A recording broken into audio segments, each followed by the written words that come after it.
where else are you thinking this is going to be turning, Maui? Well, I think that Big has a couple options for their pick. I think that they will probably be going for an overpass or D2 pick, and really there's no wrong answer there for me.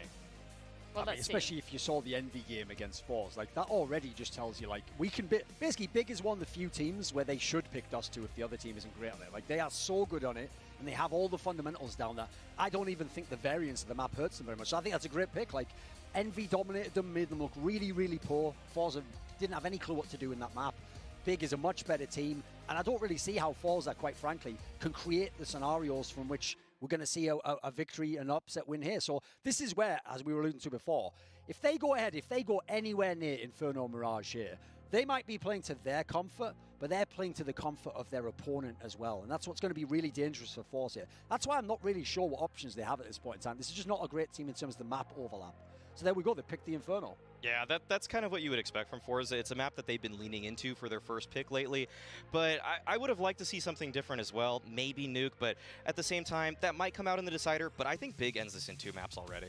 Yeah, it's already heavily favored towards them. The good news is, though, because also the third map's it can't be anything terrible for them, they basically also don't have the pressure to have to win in 2. So the difference is, I feel like for Forza, like, Inferno must go to them, and there's no Nuke already. It's already getting a bit harder to win this series. So, yeah, so already Big here left with Overpass, or Forza that is, left Feels with... like Mirage coming now, right? Probably should be, given that, yeah, so the decider will be Mirage, but that, again, is a map that Big... That's like their classic third map that they beat everyone on. Yeah, exactly. They even, in the beginning of this roster, they were just picking that outright as their first pick. So they started developing their Dust 2. They found that consistency on it as well. But all in all, this is just a really good veto for Big, in my opinion. Yeah, no blame put on the Forza side, though. They were just in a tough spot. Yes. Basically, what they had to do, which is what they've done, is just allow themselves to get some comfort. Well, with that, I think we should take a look at 2 players that we should be watching for this upcoming match. It's going to be Susan and it's going to be Z Power on that side of things. An interesting comparison, Maui. Can you kind of talk to us why we've got these 2 players going head-to-head? Yeah, these are both just 2 players that you're going to be seeing lighted up on the CT side of things. Exit Power does a great job for the Forza side. That being said, Surson has been an absolute monster this year for the Big squad. He has been top fragging for almost the entirety of this year for them, until recently where Xantares did overtake him. But looking at the op versus op matchup here, I think most people are going to be siding with Surson on the right. Yeah, as you can see there, Exapower's real name is Bogdan. Let me just give you a little spoiler. He doesn't follow Bogdan's law. Like, it's the opposite. Everyone must drop this guy orbs all the time. He will farm for orbs. He won't buy rifles. He won't kill people with rifles. It's all about with the open. So I think they're both 2 really CT-heavy AWPers. They're not actually, I don't think, either like the best AWPers in the world. They're just good players for the levels of their teams. And so between the 2, I slightly favour Sirison, but I actually think that's probably where being on a team that wins tournaments boosts your reputation a little bit beyond, for example, obviously Exapower's playing at tier 2 most of the time, and people probably wouldn't think there's a parity between them, but I think they're fairly comparable players. Well, let's take a look at our updated Pinnacle odds for this next matchup. We will be jumping into it very, very shortly indeed. But we can actually take a look at our points table as it stands as well. We've changed it a little bit. No more minuses coming in here apart from towards the bottom of the scoreboard. Unfortunately, Anders is still sitting up there. But Maui feels good, man, to be in that first place. Yeah, I've got kind of that golden halo around me, so you could see me as probably a religious figure, in fact. Russian icon, you're obviously favouring Force. Yeah, just how much of a prophet I am with some of my predictions. So if you guys want to start the cult of Maui, just send submissions to my Twitter. Just DM me there. And obviously Bardolph representing his rank. Yeah. Ooh, spicy. Well, I think with that, we can take a look at our predictions for this upcoming game, starting off here at Flashpoint 2. And I think with that, we need to bring in Anderson Semler as well to discuss exactly what we're going to be going through. Of course, we can see the updated odds below on the screen. What's weird is I saw that Semler predicted NIP 2012 was going to win this one. I mean, might as well, and he's been sticking with that for 5 years. I know, exactly. Listen, it never failed him for that first few years, so he always goes back to Old Faithful. Listen, when we were talking about Very Games, man, you know, it's like I was going to be like, ooh, Very Games NIP at the beginning. Oh, that was so good. Yes, that was so good, Duncan. Well, but that's not what we're talking about now. We're talking about Big and Forza. Yeah, let's get back on track to the current game we have at hand. Unfortunately, I've been put with Forza in there. Definitely didn't end up picking them. I did go with the side of Big. But I'm wondering, 700 over there for you on the Big side of things, Maui. That's pretty bold. Yeah. I just think that there's no world really in which Big loses this. I would have bet more, but the odds were, you know, not as favorable for Big as you'd hope. So being a responsible bettor, not just putting all of it on them, because there's There's another game coming up later today, and I try to save some points for that one as well. You have to also. Yeah. How's that being That's also responsible? kind of just how it works. Now, the you put 50 less than the all-in that you could have done. Yeah. And that's being responsible? It's responsible. It's responsible. Just working in Save units. 50 bucks to get home. 50 point units. Yeah, Yes. exactly. What about Yes. if it's like a 99% win? What's irresponsible about putting all your money on that? Listen, Yakinda said there was like only a 98% win that, who was it? That in the second Gen game G. yesterday, Yeah. that Gen Yeah. G would lose, and that 2% ended up being everything Yes. similar. Exactly. Yeah. Yakinda is secretly actually the genius. He's of all this. over Yeah, it, we man. need to be following his picks coming into this. But of course, we need to check in with you guys at home as well. Of course, the fans, you guys have been voting for this upcoming matchup. Let's take a look at what you're saying. Maui, this is so interesting. Every time we see Big at a DreamHack Open event, they're always taking it by a landslide. Again, 86%. You can't doubt the big fans. They're coming out in a big way. The German fans are just as prevalent in these Twitch votes as the Brazilian fans. I almost think these two fan bases should just compete against each other. The thing is that for some reason the big fans are never really vocal anywhere. I don't really see. I don't know if Thorn has any more experience with it. I mean, at Cologne they were, but that was like a home crowd, you know. Okay, yeah. Plus, there's also the other side of the coin, which, you know, just to be fair, you have to mention, who the fuck likes fours? Anyone? That is a fair Bueller? point. I don't, there's not a lot to get behind when you're trying to root for players with the name of face crack. I don't know if it instills the most fear into your opponents all the time. We've been talking about how face crack is just another word for. It's like a Google Translate for mouth. Yeah, he was just looking up the word for mouth. And I mean, I think the thing to appreciate with Forza is how cool their nicknames are. Exy Power as well. Sexy Power. I mean, like that's what they have going for me. That's like the smart 14-year-old. He goes, well, I want people to know I've got a lot of sex power, but wait a minute, Exy Power. I'll move the X. You'll and the never S know. Around. They'll never know it was me. Well, we mentioned mouths there, and make sure you are putting your money where your mouth is. Head on over to pinnacle.com where you can check out all the latest odds and, of course, see the most updated stats for these FP2 matches. But I think with that, we can check it over to our wonderful casters, Semler and Anders, to be getting into this first game. It's Fours versus Big. Take it away, guys. Well, that was a fantastically demented analyst segment. It I appreciate was. it. I was ready to just keep it going here, Anders, right? I thought it was good. All the big fans, they're going in. Good. Vaterland. Und big! Going into every match. I don't understand, like, have you ever thought face crack just meant mouth? I've never associated those things. It never actually, no, that never crossed my mind. I just assumed he was like, like cracking someone's face. I don't know. Of course, like, I don't have a mouth. I only have a mustache. only a mustache. I know. It's back again for a second year in a row or something like that. Yeah. I'll never do that thing that I did again. It's not good. It's just it's a Flashpoint thing. But then again, Flashpoint is the last time we got to fly anywhere, right? So beginning of the year. Also a good point. Yeah. Well, I really don't know quite what to expect. I mean, I picked big as well. I can't remember how much, but I put something on it, and I think we all did except for Freya, right? Freya's the one who's swinging for the fences with the 300 on Forza. Yeah, trying for the outside pick. But oh, it was a graphic error. Never mind. She picked big. No, it's in graphics. Yeah, that's it. Don't let us step away. Listen, I need someone to be lower than me, so whoever I need to throw under the bus, let's just go. Just make it happen. Yeah, I really don't. I mean, I don't think Forza are really. I mean, I think Big will win, but I'm not sure it's going to be that one-sided. I think Forza could do some damage here. Mm-hmm. So yeah, I think this one is going to be much closer. I still think Big will win, but I think Forza can do some damage. They'll make Big work for it. And so they're still heavily underdogs in this series. There's a chance that they can win, but really pretty heavily favored towards Big in this one. So we're going to kick it off right now. Into the pistol we go. We've already got Tishan rocking the P250, so he will be lethal at long range. And in the meantime, a very default kind of spread here from Forza. 2-1-2, kind of a catch-all approach in this pistol. yeah, this is all very sensible right now for both sides. I mean, I like pistol rounds when people try creative things, but it's hard to blame people if they don't. I mean, it does become very much like a weird lottery to be a part of when you want to play weird pistol rounds. This one, I mean, yeah, they actually set up really well for the B-split that's incoming.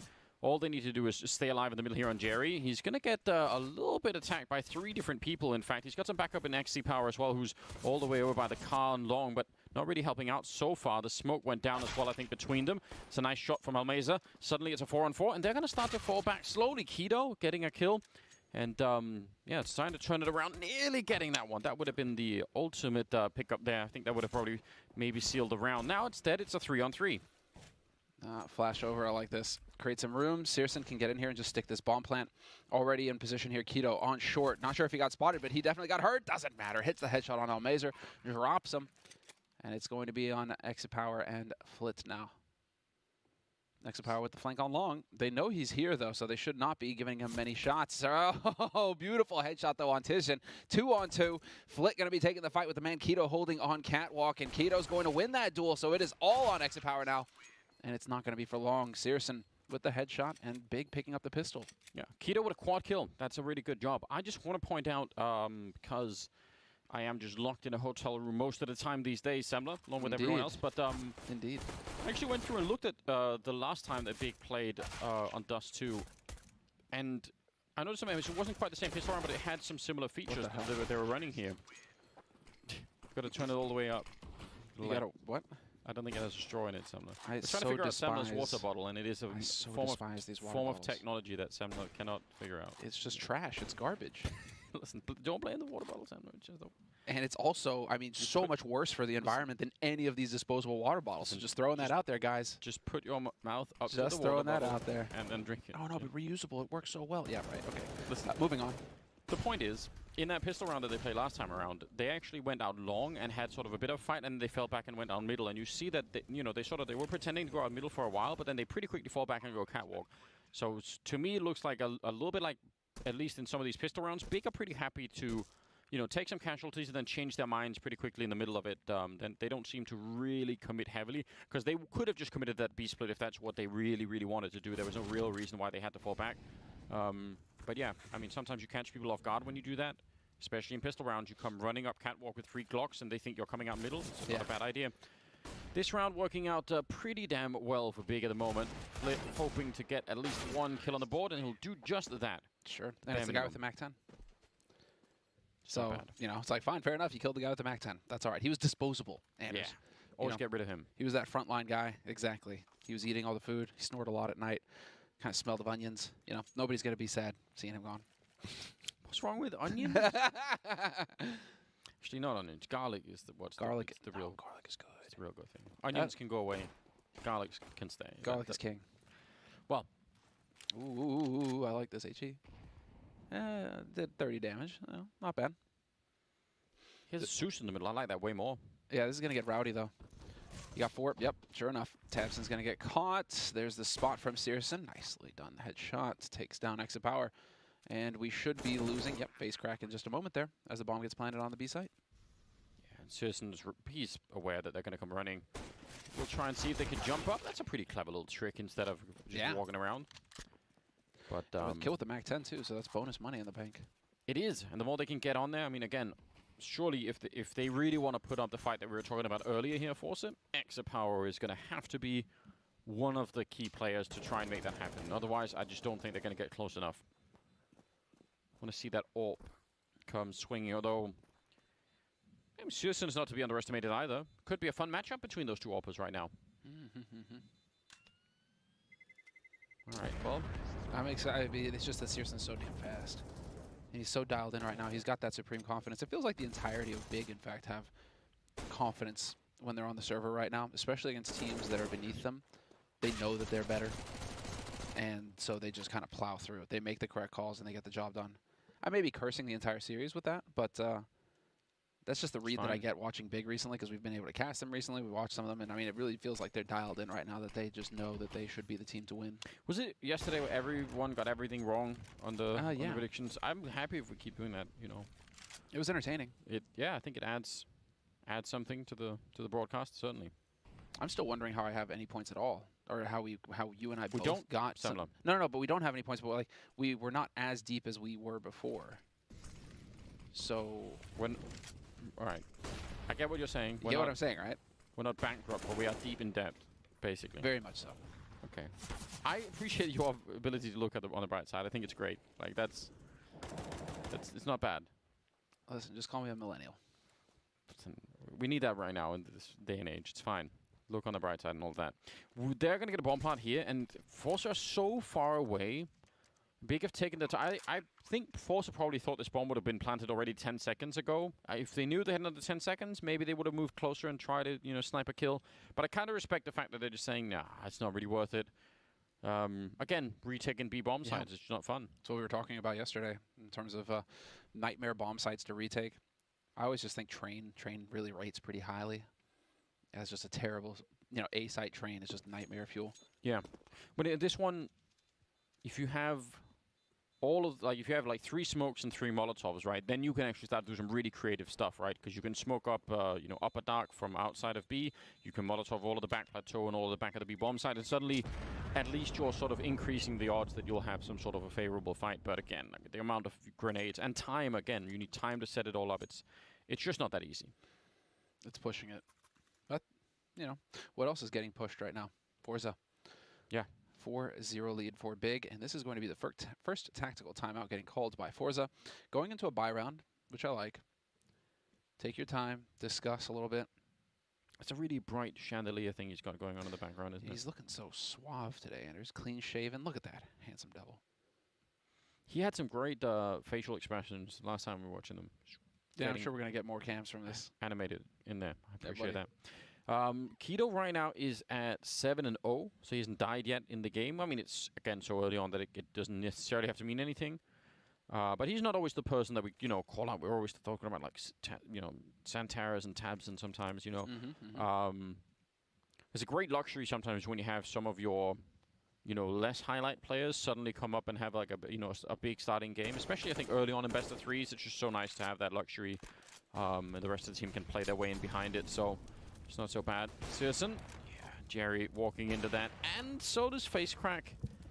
I mean, they had a lot of trust in that Molotov Semler, just a lot of it. Yeah, and it was an imperfect one. And it didn't do anything. So difficult. So difficult to get that one down sometimes. This timing, you gotta be just impeccable with it, and it just does not work. Also, I mean, Almazer's got to be just annoyed right now. You're getting dinked with the AK across the map at the very beginning. 2 HP starting the round. It's not great. Well, bomb's going to get planted on the A site, and Big, just like that, based off of individual play, essentially. Searson just dominating utterly over at long. I imagine even Big at this point in time, when they win a round like this, they just sort of shrug and say, yeah, cool. Like, sweet. If we don't even have to, you know, show or flex or anything, like we don't have to dig into any tactics, we could just sort of win that fight, then fair play. We'll just keep doing that. Is it the same for you? To me, for when it comes to Big, it's like, yes, tactics, but also, to me, it just feels like these guys are just rock solid in fundamentals. Like, they've just got their systems figured out. There we go. Tabson getting on the board with 3. I was saying that he was getting a little bit quiet over there. He was 0-3 about 10 seconds ago, and now, boom, triple kill, takes over B side single-handedly. Yeah, I mean, I think this Big team is really solid. I agree. I mean, and we do like highlighting the tactics, and it's great. And there definitely are some games, and especially against some opponents, where, you know, you do need to have that depth, but, you know, sometimes you don't actually need to. And then, you know, it's important to be able to play a slightly more shallow version of the game, perhaps. But again, if you could do it solidly and you win, then who really cares? Okay, so Say, he knows. This time knows. That's the thing with that one Molotov. It going down tells him, I mean, just, he gets the information, right? One guy in pit. He already knows that somebody's in pit from just that smoke. So it's for just that molly. So him being there is already information gained in terms of the setup from Forza, which is pretty cool to see. I mean, it's just all the details, little details like that. That was the kind of Molotov they wish they could have thrown earlier, right? Because, yeah, I don't know. A bit of a shame. Tizian, yeah, trying to spray through, hoping someone would be in the corner, but that is not the case right now.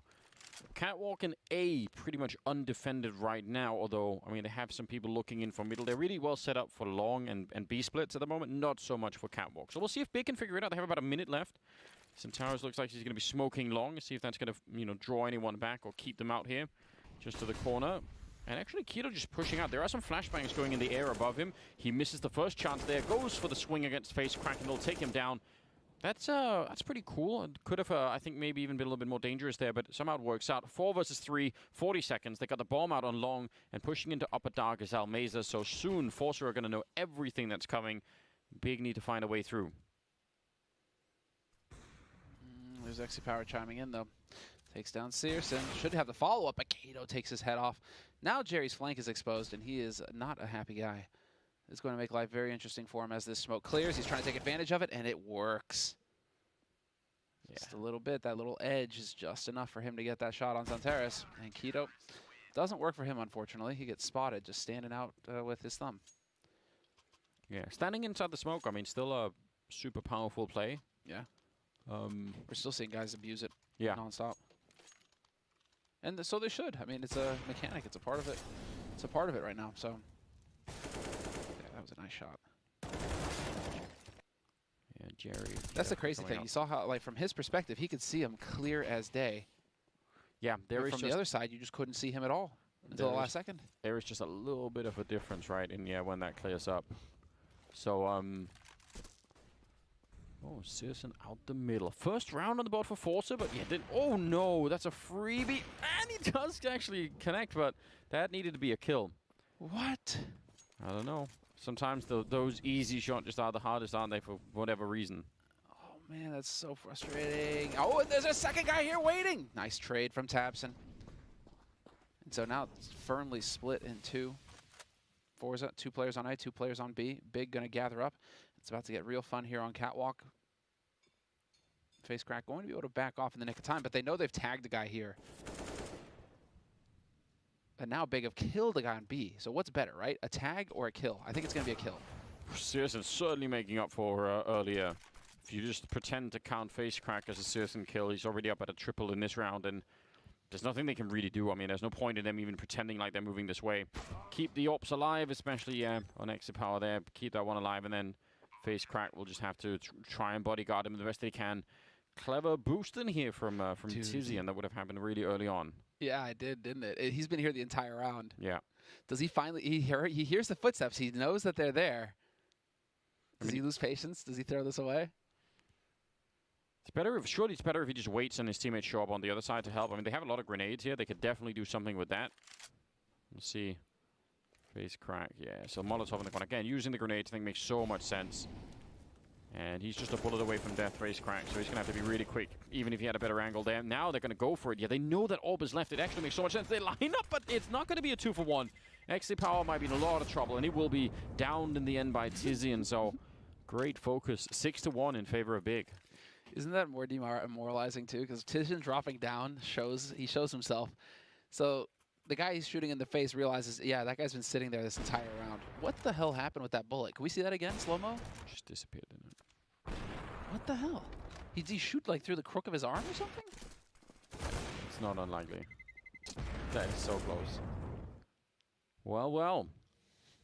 They have not quite the money you would want on the Forces side. I mean, I'm sure they could probably just force it up if they really wanted to, but I'd say half buy makes more sense at this point in time. And Big are looking like a way more powerful team at the moment. They're just looking like a powerhouse right now. Yep. And again, I haven't even really seen Big be forced to do anything that, you know, is really interesting from sort of a T-side tactical perspective, right? Yeah, okay. They're just sort of feeling they're just doing whatever they want right now. I feel like this is what you can get when you just feel supremely confident in your ability to outfrag your opponents. Like, they're hitting all their shots, they're winning all their duels, and so it's like they'll kill a guy here, and then they wrap around. I would kill a guy here, cool. Now that we know that, it's like wherever they go, they're winning, right? Okay. Do we get the patience? This is gonna get real scary. There it is, and he is alone as well. Better go fast. Yeah, this is just sloppy stuff from Big. They're not quite getting the fight that they want right now, and there's no one pushing middle, so all of the focus is just on these two people right now. A little bit of a giveaway maybe. Flit trying to see if he can hunt someone down. Still a 3-on-3, but they've already given away that one rifle. Now hiding inside of the smoke is going to be face cracking.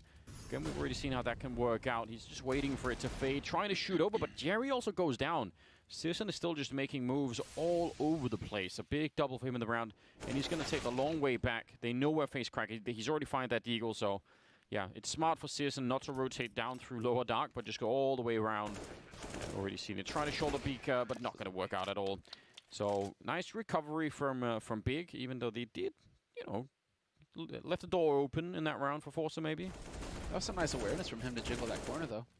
I thought he was just going to run around with his knife and just be completely oblivious, but stopped, baited, and, well, this could not have gotten any closer for Big. They were 1 second off of committing to that bomb site with the bomb, and had, I believe it was Tapson who was carrying it. You know, had he gone down, that would have been it. Big would have been super-duper screwed. And instead, it is a 7th round on the board for Big. 7-1 on the T side of Dust2, looking better and better for Big. Yeah, it's a very, very good start. Double up on the CT side. We'll see if that is what makes a difference. It's Not an uncommon go-to. Oh, and he's going to come run him down. You heard him jumping back and forth. Face crack.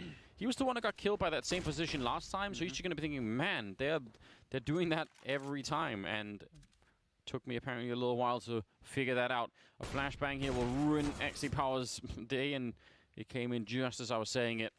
Easy trade. Absolutely worth it. Got the collat as well. Poor guy. Gets Keto, and he gets Tabson. Searson's going to annihilate Jerry. He's going to annihilate everyone right now. He's 10-2. All right. Well, I mean, those were, I think that showed the power of that position right there. If you're going to be playing that game where you're sort of jumping back and forth and assuming no one is there, that's a quick way to catch someone. There is another fun way to use that position that people don't really do, but I tried to advocate it at some point where you know, if the CT smoke that position, you can boost 2 people up there and one can stand on top of the other, and you can look all the way over the door and the smoke and everything. Ugh, it's really fun. Sounds nasty. I at one moment convinced Astralis to do it, and they did it and it worked, and then they stopped doing it forever. What? But maybe it can come back. Why do they stop doing it forever? Is it just because now that they've used it once, it's just going to be anti-stratted, and so I have no idea. You can never use it again. I did not ask for a follow-up. You did not ask for an explanation. No. Listen, guys, I went through all this work planning this stuff for you guys, and you're not using it. So I mean, I wasn't even planning it specifically with them. I was just, listen. I just like to talk about these things to whoever is unfortunate enough to be caught in a, in a room with me at a given point in time. So this time it was just Astralis, but it's happened to a bunch of people. Sure, there are horror stories out there in the pro community. Listen, whatever you do, just don't talk to Anders about these things because he's not going to let it go. 10th round. Yes. And what have they really got to work with here? I mean, the double push into catwalk is fine. I think that's a nice double. It's not super aggressive, but it is definitely better than just standing all the way back. They've let go of long, which is acceptable again. Oh, but the run boost down. Face crack. He's gonna feel so outplayed. He's probably thinking, listen, it's fine. All they'll do is shoulder peek, and I can make it back. Really cool stuff. Tizian taking down XE-Power. Keto committing to the fight. Maybe a little bit too much. They do have smokes, but again, I think they were just trying to be a little bit overwhelming in that push. Jerry, man, this is going to have to be a hero effort for this to even be close to working out. It's a good shot on Tizian. Sticking around long enough, and now up on the side, though, Tabson trying to hunt him down, and looks like it's going to have a really good angle on him. So still a 2-on-3 with plenty of time. Oh, he plants safe. That's so unfortunate for Flit. But he's got a chance here. This boost, so unconventional, might work wonderfully. Oh, he gets spotted. There's the flash. At least it's a trade, 1-for-1, but it's still a 1v2. Searson along with the AWP just makes this so difficult for Almazer, and he may, I mean, I would have gone for it. Yeah, at this point, just YOLO, right? You gotta get in there, die honorably. Also, the bomb is only just planted, right? I kind of maybe think Searson's already fallen all the way back in pit. He doesn't have a smoke, so he realizes he'd have to try and defuse against the AWP. No kid either, yeah. Yeah, so that might be the calculation. But Searson was close, so I don't know. Are you not entertained though, Anders? Yeah, I'm very impressed. Here, we're just like, actually, we're giving him the thumbs down right now. Yeah. But he's gonna live another round. This is what I'm entertained by. Stylish. That's definitely an oh shit moment. You're like, oh. Well, 9-1, big on the T side, just looking absolutely fantastic. And even when it starts to feel like it's slipping, like they're starting to let their feet off the gas, to lose their focus, big, they do bring it back. You know, beginning of that round, they're horsing around, but then eventually, in the round, they get control back. They start hitting their shots again, and they just continue the beating.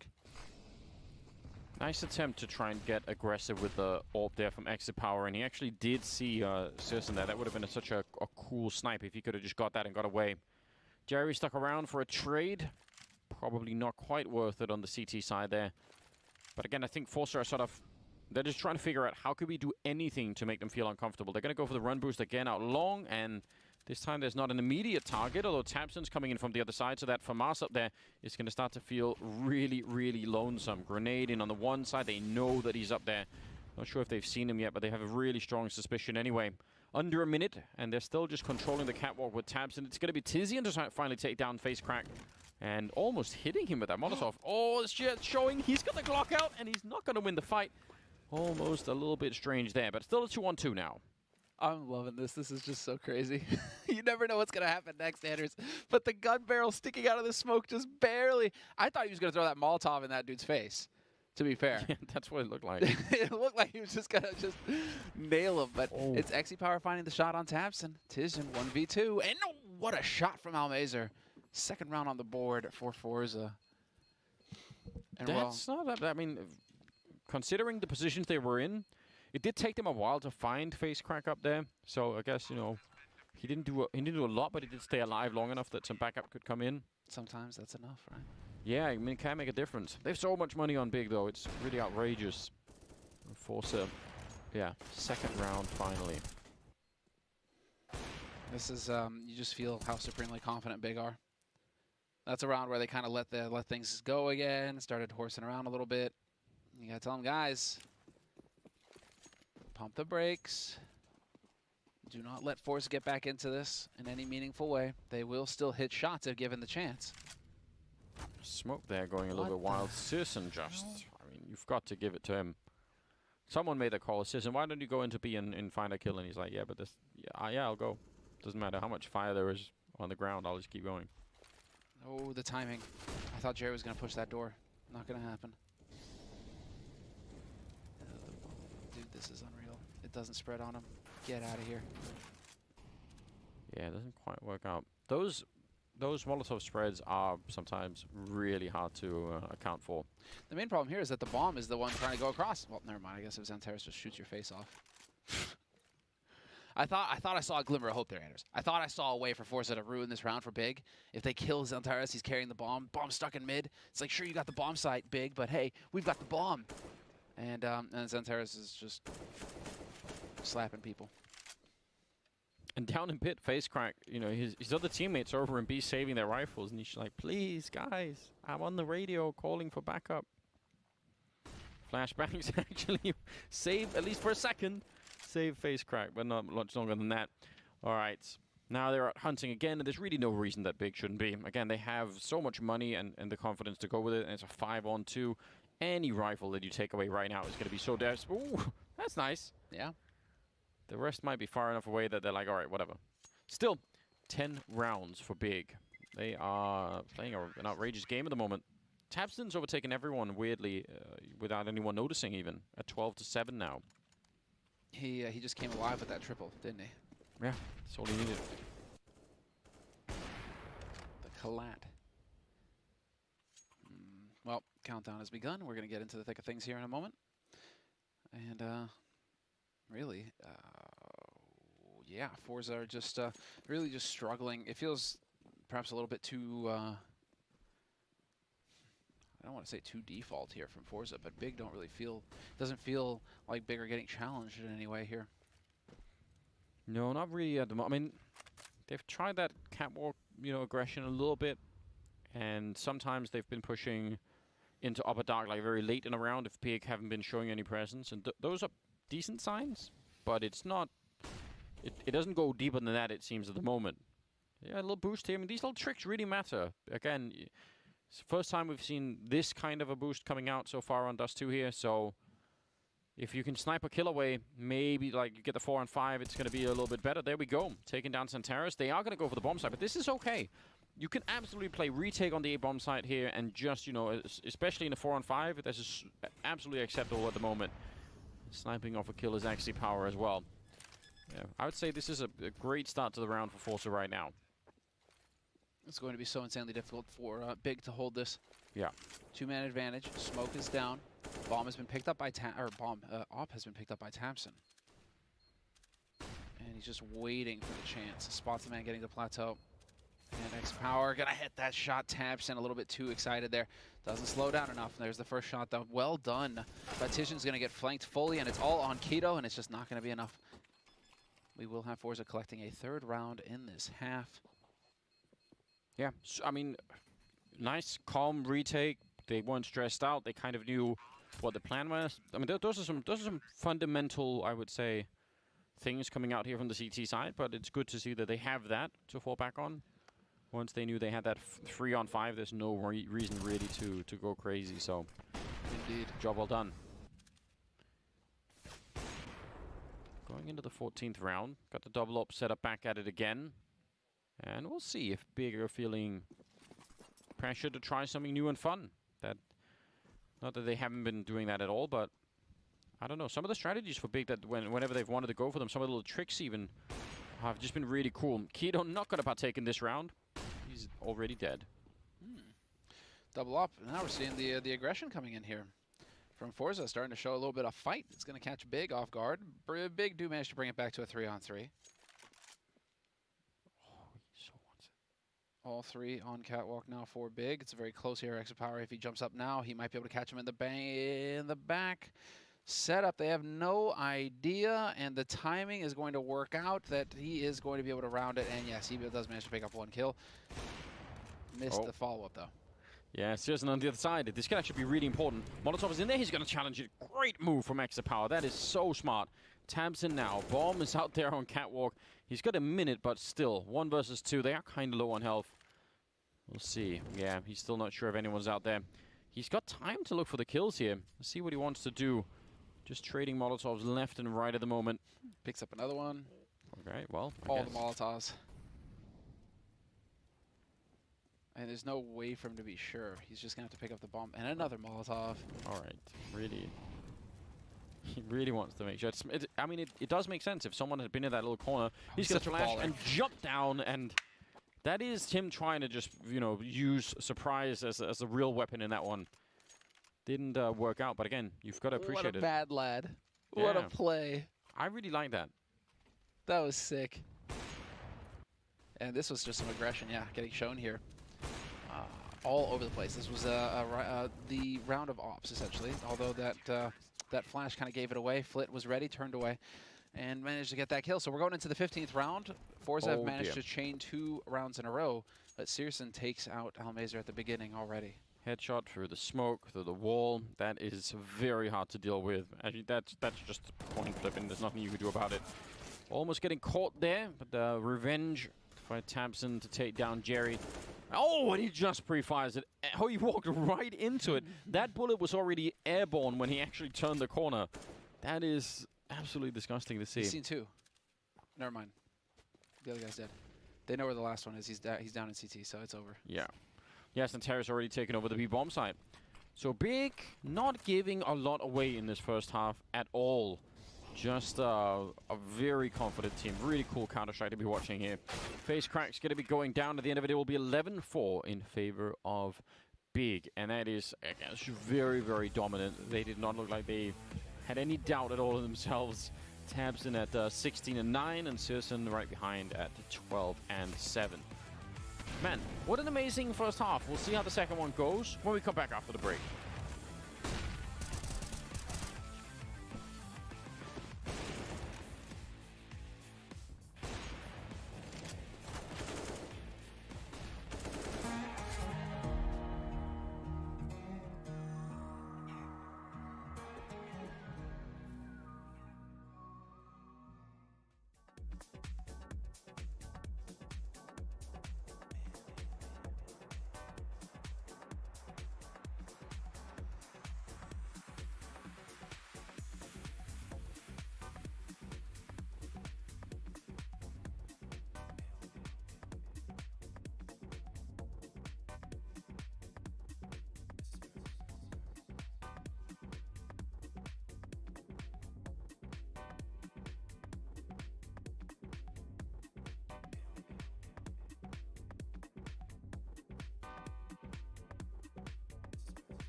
Welcome back, ladies and gentlemen. Second half is coming up here, and it's between Forza and Big on Dust 2.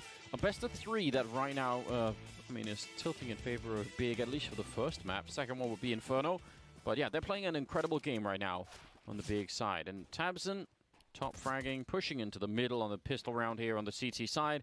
But Forza have at least noticed. They've realized, oh, he's going to try and body block it? Yeah, Tabson, go for it. Oh, I love it. Don't know how much of a difference that actually made, but I still think it's a cool idea. Gonna stand on top of it. Oh no. Has he been spotted? Oh my god, that flash. What is going on? That needed to be, they needed to be all of them dead. They still might be, but Tabson is the one who should have had it. He had the perfect lineup for it. Yeah, the flashbang was amazing. And ultimately, Forza, and they knew something was up in the middle. I don't think they realized it was going to be 4 out of 5 members fighting in there for Big, leaving Jerry alone in a 1 versus 4 with the bomb up on Catwalk and really no chance to make this work. In fact, he's going to be executed by Kido, who got a triple in this round. He got a quad kill in the pistol on the T side, so that's not bad.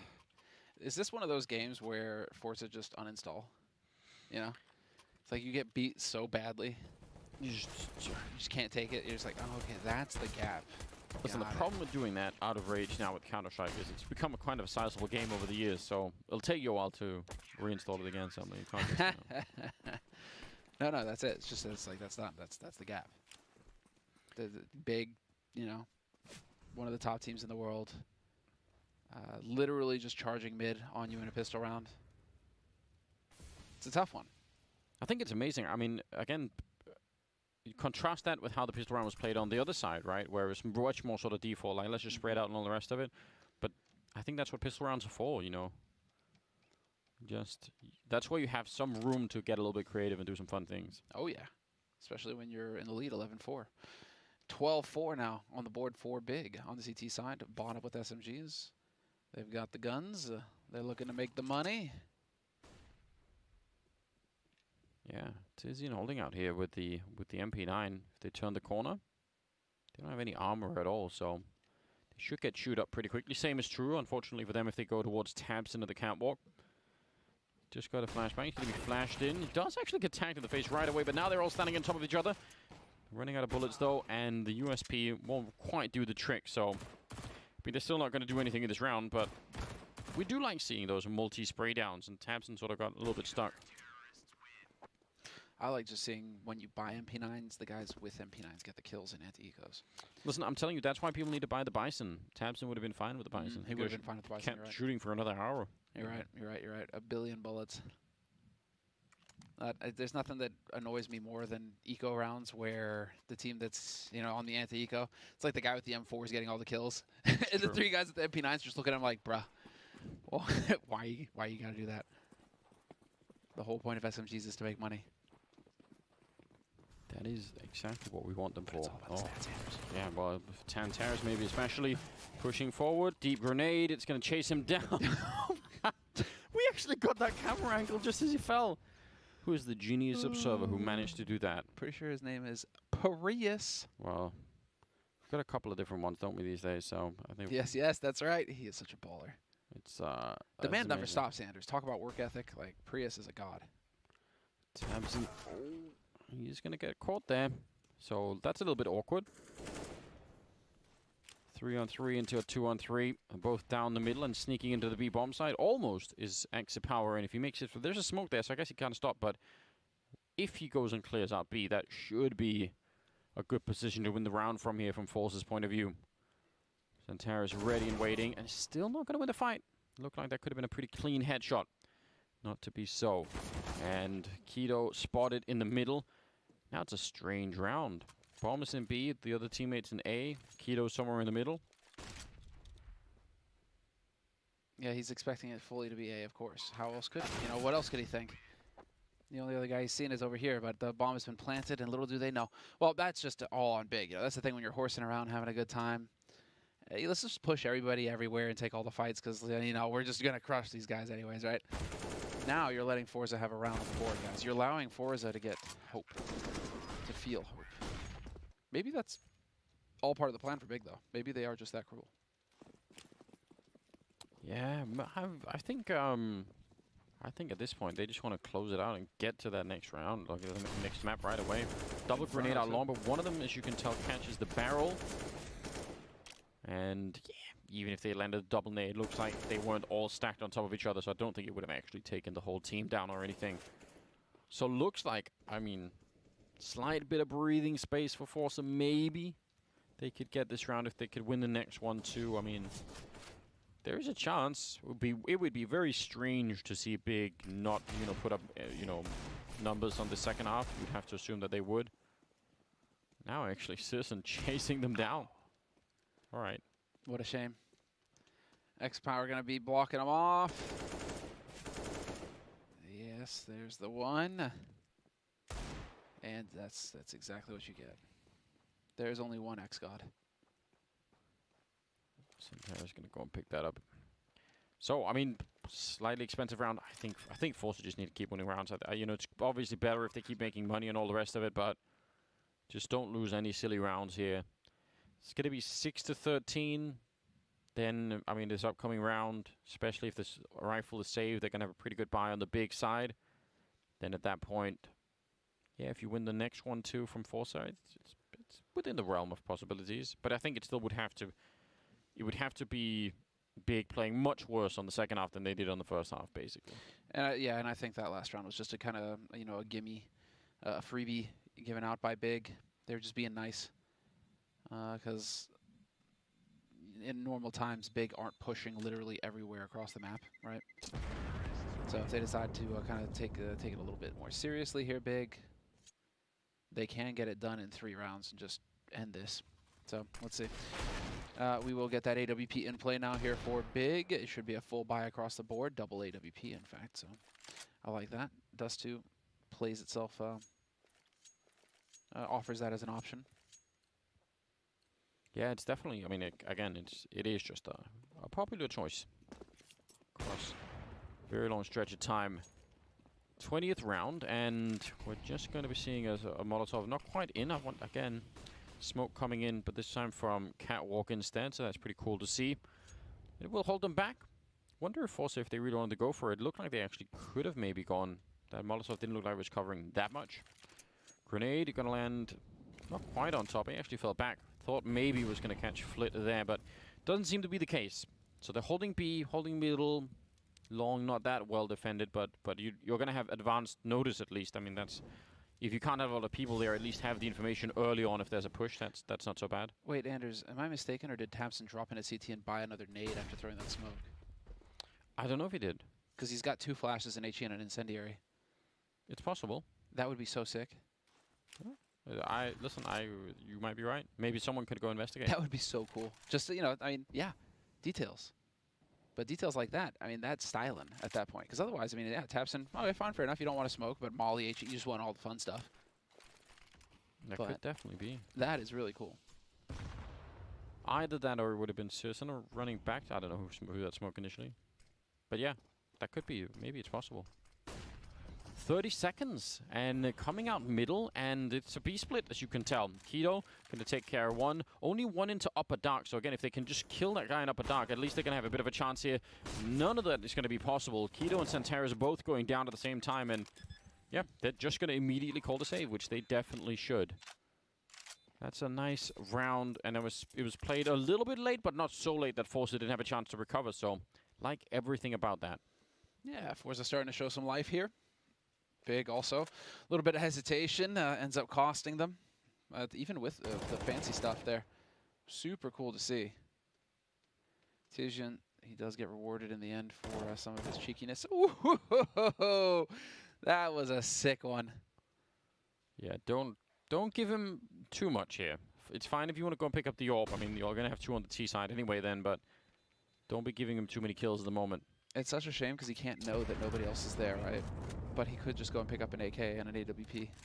Decides to play it safe, though. Hold on to what you have, right? Yeah, it's definitely the smart move. 1 bird in the hand worth 2 on the wing. They do say that, don't they? Although no one is listening any longer, but yeah, theoretically. 13-7. It's a 6-round gap. And I mean, just got to think about this as well. When Big are on the T side and they're just running over them, they are also the ones taking all the initiative. Whereas now, and again, because Dust 2 is this strange map where CT side aggression is just not so easy to do. Yeah, they might be stuck a little bit more just waiting to sort of see what's coming. Sure. Again, I'm sure on another map, if it was Mirage or even Inferno up next, I mean, Inferno isn't even the best map for it, but even on Inferno, you could do, I think you still probably do a little bit more than on Dust 2. So, maybe Big, I mean, Big have shown, they showed a lot of tricks on the T side.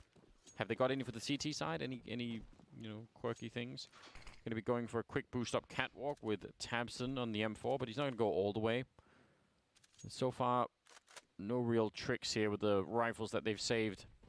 Just going to be grouping up a little bit in middle. For whatever reason, for a second there, I thought he was actually juggling an AK and an AWP. That would have been super stylish. Keto, though, going to be able to collect one nice flash setup. They should go on long, like, right now. I feel like the fact that they killed one guy up in upper dark, I mean, all you're doing when you're waiting is letting them get closer and closer and closer. Did he body block that second smoke? I think he did. Holy smokes. There's a chance. There's a gap. Full flash, though, and it is Tishan. Going to be able to pick up 1, 2, in fact, and it's now a sexy situation here for Big. 2-man advantage. Bomb not yet down. Minute on the clock. Forza have a little bit of room to maneuver with here, but the smokes have cleared, and now they need to get it done the hard way. They have to hit shots. Yeah, and now they're getting flanked as well. Huge round coming in. Nice triple from Keto. And I think Forza, I mean, the problem is you really only have 2 choices, right? Either you go long, and then I sort of feel like going right away as opposed to waiting is probably the better choice. If you don't want to go long anymore and you feel like, oh, wait, we lost map control on that side, you're now in for retracking the whole map, checking every corner for any CTs that might be lurking. It's going to take such a long time. Even with a minute, I mean, that's not going to feel that great. So, Forza, yeah, that 1 kill in upper dark, I mean, just in terms of the round, it should be not that significant, but then because that's the only, you know, other part of the map they control is long at that point in time, and they just, you know, they're just stuck out there. And they did wait maybe a little bit longer than was necessary. But yeah, it did look like there was a gap in the smoke, and if that was from a body block, like you said, that's actually very cool. I didn't catch that, but I would love to see a replay of that if that was the case, because that's impressive. Hard to do in the middle of a round. Yeah, just a nice little gap. I mean, that's why you have to commit those 2 smokes. Even a slight gap, you see how fast these guys are. They will get you through that smoke. And so, nice little play there. Big, that puts them up on 14 rounds now on the CT side. 14-7. Looking very good right now for Big. And double AWP back in play here for Big. And this time they are expecting it to be a long play coming in, Big. And in the meantime, it's about to get real spicy in mid. Tapson, he's going to hold the line. Tech9 to lead the way.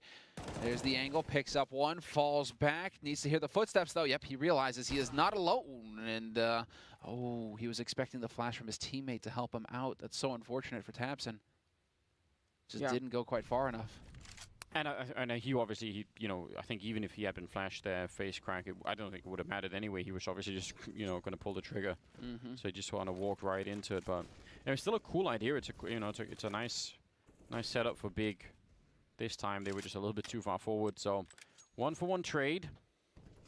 And we'll see. Falling back from long. So they're 2 on A. Don't think it's going to help them yet if this B push actually comes through. And they don't have any grenades left really on Big either. So I think this is all about, yeah, winning the initial battle here with the AWP. He has to get a kill and stay alive. And then Centaurus has to come back in. But if any one of them go down, I don't think there's any retake that's going to be happening here. Keto immediately falling back. Yeah, I think now they know. They see the smokes going down towards the door as well. Turning around. Nice shot from Keto. Centaurus there to help out. Nearly a 2-for-1. But Centaurus will get the other one. And he walks right into the shot.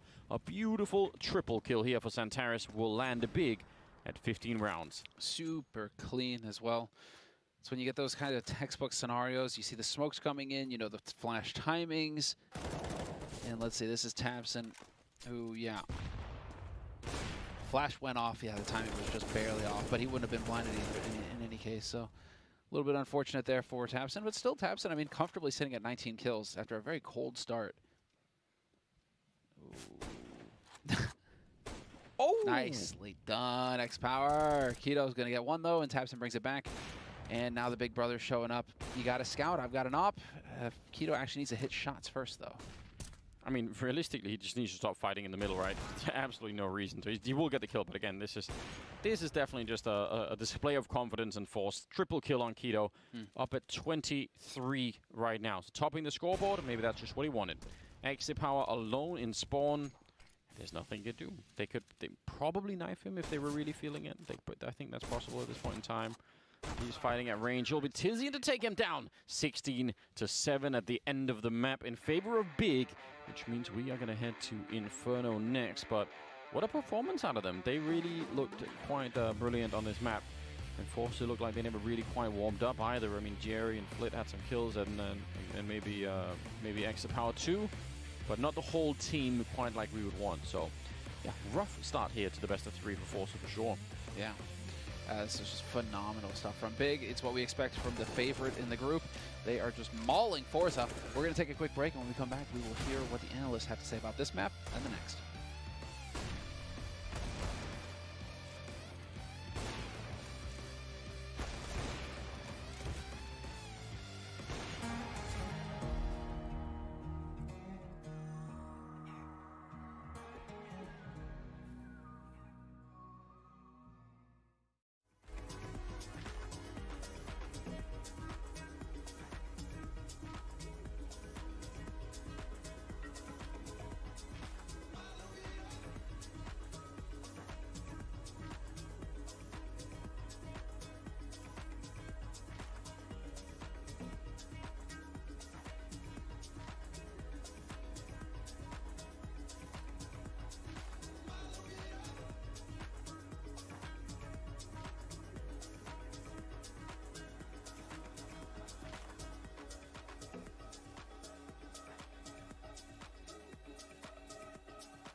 A swift start to the day here at Flashpoint 2 as Big dismantle falls on their map pick of Dust 2. Of course, Thorin and Maui join me here to be breaking this one down. And what an incredible start here from Big to be kicking off this series. Absolutely flawless from them in that first half. Yeah, definitely. This was Big just flexing in the first half. They did get a little bit chippy in the second half. They started disrespecting their opponents, started just kind of pushing tunnels whenever they felt like it, whether with a flash or without a flash. But the first half, I actually will say that Big took it rather seriously. They were using a lot of good trading procedures, their protocols were nice, and they played their game in such a way that Force really never had any response. Yeah, this is an example of why I said before. I know as a typical rule, if you can do a harsh punish and a team's really bad on the map, you typically say don't pick Dust 2. This is a perfect time to pick Dust 2. Not like Force has anything on the CT side anyway. Bizarrely, they're opting into that. I don't really know what they're doing that for. And more so than that, the way that Big played just systematically, they almost couldn't lose. Like, look, 7 rounds for Force. Some of those, like one of them was like they won a 2v2. Like, in this scenario, I don't really know what Big did bad, except at the end of the game, they sort of could have closed it slightly earlier and decided to mess around a little bit. So it really just shows you the power of Big. Yeah, I want to pick up on a trend that you noticed here, Maui, just picking up on this scoreboard. You were talking about the entry fraggers from both sides of the equation. That really illustrates the story here on this first map. Yeah, definitely. So I talked about Xantarez being an entry fragger, but Big also used Keto, especially on Dust 2, to find those opening picks. And Keto had 23 kills in the server, whereas Facecrack on the other side of the board had, I think, 6 kills for Forza. So when one entry fragger has 4 times the amount of kills as the other, you know that one team's game plan is just theoretically, I mean, it's just objectively better. Yeah, 100%. And of course, speaking on the Forza side of life as well, I'm wondering what kind of issues you saw from this, Duncan. Of course, we saw them playing Dust 2 against Envy earlier in the tournament. It was even worse scoreline for them. So where were the holes for you in terms of that game plan coming into it? Well, one of the weird things is if you ever do an interview, I'm sure you've noticed this with Jerry, because he's basically the only person who does interviews in Forza. He always sounds like a really reflective in-game leader, talks about like studying them. I'm not even meaning like they do seem like they study the demos of the opponent and check all the strats. But what's bizarre is it's like after they do all that, they still just play their game and how they want to play against every team. And they don't seem to switch it up enough. So for example, against Big, and especially with the way Big was playing this map, the last thing I want to do is play slow. I want to play upward against them. I want to take gunfights. I want to make it a brawl. I want to disrupt all their setups. I don't want to wait and be pushed around the map by utility and Molotovs and flashes and then never have a clue which site they're in. I want to make information players. I want to go for crazy fights early. I want to force my AWP battles if I have an AWPer. So I feel like they didn't kind of like understand the matchup as well. They tried to just play it in their comfort, which unfortunately was within the bigger circle, the Venn diagram of just Big's comfort. So they didn't really have much of a chance, I don't think. Well, of course, they will still have a chance of redemption going on to our second map of the series. But before we get there, we've got the wonderful Monty down with Forza's coats for a 60-second check-in to see what they made of that first one. Thank you, Fred. I'm here with LMBT of Forza. So first question for you is, you guys have played Dust 2 twice now. It's been your opponent's map pick both times. Why have you guys decided to pick CT side first, even though you end up in a big hole? I mean, you know, it's like for ages already teams are picking CT sides even on maps where meta have changed, for example, to a T side meta or whatever. So that's like you're winning knife round on faces, I don't know, and you are just picking CT side. So we didn't want to dictate the pace on Dust 2 because obviously, and your analyst desk said that we're bad on this map. Like, I'll not hide that, so it's nothing special that we lost it. I hope second map will be completely different. All right, and coming into this match, you have picked Inferno as your second map as opposed to Mirage, which is what you picked against Envy. Why have you made this transition, and what do you think is your strength on Inferno? I mean, we didn't pick Mirage because it's obviously a strong map for BIG as well, and both teams knew that they and us can keep this map in the third map, so it's no point of picking like best opponent's map and stuff, and Inferno is our second best map right now, I think, or was best map before, so something like that. All right, we're out of time. Thank you for the quick interview here, LMBT. Back to you, Freya.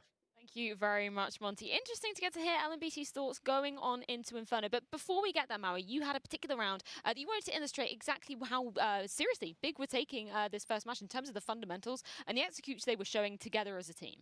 Yeah, so this is going to be a round from the T side of Big, and we're going to be seeing the frags pop up here in just a moment. And you can see just how disciplined a lot of these picks from Big were. Tizian, he's able to read the default well. He's able to take down Facecrack there towards That's long. a tilter, though. And then, yeah, but it's a good job reading the situation, and they even use a flash to flash him around the corner there for him to look for another pick.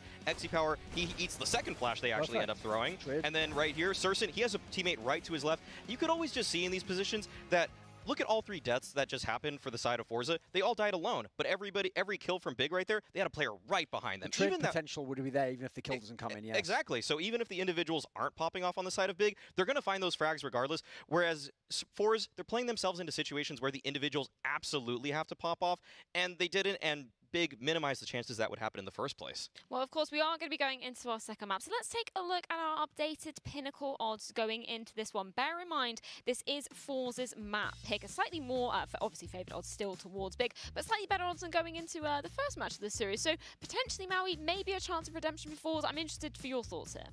Yeah, Forza play a style on this map that I think might catch Big slightly off guard. I say that, but I know Big does their homework. I know Toby's in there grinding the demos, so he sees what goes on on the side of the T side, at least, for Forza. We're going to see a lot of 4-1 kind of setups for Forza, where they like to take banana control very thoroughly. But the thing is, for me, that Big, they play a style that they're very comfortable taking banana, and they're very comfortable giving it up as well. They have contingency plans if they lose that space, and they have plans to even take it in the first place. So Forza's singular game plan to take that banana space, I think it might kind of, it might catch Big on some rounds, but at the same time, I still think Big is the heavy favorites here. Yeah, and in terms of that, Thorin, is there any particular player you're looking from the side of Forza, considering, you know, we didn't get to see too much of them in that Dust 2? Anybody you're going to be particularly having your eye on going into the second Even though it's map? not just for the frags, I've actually always thought, since you notice Mouse Snake made all the potential win conditions, basically you have a good T side if you Forza.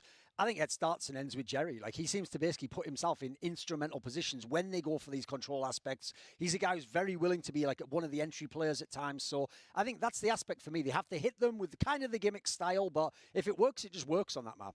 Well, before we head into it, I'm interested to hear from both of you guys. Do you think we have a potential going to that third map? Do you see Forza bouncing back in this one? If they do bounce back, it really does have to be on the T side. And I just think Big CT side is so good. I feel like there's no one that you can abuse across the map. And even if they start picking on a player, if Forza try to pick on somebody, Big are going to make the necessary mid-game adaptations in order to prevent that from happening in the future. So I'm going to say Big take it in 2. Oh, are you going to echo those same thoughts, Duncan? I'm going with Big all the way. Thus far on this desk, this broadcast today, the only person with an allusion to the Vikings that's done any good work is you, Freya. I mean, that's great. Thank you Historical so reference. much, Duncan, for that. And with that, I think we can throw it over to our casters. This is, of course, Sam and Anders to be diving into like that? this one. was good. The second map I is going to be appreciate that. Inferno. Yeah, definitely. I appreciate that as well. It's not bad at all. It's good, man. Done a good job. Anders, Well- you've brought it back. Your Danes are once again in the UK. I know. And, I just see you running in the hallways around this hotel, just pillaging everything. Causing much less havoc than last time, really. A little bit less. Yeah, people don't. I mean, listen, something like 30% of the English language is Danish, because we just, you know, Go figure. we came and wrecked things. Listen, I've always just said, you know, why does Scandinavia have all the pretty girls? Yeah, well, apparently The Vikings just took them all, of course. they fit on the boats, something like that. Enough of that. It was Let's a get into different it. time. Well, here we go. Big on the CT side, Forcer on the T side. 3 towards B on the defense, and a nice counter flash. Kido just making it back around the corner, but timing was perfect. Now, in the meantime, they are pushing really aggressively. Tabson, if they go for B right now, I don't know if Tabson's going to be there in time, but if he just waits, I mean, it could be interesting. That's the bomb that's almost right under him. Will he see it? No, he won't. Oh, dear. Oh, dear. That would have been so next level if he had. We'll get that one. Just perfect, beautiful one tap. He has no idea that he's about to get flanked, though. All they need to do is stay alive here, Forza, and buy time exactly for Almeza to rotate around and pick Tabson off. So into a 3-on-3, and this still this favors Forza. Yeah, it should. But now it's a space in the round right now where who knows where the remaining players even are at this point in time. I mean, Sirson, if he picks up this kill again, the bomb's going to be dropped. And oh, he looks away at the wrong time. That's so ridiculous. Oh my God. Oh, you can't beat that timing. What is this meme? Well, now it's going to be way more tricky, right? A kill in the middle there would have been amazing. But now, yeah, 3-on-3 retake. There are still 2 smokes and a Molotov there on Forcer. I guess they're going to be using some of them early on. I don't really blame them for it. But yeah, with the bomb going down and they're so far away, it will definitely be very, very difficult to find a way into this round. Tizian has a kit, so they have a little bit more time to play with, but they need to do this pretty much without any kind of hiccup here, or it's going to horribly backfire on them. Searson looking for a shot, not quite getting that one, and now the rest are coming in. Turning for the flashbang, that's not so bad.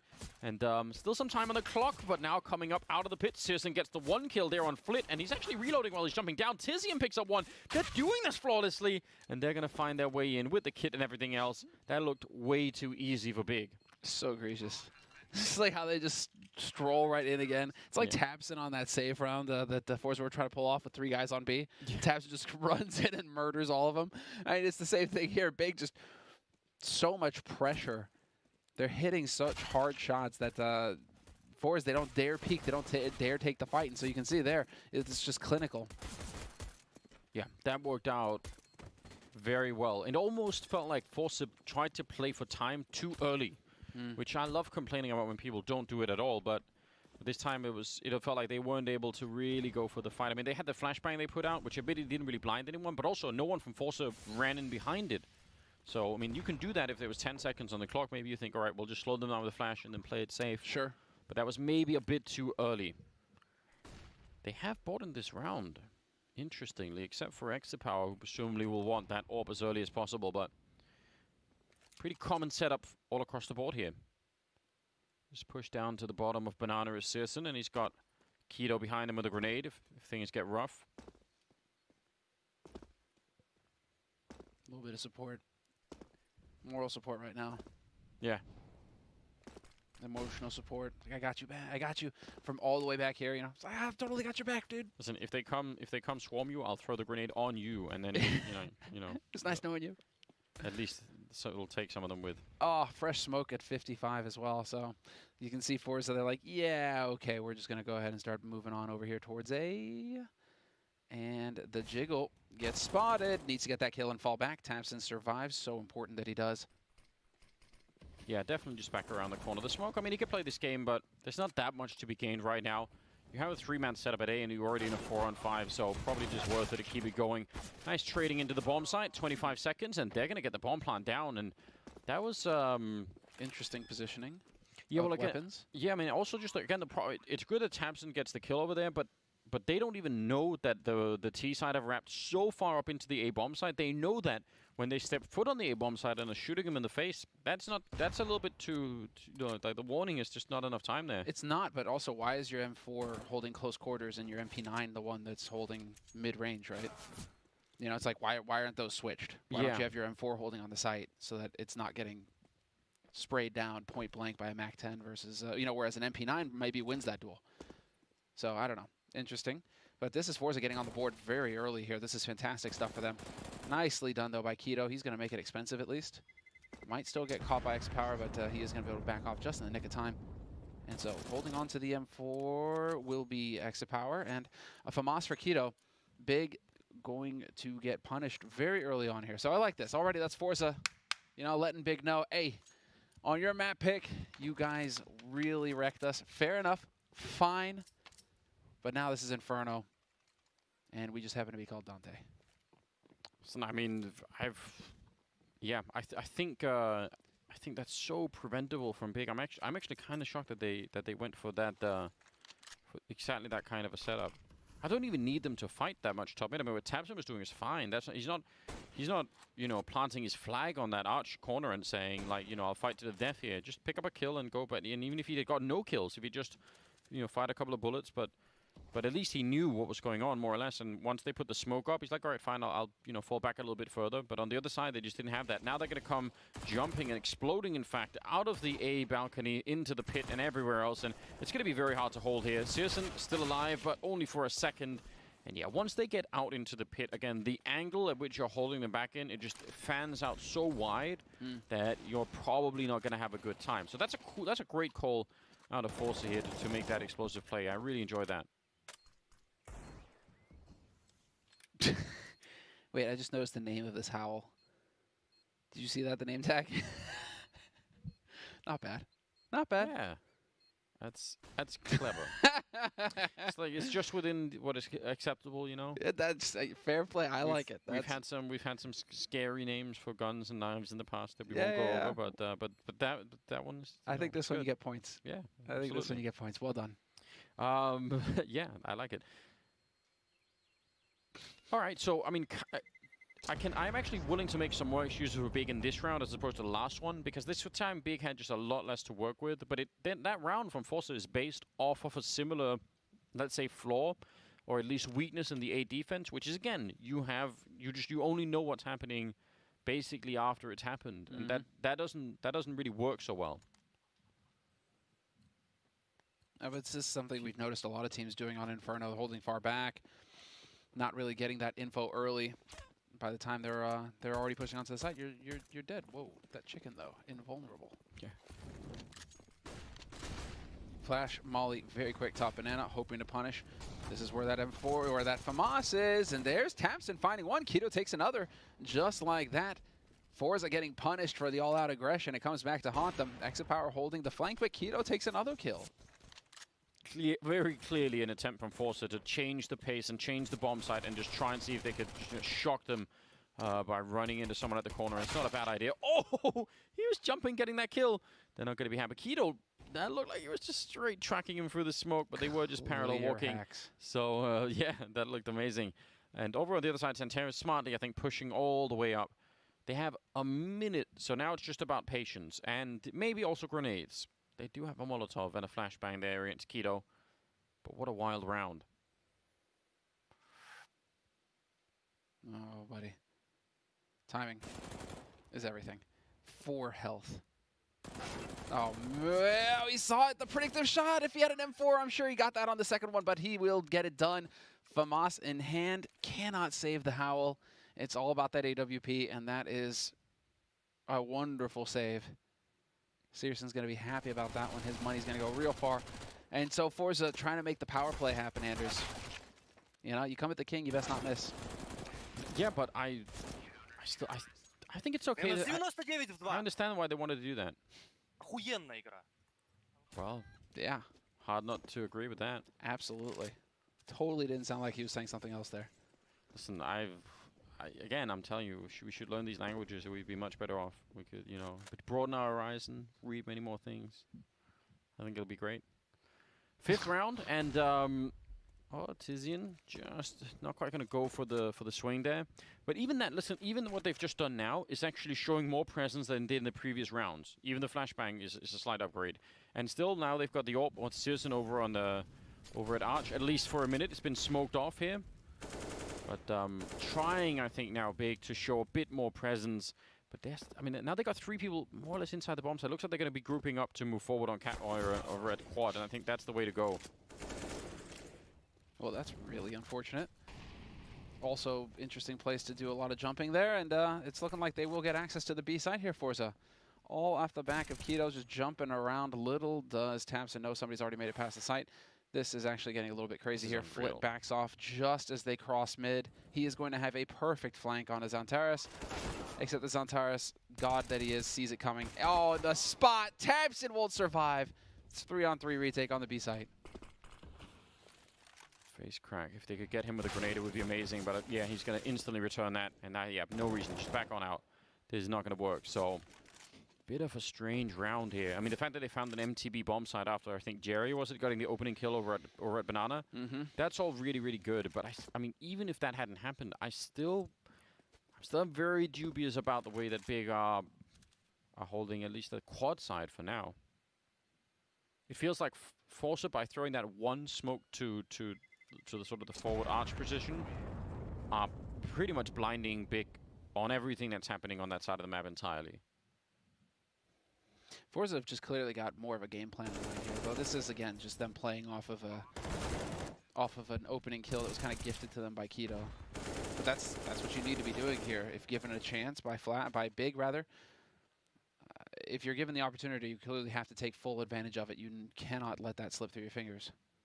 So, well done there by Forza, hopping on it. And Big with the tactical timeout.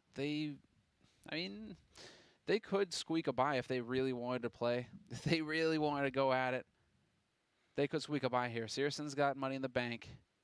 Yeah, oh, that is, yeah. There we go. They're going to do it, Anders. No fear, only dreams. I mean, guess we'll have to judge it on the outcome, right? I feel like this is more, like, buying this round almost, to me, feels slightly more like the sort of thing you would want to do if you were really far behind, whereas it's just 3-2. Yeah. Well, we'll see. If it works, then, you know, we'll forget all about it, and it'll be fine. Double AWP on CT Inferno doesn't happen that often for a number of reasons. Probably mostly for the retakes. Yeah. That can be pretty ugly. Smoke in the middle. Look at this. This time they've got 2 people pushed a little bit further up towards middle. And again, they don't really have to stay there and fight forever, in my opinion. I think it's just fine to just try and make it costly for forces to try and do these things, you know? Angle is here for Keto, though. This time he isn't horsing around out in front in the open where he can get punished. Still possible, but it's going to be just a little bit harder. There's the molly to force him off this angle. Doesn't quite go far enough. Yes, it did spread just enough. I thought he had that wallbang there. That was so close. He had a good grenade before that, though, as well. He's getting back up. Look at how cool this is. They are actually starting to get some more people in. Again, they don't quite have the firepower, but 3 men at the B bomb site can be hard to deal with because you might just not expect it. So you might get a kill on one, and you might get a kill on one, and push back another, and then you just don't check for the third man who might be hiding out. So a little bit tricky. Flashed in. Also very cool. Oh! Backpedaling and shooting Gary in the face. That looked really cool. That was brilliant.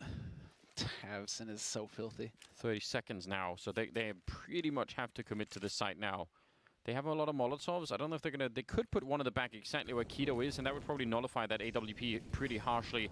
But no, they're going to go so far in front. There's one in the back. So Keto, yep, forced out. It was a little bit late. Don't think it really matters. Tabson is going to go down. Great grenade usage coming out here from Forza. That was absolutely instrumental in making this work. That was all over the place. Missing shots left and right as well. Big. What is going on here? Forza now going to get some real confidence as they are just slamming Big. They realize that Big went for that buy, and there's just a monstrous punish coming through now from Forza. Big should be able to survive with these 2 guns, and so we're not going to be in the same situation as this round where they're going to have money in the bank to try and make some kind of weird play. No, not quite. But, I mean, yeah, I'm surprised. Surprised that it went that smoothly for Forza. And that was just Keto right now just missing that shot. It's kind of crucial. You know, I realize I'm going to start to sound like I'm just changing my mind left and right. Sure. But I thought that was very, very cool. I thought Big had the right idea. I don't really mind anything they were doing in that round. But you see how Forza just completely displaced that AWP player in the corner with the Molotovs. And, I mean, that is the power of being in that corner to begin with, is you probably get the first shot for free. And then at the very least, they're like, oh, cool. Like, but he's just running for his life at that point in time. And the rest of them had, what, a pistol and maybe an MP9? I don't know. They didn't have a lot, right? So very, very cool to see that from Forza. That's a nice... yeah, they look... You said it earlier. They look way more prepared on this map. I definitely agree. Some cool stuff coming out. Could get... I mean... It's big on the CT side, and it is going to be them just trying to make the plays with these 2 guns that they saved. Oh, smoke going down. Nicely done. Sirsa catches Almazer on the edge of the smoke. Barely there in time, and this is going to open it up. That focus on Tabson, and they are just getting obliterated. This is an eco round from Big, and Forza just ran right into the blender. Again, it's almost hard to blame them for... I mean, it does look so silly when this doesn't work out, but... Russia, they would have 3 people essentially towards Archway, and what would they have had on the other side? Just pistols, more or less. But one gets sniped with the bomb, and then the other 2 actually take sort of divergent paths over there. So one of them is going to be fighting at Arch, the other one fighting towards A bomb side, and they just lost every fight there. That was just comedy. They face Arch. It's like they face Arch. That's when Searson peaks, or not Searson. Who else had the kill there? Tizian, right? Yeah. Yeah, that's when Tizian peaks, and then Tamsin at Arch is going to peek off of that because then they're worried about it. And it's just one after the other, after the other, after the other. Flit will catch Tizian, so some revenge there for his fallen mate. Nice nade onto Xantares as well, but it's still 2 AKs getting saved on top of that AWP from Searson. Yeah. This puts Big in a position to buy next round. Fairly solid buy at that. Oh yeah, they're going to be in an amazing position here, and there's only 20 seconds, so I don't even think they really want to go for this. I think it's so high risk. You could, if you win this fight clean, if you don't take any casualties here, you just win the round. Really, really tricky to do that. Oh, he shot right past him. That was so close. Missing another chance, XC Power, and now 6 seconds left. They're going to get the kill here, but Keto has to get 1 shot, and he's going to be done. He tries and goes for it, and that is the round 1. That's very, very clever. Great game sense coming out from Keto. 100% focused in on getting that 1 kill. I apologize. For whatever reason, I thought the bomb was down when I was talking about next round. Like, as in, like, the bomb was planted and we were just in a post-plant situation already. Just completely in my own little world there for a second. That, I mean, it even would have made sense if it had been for them to try and save it afterwards. Because again, I mean, I actually thought that was they had even the opportunity to that B bomb side. They could have sniped him and just gone straight into a 2-on-3 and maybe won it. It was closer than it seemed. But yeah, Big with a lot of money now. Down the middle, Tizian been caught. It's been called out to second mid as well. Flip turning around, somehow not getting the kill. They were flashed. I don't think he was, and it just seemed like he got the message maybe a second late. Oh no. It's when you're faced with too many targets. You don't know which one it is, you know? Which one do you need to shoot? Which one goes first? All of them. Kill them all. Yes, that is usually how you want it to go. Yeah. Ooh, nicely done there. Tizian with the wide swing. 2-man advantage for Big in the round. Plenty of nades still. Just to give it a serious follow-up, though, you are right that It is. I actually think of this as mark as like the mark of like a high-level player is if you have like several targets and you can't really kill all of them, just commit to one of them and get that job done, right? Which is really not that easy to do. I'm sure we've all been there where we're like, that guy's probably already dead. I'm going to continue to spray the next guy, and then like, oh wait, no, he needed a bullet, and then Or it's just you caught in the middle. Yeah, your crosshairs in the middle of two. It's like, which one do you go for? And that moment's hesitation is all all they need to kill you. So it's not a good compromise, is it? At that no, point it's in time? not great. All right, just spotting it out. Smart play from Keto. Again, he's probably looking at the clock, saying 30 seconds. If I go down, it's a 2-on-2 at the A bomb site, and maybe they can win it in 30 seconds. If I stay alive, yeah, what are they going to do? They basically have to win one of these fights here towards the A side immediately, and then just try and get the bomb down before anyone else shows up. And then it won't be easy, but apparently FaceCrack is just the man for the job. He made that look so swift. I don't even know how they were lined up for it. Now, it does walk into the spray from Keto, but that was the only place that FaceCrack could have jumped to spray them both down like that. And I'm just going to say it's so unlikely. Well, there's the spot. It's a 1v2. Man advantage against an AWP. If they move together here big, it's going to be very hard indeed for Almazer to pull this clutch off. Molly goes down as well, forces him into the open. Yeah, that's just textbook stuff coming in from Big. So well played on both of their sides. I'm really growing on Keto as a player right now. I don't think he's going to be out fragging Santeras and Tabson long term, but he's actually making a bunch of good decisions. I mean, it feels like everybody's just solid on Big. I mean, look at this mentioned by was it Maui coming into this? How on the CT side, it's just there's no weak link on Big to exploit on the CT side, and if you do happen to just barely find an edge, Big just switch it up, and you're left with nothing, with nothing. So unfortunate here for Forza, but they're going to call the attack timeout. They're just deciding enough is enough. We need to slow things down a little bit here, and so we will get that half buy coming out of Forza, in the hopes that they will be able to get another bomb plant and have a full buy in the next round. Yeah, and I mean, Big don't really have like much of a bank. They've won the last 2 rounds, but they've been really close. So they need to keep going. They need to really start to build up like a lot of money there on the CT side, I think, before they start to feel a bit more secure. 3 Tech-9s, 2 Deagles. We do love a good Tech-9 rush. We don't see them anymore. I mean, this is where you can have one of those pocket strats that you just hold on to for situations like this. Look at all the nades that they're getting. So they're almost going to play this out. They should almost just play this out at like a regular round, right? Crouch from T-spawn all the way to B. Never stop crouching. You remember that? What was that? Wasn't that Nip? Nip with dualies? Listen, crouched all the way up banana? Yeah, that did happen once, but I'm thinking more matchmaking. Listen, I have a 100% success rate with that strategy. It's never failed. just calling it out there. Just saying, guys. Just throwing it out there, Cash. Try it. You'll see.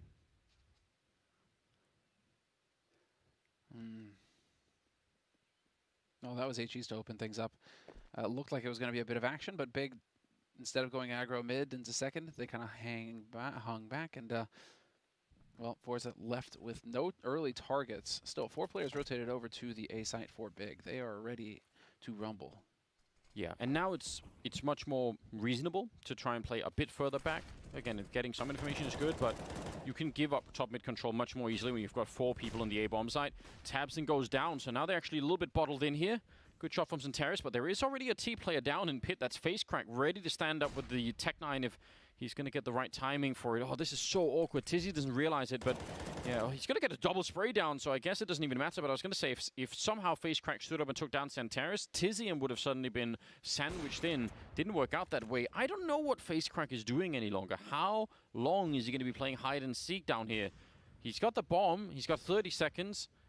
I feel like the timing window for this to work out has come and gone. Is he waiting for them to rotate off? What is this meme? They're going to be so upset because they did shoot through the wall to check for him. They're going to be like, why was he there the whole time? He just sat there for 30 seconds and just waited. Yeah. And he still gets a kill, though. That's the crazy thing. He still gets a kill in that. Yeah, but yeah, I guess hindsight is always going to be 20/20, but the time to get that kill was right before Tizian picked up the double. And even at that point, he had been sitting there for a while. Hard to know what the call would have been. It looked like it wasn't even just, like, it could have very well been the rest of them calling it in, saying, just wait, we've got more grenades coming or something like that. And then Tizian takes them out. We'll never find out. 10th round is coming up. The scoreline is 5-4. It's Big winning the last 3 in a row. It's been to time, it's been to defuse, it's been kills like this round. So they're just doing it all. But again, that was not a completely cost-free round for them either. By no means. Definitely going to be tapping into the bank there, Big. A lot of patience getting shown here as the countdown is about to be done, and we're going to get into the action. Oh, okay. So I thought there was going to be a bit more of a buy than this one. Unfortunately for Forza, it looks like last round kind of ruined their hopes, and so it is going to be a bit more straightforward here. HE to top mid, creating a little bit of smoke, a little bit of a diversion. And Searson going to miss the shot. Yeah, not worth going back for more either when you hear the deal. You know, what could maybe get a headshot with the AWP, but probably going to be in trouble if you stick around. And they're back to the 4-1. Oh, sorry, they're not. They're just doubled up over at Banana. Looking at the minimap, I thought they had disappeared one of their players over at the A-bomb side. But regardless, it's not looking too bad here. Oh, bit of a shot. He just got past Almeza. That's some really weird timing. Yeah, Searson's going to be upset when he looks at the demo, thinking, I was just looking there. Running around the court. Oh, that is a mind-blowing shot. Tizian now going down, Santaris in the pit, and he's going to get traded. That's Almeza just winning this round on his own, more or less. 2-on-3. Big could go for it, but do you really want to throw away these rifles? Again, they don't have that much money. I think because it happened so early, and they're just here, the bomb only just got planted, and so you could potentially get in here and find these kills. Unfortunately for him, that's not Almeza that goes down. Exit Power is going to survive with 11 HP in the pit, and that makes this so insanely difficult now for Big. Nicely shot. Nicely done, though, to open things up. Information is all here for tabseN, though. He knows the last man is playing from pit. Exit Power has got no HP left either. Bomb planted in the back corner. tabseN has got a kit, and he realizes this. He's going to have to spot this. He's going to have to be quick. There it is. The shot is in, but he's not going to have the time for the defuse. He's just trying to save an AWP, and I don't even think he's going to manage that. Goodbye, tabseN. I think he might. No! What? It's so deceiving, isn't it? Because it's planted that far away. This is where we need the, you know, in those moments when the bomb is about to go off, that circle or something over the minimap that shows you just how far. Yeah, we've got it. We'll figure it out. We'll get there in terms of technology. Don't worry. 5-5, 11th round. That is a round that Forza should have really never won. That just, it spiraled so quickly. It was the unlikely timing into the unlikely AWP kill. It just all went horribly wrong. Tizian going down here. The one AWP that they have. Searson now picking it up, and I don't know, man. That round has thrown this whole first half completely out of whack. Should have been 6-4 in favor of Big right now, and then who knows what could have happened there on out. Yeah, instead it's Forza just refusing to say die on their T side. This is their map pick as well, and so for Forza, it's all about just fighting, so it's showing us some grit here. Big, after Dust 2, that performance there where they were starting to horse around, they're starting to have fun. And at the beginning of this, felt like at the beginning of Inferno as well, they're starting to kind of hit their stride, starting to feel it. Not so. Forza definitely showing Big that they will need to be taken seriously on Inferno if Big want to end this 2-0. tabseN with some uncanny timing there. He definitely had the perfect idea. Could have definitely lined up that shot. Smoke goes down, and for Forza, it's really mostly, I think, a question of, is there going to be another smoke or B? If there is, then going A is the better choice. Of course, we can tell there's a full gamble from Big. They've got everyone here. Santaris waiting a minute, and maybe a little bit too long. Does get the kill eventually, but it looks like it's not going to be quite enough here. 28 seconds, and they will find Keto in the corner. So, another round for Forza. 6-5. And even now, Big don't have a tremendous amount of money. What a weird first half this is now. That one round, again, that did everything for them. This is all sorts of weird, Anders. Now, I mean, you're going to be light on nades if you're Big. tabseN should be able to squeak. Okay, he doesn't go for the flash. Interesting. I was expecting double flash smoke. Instead, it's going to be an HE. And I guess that's because he's going to Banana to bolster over here, so he's going to be having that HE, yep, over the top, hoping to get a punish in. Unfortunately, nothing is gained. Face crack took a little bit of damage early, but I think that wasn't from tabseN.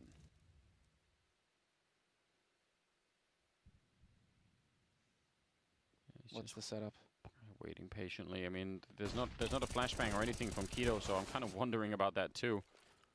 Yeah, he could throw a smoke or a Molotov or something, but he couldn't do anything to actually save or help Tabson in any way. So I have some doubts about this myself.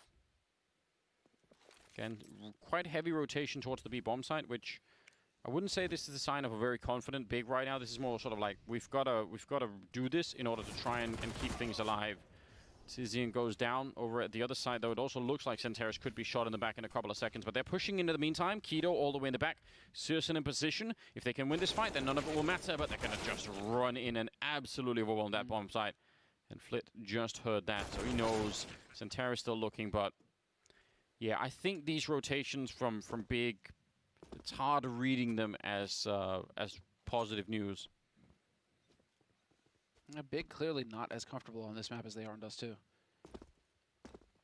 It's or Forza. It's the other thing is that there's going to be a lot of tape from Big, you know, so Forza may be able to just get more prepared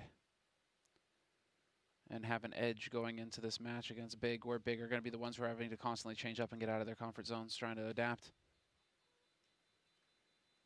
They're just not. I mean, they weren't playing super aggressive necessarily either on Dust 2. They were some of the time down middle when it was kind of, but they were just having such a good time as well. I would have thought they would have tried to do it a bit more here. They have been down the middle maybe a couple of times, just rushing down, but mostly in rounds where they've had the weapon advantage.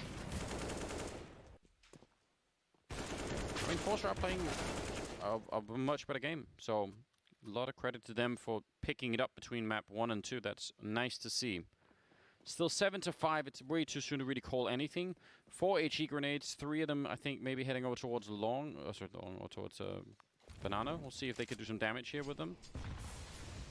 Yeah. Jerry taking a bit. Not, I think, what you're looking for really at the end of it. Not quite. The flash is over. There it is. And getting tased. Follow-up grenade is pretty good. I mean, it does some damage to Exit Power and Almeza. Tabson just has the USP, unfortunately, so he's sat here with a knife. Yeah, what's he really going to be able to do here? God knows why. Ninja. Ninja defuse. It's been a long time since we've seen one.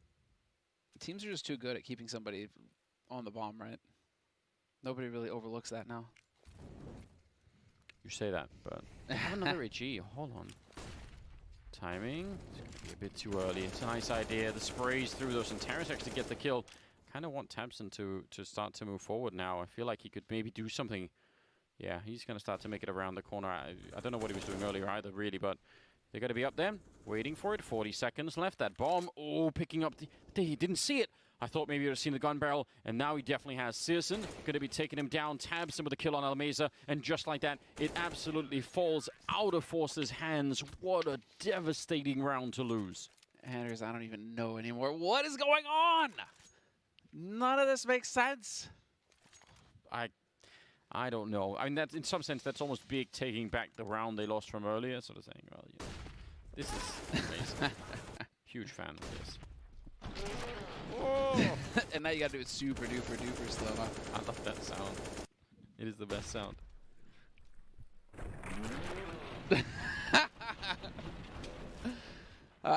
Thank you guys. I appreciate it. Yeah, brings me great joy.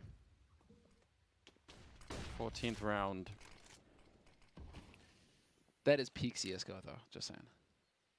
It's amazing. It's like what, 200 for a Zeus right now? I can't even remember. 200 to 300. I'm not gonna lie. I've never bought one. So I don't actually buy it myself. I just encourage other people to do it. Exactly. Again, very far back on this A side.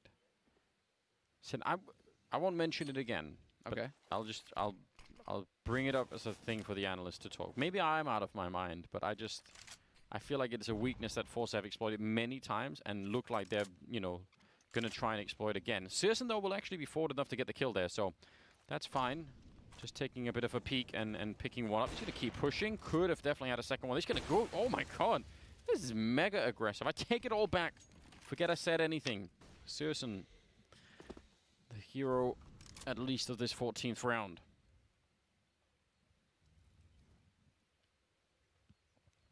Yeah, don't know what they're going to do here. Just to say that there is, you know, there is some middle ground between Searson pushing up alone with an AWP and falling all the way back in A. So, don't have to go that deep. I appreciate it if it works out, but just to say, you know, even just take a peek every once in a while. Flashed in, take a look, Flit, getting a couple of kills here, which, I don't know, a little bit annoying, but it is a 15th round that we're going into, so they'll probably be fine on the big side. They will have the Skrilla. Oh, Forza, though, will not. That is upsetting. So could be 8 to 7, which I think, I mean, from both sides, that's a pretty open game. It's about as even. I mean, it's as even as it gets at the end of the first half, for sure. So, going into it now, maybe some more cut loose and quick kind of play coming in here from Forza. We're seeing that second mid approach again into apartments. Seems like this might be one of the strategies that they favor when it is, you know, pistols Kevlar. And that's the exact same kind of thing that we saw earlier as well. Oh, HE in the second mid. They're going to blow up Searson if they go right now. What could he do here? Yeah, he's giving cut a smoke out. He does actually get a kill. Job well done, Searson. That's not so easy. Molotov comes out, but yeah, this is a full-on push. They're not going to slow it down. And yeah, this works once again. Yeah, that's just so tough for Searson. Footsteps are just not going to happen fast enough there. Nicely timed. Almazer through the smoke takes Tapson. Keto now in a 1v4. I mean, this would really be just the craziest thing. You gotta try for it though. You gotta try for it. You might as well, right? He's got the AK picked up. Definitely the weapon for the job. Coming out of the smoke, and they're just all over him right away. 8-7 in favor of Forza. Big, I mean, I feel like falling to many of the same kind of pushes over at that quad and pit side of A. I'm definitely going to look forward to hearing what the analysts have to say. I mean, not quite yet, because we do have another half coming up in this map. It's going to be after the break, though, so stay tuned, and we'll be right back.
All right, welcome ladies and gentlemen, second half, second map. It is right down the middle. 8-7 in favor of Forza. Although I'm pretty sure that this could have been something like 10-5 in favor of Big, maybe even more than that if you start to mess with the economy in that way. They really gave away some strange rounds. They also took one of them back, but I don't know. I have very mixed feelings about this first half for a number of different reasons. From Force's point of view, it is a step in the right direction towards that third map, which they're looking for, would be on Mirage as well. But right now, just going to have to try and win this pistol round first of all. Bit of a fight here. Oh, Flit, yeah. You don't want to be running out of bullets, and he's missing all the shots. Eventually gets taken down now inside of the bomb site. Exit power. We are going to need to see a lot of headshots just consecutively, and he'll get exactly none of them. Well, technically he got one. True, but I guess I didn't specify. You're right.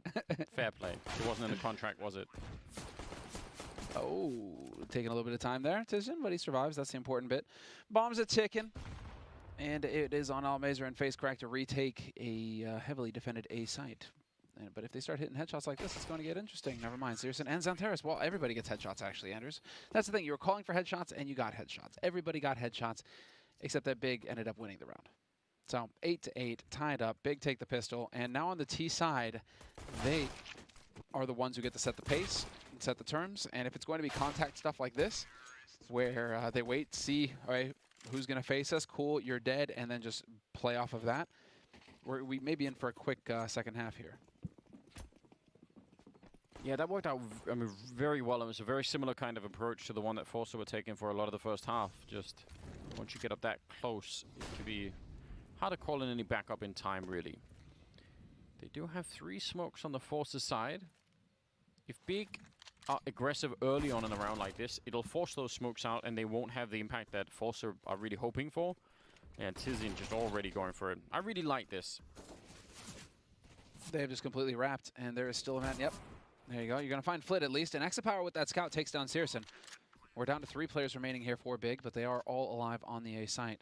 And so the Triangle of Doom can get put together here, and it'll be very difficult now, or should be, for Forza to pierce. The flash is in. They were ready for it. Yeah, that Molotov, though, is huge. That's going to buy so much time off the clock. And again, so doing a little bit more. Tizian getting a kill. Currently no kit picked up on the CT side. I don't know if there's one on the ground, but that in itself will be a little bit of a problem here. Maybe Keto goes down. They just retake it so quickly. I can't even believe it. I thought Big, even in that 3-on-4, I didn't think that was going to be any problem at all. Really, really strange turn of events, and they're going to have it in the last second as well. Forza pick up the round. I don't know. Let's see this again here. Well, this is the opening shot from Exit Power. Now that flash was completely ineffective. Interestingly enough. Yeah, there were 2 guys there, but they were not blind. Yeah, they were essentially playing anti-flash already. They were just all looking halfway into the wall. So, okay then. Well, it is going to be a 4 spy. I mean, you actually saw at the end. It was what, less than half a second away from blowing up. So all they needed, like, you know, they just needed to stay alive. Like, you know, if combined each of them live for, like, you know, 200 milliseconds more, they win the round. So I don't know. That was. It's the finest of margins. Yeah. An imperfect smoke, although we will get a follow-up. There was a chance there for Jerry to kill Jerry, but not meant to be. Tizian's made it right around the corner, but he's not running into a scout this time, an AWP instead. So that AK will get picked up, but he was obviously on a mission to try and surprise someone there with that weapon.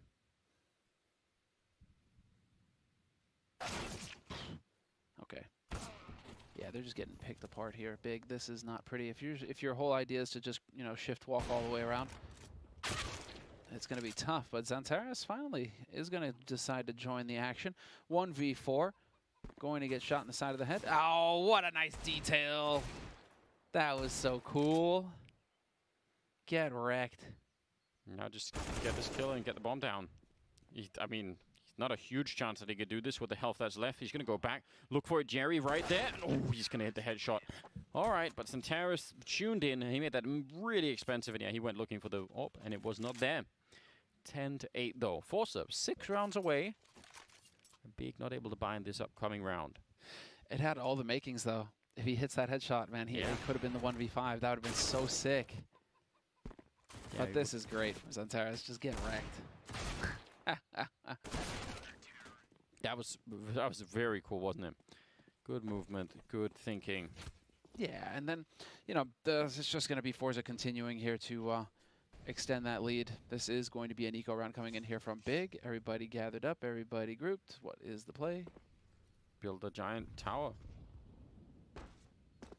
Okay. No, you cannot do that. Wait a second. All right, so we're getting it. Yeah. No, we're live. Yeah. They're trying to make a pyramid. The problem is you can't jump when you're up on someone else, like when you've done the double boost, right? The people further up cannot jump. They're so close to getting the triple. Now, all of the fun has been ruined. Yeah, why did they have to go and do that for? So you could have just admired them at least for a second there, trying to figure it out. Yeah. I kind of like Forza going and find them and saying, you know what, you're not just going to be spending time here talking and relaxing. We're gonna make you pay for this. Some levity, though, Anders, right? It's good for the morale on Big side. Right up until this moment. You nearly got the ace. 11-8, 20th round. Big, presumably done building towers in T-spawn. See how they do now. They have that AWP. They have a lot of grenades. They have a lot of Molotovs, which are usually great fun for any kind of a B execute. But even if you want to do that B execute, you should do what Zantares is doing right here. You should still try and clear out some part of this A side, or you're not going to have the the map space you'd want here. Zantares, oh, the timing, it's so unreasonable. He finally does get the kill, but it looked like he could have had that many times over. And that will force Face Crack, who's holding the arch now, to push back. He was there with him, sort of close by anyway. It's so weird watching Zantares play, though, because every shot that he hits, it just feels so confident. And then you look at his kills, and he's only got 12 kills. He's not even top fragging on his team. But every shot he gets just feels so confident. So it's very weird watching him play. Oh, nice shot there. Tizian jumping down, and he's just barely going to lose the fight. Nice flashbang down to the bottom of Banana to pick up those 2 kills. I mean, that was actually very creative from Forza. That's cool to see, and it's sort of a kind of aggression we didn't really see out of Big when they were on the CT side, but saying, all right, you're taking down, you know, that kill from Zantares, and our response is this.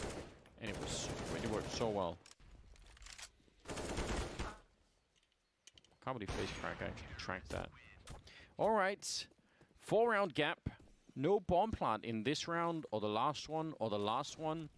Only 1 out of 4 rounds here that, well, Forza have won the last 4, but only 1 of them have been defuses. So Big are missing out on some cash here. Just sort of annoying. Ooh, Tech9! There we go. There's the train. Flit from the site, though. Going to pick it up, and he is going to survive. And now life gets very difficult indeed for Big. They need to swarm him fast, and he gets a little bit greedy with that HE. Just a little greed. And surprisingly, his teammates were all over on Banana. I mean, they hit that A-bomb site while they're still having a 3-man stack over there, which normally you only do for like a while, and then you draw it back as soon as you feel like it's not happening. They've picked up that AWP. They've got the M4 and a MAC-10. No grenades on the T side and plenty on the CT side. So this position here, Kido, I mean, he may get a shot, but he's definitely going to get grenaded out of this at some point. Yeah, already the Molotov's coming in. He's going to be done with. Jerry with the next kill, taking down Tapson, leaving Searson alone with a MAC-10 in a 1-1-2. And this time they have defuse kits. And I don't know how. He's going to have to swing so far in to try and do this. He's sneaking closer, running in. He's going to get the one straight onto Jerry. Oh, and that is enough. What a play for Searson. Saves the op, and he's 1 HP! Unreal. Survives with 1 health.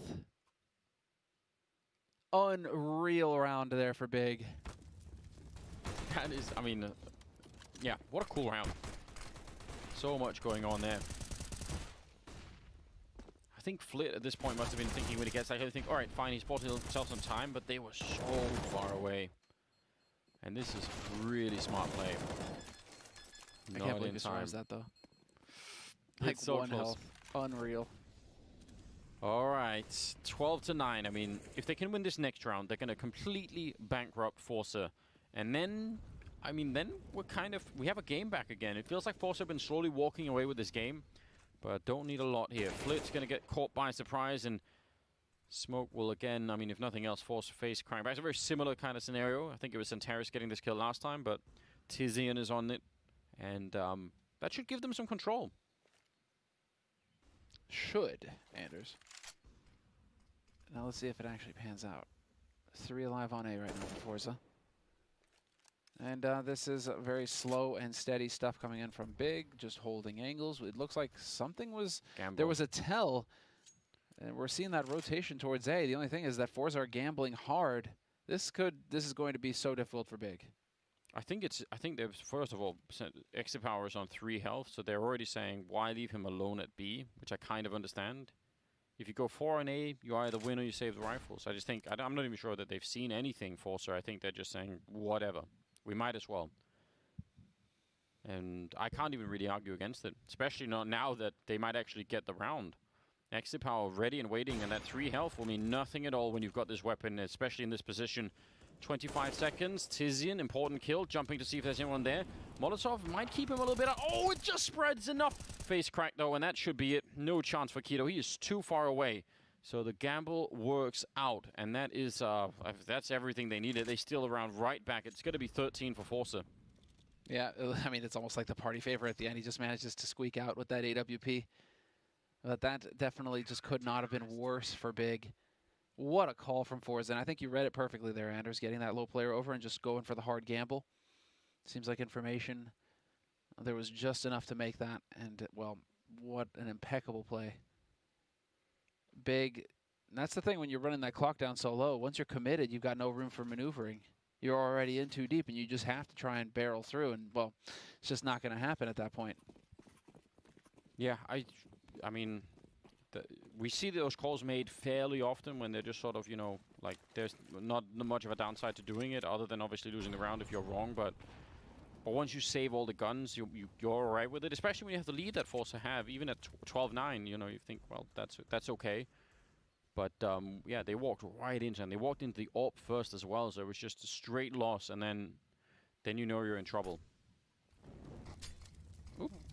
Smoke, Molotov to follow. No push behind it, but it is going to slowly force them forward here a little bit. Holmes is going to get traded. Jerry in a lot of trouble here. MP9, a kill right now would be a miracle for him. They're all over. He's going to get tabs in. He gets another one. Jerry doing so much work. That's unbelievable. That's almost a round 1. I thought they were going to take him down. It would have been a 2-on-4 with the bomb down. But Jerry just made it at least conceivable that they could pick this one up. Searson, he's going to see Flit. And Flit was not even thinking about the idea that he would have pushed up. So now face crack. 1 versus 2. And Big cannot afford to let this round go. This is a little bit of a gift for them. Searson's going to go down. Centaurus now out in the open. Oh, he did tag him in the face, but it doesn't even matter. Face crack running around, finding the AWP, and I mean, I don't think Big are going to recover from this. That round they have to win. When you hit the headshot and it's not enough. You know, that's just peak frustration there. 1 round after these close rounds go their way, we're looking at a completely different picture. Like you said, Anders, we could have had a 10-5 scoreline at the end of the first half, and instead it wound up being 8-7. And, well, I mean, Big just aren't picking up rounds. They've picked up 2 rounds, including the pistol, in this second half so far. This has been nothing but Forza just dominating outright.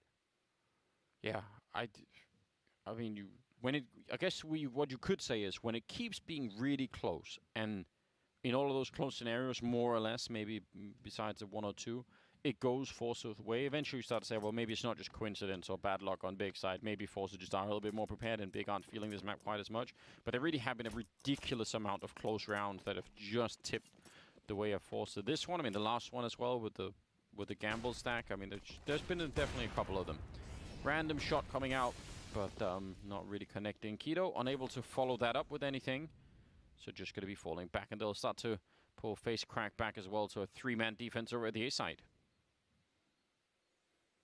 Yeah, bomb is still floating around Banana, but this is a 1.5 minutes plenty of time, and you'll see the change of positioning here as Keto decides to back off. Could still just commit to the B and get in here. You've got nade superiority on Big right now. And you still have, what, 2 smokes. 1 for coils, 1 for CT. Get it done. Yeah, and with the position that AWP is in right now, all you need is, again, if one Molotov is going to land out there, or even just a good flashbang or something, you're in trouble. They actually put that smoke down towards the site itself, which is not that bad. Tabson will still go down, and they haven't actually pushed through. They're really, really slowed down behind this. I thought they would go quick, but instead they tried to wrap around construction, which is also doable, but they just didn't find anyone there, so it's a little bit risky at that point in time. Missing the shot, and that may be the chance for a bomb plant here. Good shot for Keto. I can't believe this round is suddenly working out in favor of Big. They pick up a 10th round. I'm so confused. It's so hard to analyze this because, again, the smoke down in front of the site is a cool idea, and it's really awesome, but the wraparound through construction is only good if you're finding someone there. And all they did was lose players on the way, and somehow they still found a way to make their way through. It's really odd. Do we still call that the Pronax wall? I mean, it feels like that's like the Fnatic smokes, right? Yeah, but no one knows what that is anymore. What is it? Come from something new? Those were... it's too late now. Yeah, nah, I mean, or it just lives on forever, right? I think it's... The man with the incredible grin. That picture is still out there for sure. Oh, yeah. But I remember our reaction the first time we saw that. We were just like, what is going on? Yeah, they used to use that to actually just plant directly inside of the smoke, which is really hard to do these days. Let's see. A lot of people here at the Arch. 3 people. Are they going to go for more than just the boost here? A little bit of a double. Ooh, and a headshot. Let's see. Certainly will be confusing if you turn that corner and you run into a wall of people. Well, Anders, this is a golden opportunity here for Big. Even being down a man, I mean... They've had very many of them. That's true. They have. True enough. But now, I mean, you've got the force buy. Oh, and the trap. That is so clever. He really wants the AK. He's going to have it as well. 3 versus 5. And AK long range nearly works out. Keto very low on health. Face crack inside. 40 seconds. And they're going to bring everyone. Yeah, the backup is coming really quickly. Nice little fake with the bomb just to try and force someone out. And that actually has brought it right back to an even kill. 3 on 3 now. A little bit of a missed shot, but no kits and no grenades on the CT side. Big should be winning this round. And it looks like already Forcer are saying, yeah, you know what, these rifles are worth, you know, maybe more than trying to win the round. And then I'm maybe not wrong, because they do have a bit of a lead, right? 14-11, you're like, okay, but if we can get some more guns on the board, maybe that's a better option. Absolutely, because they still have Kevlar as well. Yeah. I mean, this was a force buy coming in from Forza. So, I mean, next round isn't going to be fantastic, but at least you have an AK. And if you can get scrimmy again, you can start pulling off some of these weird stacks that we just saw, you know, that were pretty effective. You could have a chance to get yourself on map point here and extend this all the way into Mirage. Mirage would be the third and final map of this series if necessary. But it's 14-11 for now. Big. I mean, it feels like Mirage is meant to be. It's hard to see how. Yeah, I mean, how could they not, you know, pick up these next rounds? Again, I just want to remind you, they have won 3 out of the last 5 rounds, but those 2 rounds that they lost, they should have also won. So if straight up, this should be something like, you know, 13 to 12 or something, favoring Big. Yes, yes. It's what a strange game this is. It's just the way it goes sometimes. And, you know, for Forza right now, I mean, they're showing some grit. They're not rolling over. Dear. It looked like Big were just going to keep beating up on them, and then no, not meant to be. Forza are the ones who right now are actually in a fairly interesting spot. That AK on Flit inside of the bomb site, it's asking a lot. They're gonna have to, he's gonna have to get multiple kills and stay alive and all the rest of it. Nice start here. No head armor either on him, so that MAC-10 even could have been dangerous now. Backup is coming in for the library. Pretty good flashbang set up by Tabson. Exit power goes down, and yeah, they needed to continue that fight, because again, the backup is only just now there. Molotov in and towards face crack, and he'll burn alive, leaving Jerry alone. 1 versus 2. It's a lot of damage this round, regardless for Forza onto Big. I mean, they made that very, very expensive, but it's still going to be 14-12. Now they can buy once again on the CT side, though. I did love that run-in with the MAC-10. Like, regardless, just getting that deep in is pretty cool. Very much a YOLO sort of scenario. But Tijan has been doing a good job of getting follow-up kills like that. One there, and he nearly got the spray transfer, too. That was filthy. 12-14, Big in the process of running it back here on Forza. Forza just hoping to be able to get this 1 round that'll put them up onto map point, but even then, given how well Big are playing right now, it's not guaranteed that we don't see overtime if they get to 15. So this is all on Big, and this is a must-win round. Forza, if they lose this, they are going to be very hard-pressed. It's going to put them in a half-buy kind of situation in the next one. And Big just content to sit and wait. Just waiting for any kind of weird nades to come out. And that's been, what, like 30 seconds of just waiting right now from Big. Yeah, and it's, I mean, it's paying off in the sense that all they have is a smoke and a flashbang left on the Force's side. So they're not going to be, it's going to be hard to rely on that. Almeza's got the last one here at about 50 seconds, and he's going to be slowly falling back now. He still hasn't used it, so pretty good restraint on him. I mean, even one smoke can win you the round, right, if you just find the right timing. He's finally put it down. In the meantime, though, Power taking down Tabson. Out of grenades now on the Force's side, but they are a man up, so I don't know. Clearing this out. Tizian, again, making a little bit more noise. They could switch this into sort of a B attack if they feel like it Big.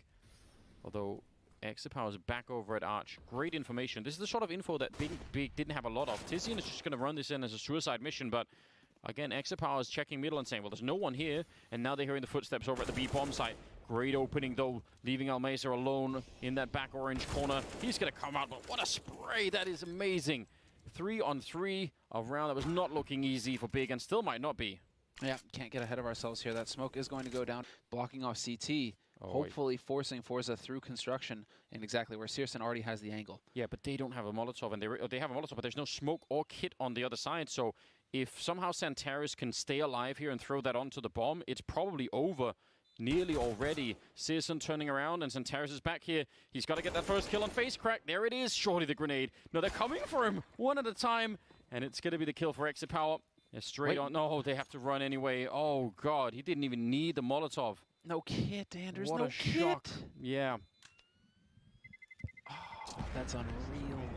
And so lucky as well, considering Searson's positioning there. I thought that that was going to get him a kill for sure, but Power decided to fall back and play the 3 of them through CT instead. But this here from Keto is monster entries. Not easy to do. I really thought the round was kind of more or less already done. Man, are we really going to see this? Is this actually going to happen? I mean, now you see, okay, so you have that AWP and that AK that survived the round, fantastic, but otherwise you're just going to have Deagles and 5-7 and a 5-7. Big, fully bought up, but this is it. All about them. Power, grenades raining through. Again, it's Keto. He's so aggressive, and it's been working really quite a lot. It's going to finally go down, but I mean, still, it's so cool to see him just take up that charge. Now, can they do anything over at the A side while that is going on? Jumping through, Almeza probably should have had, oh, what a save. Searson absolutely saving Tabson's life there. Face crack, it's a beautiful headshot, and I can't believe he got one to the hay card as well. Ridiculous. Now it's a 2-on-2. And again, the power probably is with Big. Similar position here. There's no defuse kit, there are no grenades on the CT side. Molotov is going to go down, and yeah, that'll block off Power for a very long time. Yeah, time to pack it up. 14-14. And you have, that was, I mean, Keto, even if he got no kills, they were so quick to react Big on the A side. Really, really well done. Yeah, backing off and saving the AWP. Oh, man, it's so unfortunate for Face Crack there. I mean, you still got 2, but you really were hoping that these would make all the difference, and it didn't quite manage it. 14-14, tied up. We're going the distance, 30 rounds. That's what it's all about here. And this was just, again, now we're starting to see Big just try to make those power plays, right? That's enough horsing around. It's time to get in here and just get the job done. End it in 2 maps instead of taking this to Mirage, where things can get real spicy. And unclear for Big. Big still the very clear favorites in this match, despite Forza really getting close here. But this is it. This is the winning situation for Big. They're the team with the experience. They're the team with the know-how, the confidence. They should be winning in a 14-14 scenario like this. Yeah, the problem is, I mean, the round loss bonus is now kicked up so far that Forza is at least going to be well equipped. So the last couple of rounds here could be a little bit more tricky for sure. Good counter grenades coming out there from Forza. I guess they actually want to fight it being flashed from inside of the bomb site. Face Crack has another one primed, but it's going to be too late. He did have one, but just never threw it. And his two teammates, they could have really used that. Now it's up to him alone with the M4, and he's going to get taken right down. Pack up what you have in these. I mean, the AWP and the M4 there, I don't even know. 2 versus 3. It's maybe they have the money to straight go for it. Maybe they do want to try it, but it is risky. It's so risky. Because if you lose these guns, I mean, your bye next round is just going to be a sad, sad story, isn't it? So instead, you can play for overtime, and it's looking like that's what's going to happen. Exapower isn't even close to the B site. Yeah. Flit's backing off, and man, the full-on confidence coming in from Big there with that double spray, and then to get the follow-up, Facecrack is just going to be haunted by that.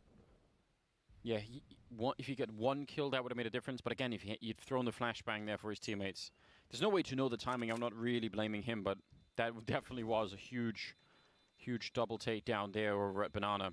15-14, Big winning now a 6th round in a row. And Forza, one more chance to stop this disaster that's unfolding in front of them. Forza were really in control of this game. It was looking good. As you can see, a whole lot of blue there at the beginning of the second half. Big were clearly struggling to get rounds together. A couple of very close calls as well, though, that went Forza's way. So there was, you know, the fates that were helping Forza out. But now this is all just Big setting it up. A much better buy because they managed to save those 2 guns. A much better buy for Forza than I thought they would be capable of. This is nearly a full buy. This is fantastic for them. Similar setup for them, though. 3 over at the B bomb side. They're not really finding Banana at the moment. Looks like they're going to be flashed into, or actually Molotov in, to try and take a look. So yeah, they're going to check Banana and not really see anyone yet.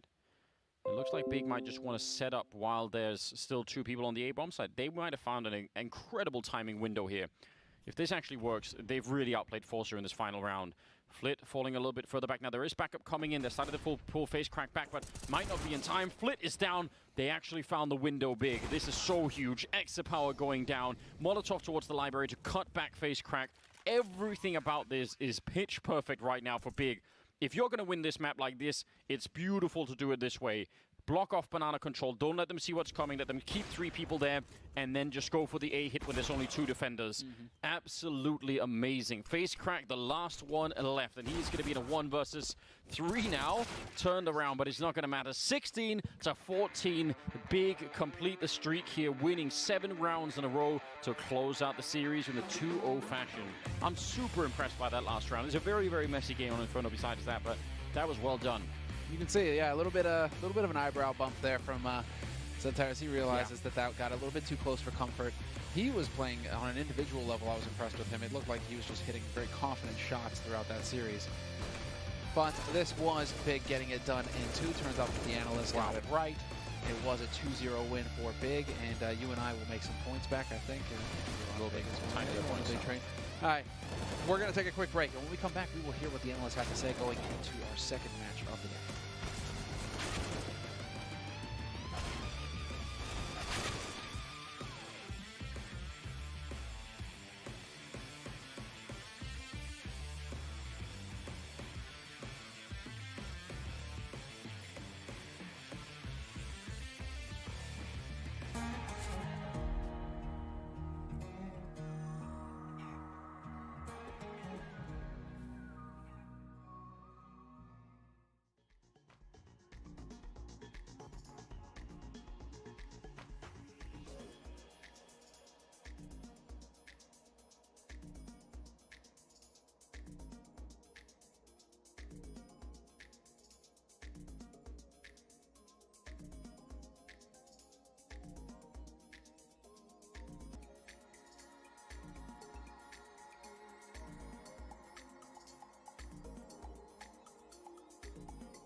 It came down to the wire on our second map of the series, but ultimately Big wrap it up 16 to 14.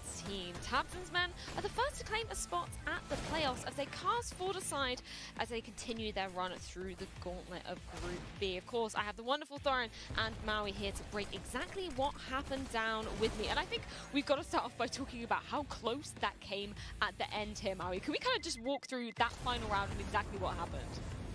Oh, the final round, actually.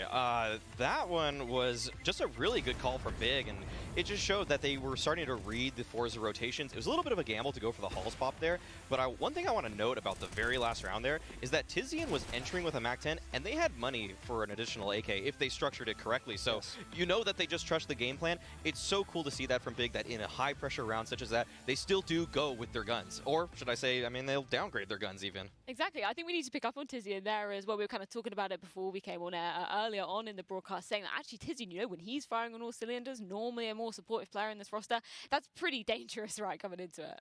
Yeah, I was kind of alluding to it earlier in this, that he plays a lot of the same positions as Flit, and Flit's usually the top fragger for Forza, so it just kind of shows the just differences in how these teams are run, in that they play this kind of similar style, similar positions, but the way they get their frags, it's completely different. It is indeed, and of course we've got to talk about the comeback that was from Big there, of course, on that T side of things. We thought it might be down and out, might be going to that third map of Mirage. So where did you see the shifts coming in there, Duncan? I mean, the interesting thing is, even on the first half, where Forza was the ones that for the while was running away with the game, and then were always leading, Big were always in the rounds. Even when it was the P250 buys, they were always getting kills. They were always getting a 1v1s, 2v2s. So if you're the big guys, your game is so consistent. You know, just keep plugging away. We're going to get our chances. Then on the T side, like, theirs was way less gimmicky than Forza's was. Forza's was just going to run the same things over and over again. And if we happen to hit you, and you haven't literally gambled that we're coming to this site, we're going to run in. If we insta-headshot you, we win the round. If we don't, we just lose the round outright. So the difference is I saw structure from the big guys. I saw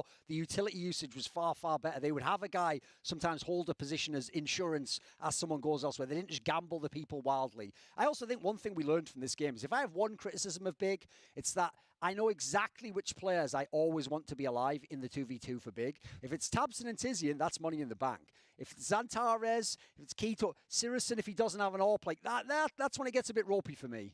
Well, of course, we've got to check in with the guys from the Big clan. And the wonderful Monty has Toby on the line for a winner's interview. Let's check in with them. That's right. I'm here with Toby, the coach of Big. So let's start off with map number 1. Was the Dust 2 selection a result of what you guys saw in the Envy Force game, or was it something that you had planned even before that?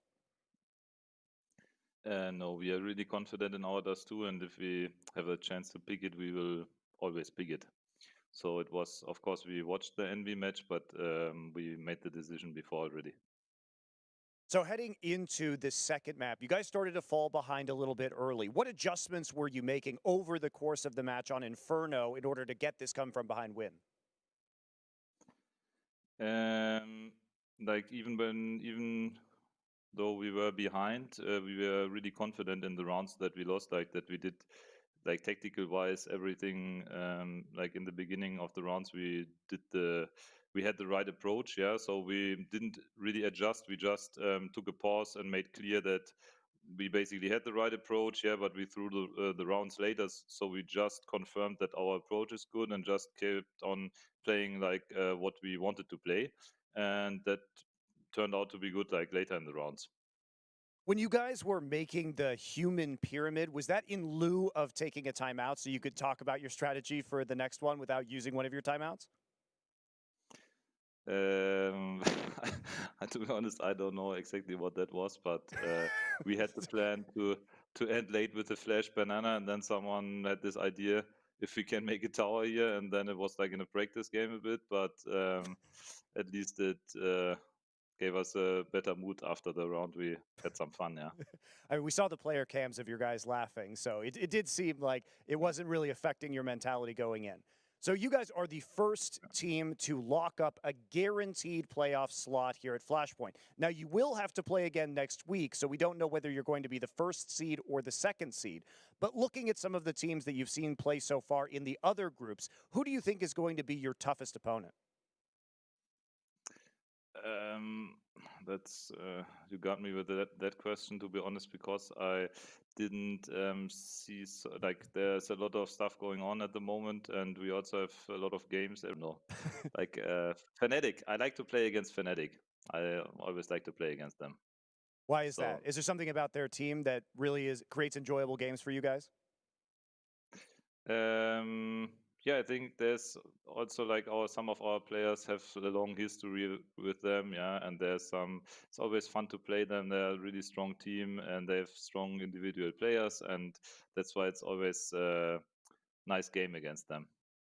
All right, I guess we'll open this up for just a moment if you guys have any questions for Toby or Big based on what you guys have seen so far in this match. I'll ask Toby, why did he shave his beard? Yeah, the important questions. I knew that someone will ask that. To be honest, I was while I was doing the veto some days ago, I misshaved the one side of my beard. Yeah, it was just too short, and then I decided to shave the other one as well, and in the end, it ended up like this. I always wanted to do it, but now it was the time. Yeah, so let's see how long it takes to grow again. Cool. I've heard enough. Yeah. All right, thank you very much, Toby, for joining us. Good luck to Big, and congratulations for being the first team to qualify for our playoffs. Yeah, thank you very much, guys. Yeah. Huge congratulations to the men from Big, making it all the way to the playoffs here at Flashpoint 2. But I think we've got to start by delving into that match a little bit more, because I know when we were sitting in the green discussing it, we were saying at that first half it was a little bit sloppy, to say the least. It felt like more of those rounds should have gone in the favor of Big. So I'm wondering what your take was on that, Maui, and why that ended up happening. I'm not sure if more of those should have gone Big's way or Forza's way. It felt like both teams were winning their force buys. Yeah. Yes. So that half could have easily been 11-4 for either team, in my opinion. The P250s from Big were looking way too sharp, and the force buy, just kind of 4-1 strats from Forza, were also working out too. So it's hard to read what exactly went down in that first half. But the second half, I do have to bring up that point that Duncan mentioned earlier, the fact that in those late round situations, it was kind of striking how Xantares and Sursen were playing those out. The fact that they were just swinging into their opposition instead of trying to play the nice kind of crossfires, which you're used to seeing on Inferno. They just wanted to take the fight right to Forza, and it came back to bite them in a lot of those rounds. And they were also doing it right at the beginning of the clock. It's like they never learned that rule that you tell people if you're a coach. Like, the clock is your friend. He's an extra man in that scenario. Use him to help to battle the enemy. Make them come to you. Well, and you mentioned there the P250s and the importance of them during this matchup, especially in that first half. And I believe you've got a particular round you want to be breaking down from that Big side of things. Yeah, sure. So as we get into this replay, this is just going to be an example of how chaotic the first half was. We're going to see early on, if you just look at the buy on the right side, Big, they're working with a couple of save weapons here. Sursen is able to get a pick because of a kind of a messy smoke, actually, from the side of Forza. And then this crossfire between Tizian and Tapsin is actually just excellent teamwork from the both of them. And Forza, they're almost able to bring this back, but Keto just with the hero swing at the end to deny the bomb plant with 4 seconds left. It just was all over the place, and I think that was just kind of characteristic of what we saw in that game, that this was a lot of unexpected rounds going the way of both players and both teams. Yeah, 100%. I kind of want to shift the focus back to some of the players we were focusing on before this game began. Of course, we had that head-to-head. It was XC Power and, of course, Sursen as well. So I'm wondering, Duncan, what you kind of gleaned from that. We were talking about the comparisons coming into it. Where do they stand after we've seen this match play out? I didn't feel like they were both that impactful on the overall match score, actually. Like, that round there, Sursen did his work. Like, you look over here, Exapower, the weird thing about him is he always gets his numbers because basically he just has the AWP all the time. Like, you see, if ever they're doing a force buy after they lose the pistol, he's always just pure saving. Like, he doesn't buy anything, but he's going for that AWP. So, considering how many AWPs he gets, like, you see the stats there. A lot of kills, but when you look at the other stats, the KDR, number of deaths, you look at the ADR, it's not particularly that impactful. Sursen, I think, just did his job on the other side. I will say, for Big, this just shows what a complete team they are. They can win with what, in theory, people would say are supposed to be the two worst players, Tizian and Keto, top frag the whole series. Xantares is supposed to be a superstar player. He was just hanging out in this game, just chilling. He didn't need to do anything. Yeah, it's pretty cool to just see top to bottom just how strong this roster is. And Tizian was a player I was talking about earlier, and you compare him to Flit, a lot of they play some similar roles, and this is, to me, just showing a point I was trying to make earlier, which is that I think Big's worst player is better in a lot of respects than Forza's best, actually. So I think, all in all, this is the result we expected, and it's cool to see just the scoreboard here and how Big are able to win. They have so many win conditions. Yeah, they do indeed. And I'm just kind of thinking of Force, obviously, going forward. They will be going down into that lower bracket of this group as well. So from your perspective, Duncan, where should we be looking at Force, you know, for those improvements going forward if they're hoping to make it to the playoffs? I think, listen, you know that old saying, like, you've got to stick with the horse that got you to this point in time. Like, that's basically what Force is going to do. Like, even in this game here, they almost won this map on Inferno, which is certainly a map that we know Big can play. So if I'm them, I stick to my maps that I like to play. I hope everyone doesn't pick Dust 2 against me and I have to forfeit the first map. I actually think, though, the rest of the group has shown enough weakness in those other two teams that I still favour Force to sneak that second spot, or at least now, in this scenario, they're going to be third. They're going to at least be in the last chance qualifier. We have very much not heard the last of Force. No, 100% not. And I want to pick up on Jerry as well, because I know he was a player that you were kind of focusing on coming into this Inferno. Unfortunately, we didn't see them manage to take the win there. But why is he a player that, you know, we're generally focusing on coming into this map, which is generally that comfort zone? Well, one of the things I like, actually, is because I personally don't believe his star players are good enough. Like, his star players won't beat the two star players on the big side of the equation. He doesn't just force feed everything through them only and then sacrifice everything himself as the RGL, die, never getting kills, just create spit. Like, this guy actually goes in to kill you. When he entries, he is taking that duel to win the duel as well. You saw he top fragged for his team there, gave a pretty decent performance. Even Almaza, the guy no one ever talks about, he was getting a lot of kills. So I actually think you saw some of the depth that Force has in this scenario. The big issue for me is, I kind of know what I'm going to get from Jerry. The superstar players, I mean, they sometimes never turn up. Like, after watching these two games only here, I've watched them online as well, you would never know why Na'Vi wanted to sign Flit. Like, this isn't someone who was coming in to be a star player. Yeah, the inconsistency with him as a player showed up today, definitely. And Forza, they don't necessarily always game plan around Flit. It's just that he kind of has to clean up sometimes because the rounds get so scrappy. So I think Jerry, he just needs to stick with his plan. But I wouldn't mind a session with this team for them to talk about some of the theory in late round situations, actually, because the way they decide to save on a 2v3, or sometimes they decide to go for it. How about that round late in the game? They lost to Xantares, who died because they just didn't keep track of the time. Yeah. And they had no kits. They just need to get on the bomb there. Like, the way they play with some of the timings or their positions or their utility, I think that's a part of their game that they can flesh out, because the way they play, their style, that 4-1 style, they're not going to change that in a day. But they can play those clutch situations a little bit differently. They can try to read those a little bit differently. And that's when you have a coach in your ear telling you, hey, guys, we talked about this. You can do it live round because we're online right now. You can say this. So you can just tell them, go for this, guys, or let's, like, bang some heads, you know, just fire them up as they try to run into that bomb site. Get it, just make it a little snappier, make it a little quicker, or just decide to back out. Yeah, and I think that's an interesting point to be bringing up, because when we were speaking to Jerry after the win, first of all, here at FLASHPOINT, he was saying communication issues was something that he was really, really facing in here. I did a very, very interesting long-form interview. You can watch it on the FLASHPOINT YouTube channel. And he was saying, you know, he wants to get into the psychology of this team. He really wants to make sure that these players are feeling comfortable. But when it gets into those situations where the pressure is just too much for them, I don't know. I don't know whether that's an issue that they're going to be able to overcome, and what you guys think they need to be doing to do that. We need a Photoshop. If he's really trying to get into the psychology, I want the classic Robert De Niro movie, analyze that. And I want Jerry as the head of Robert De Niro. Someone whip that up. Next show, we'll have it on. Well, of course, you'll have a little bit of time to do that. But before you go ahead over to those Photoshop scores, one for Monty has got Kogu on the line from MIBR ahead of our next match here at FLASHPOINT. Monty, take it away.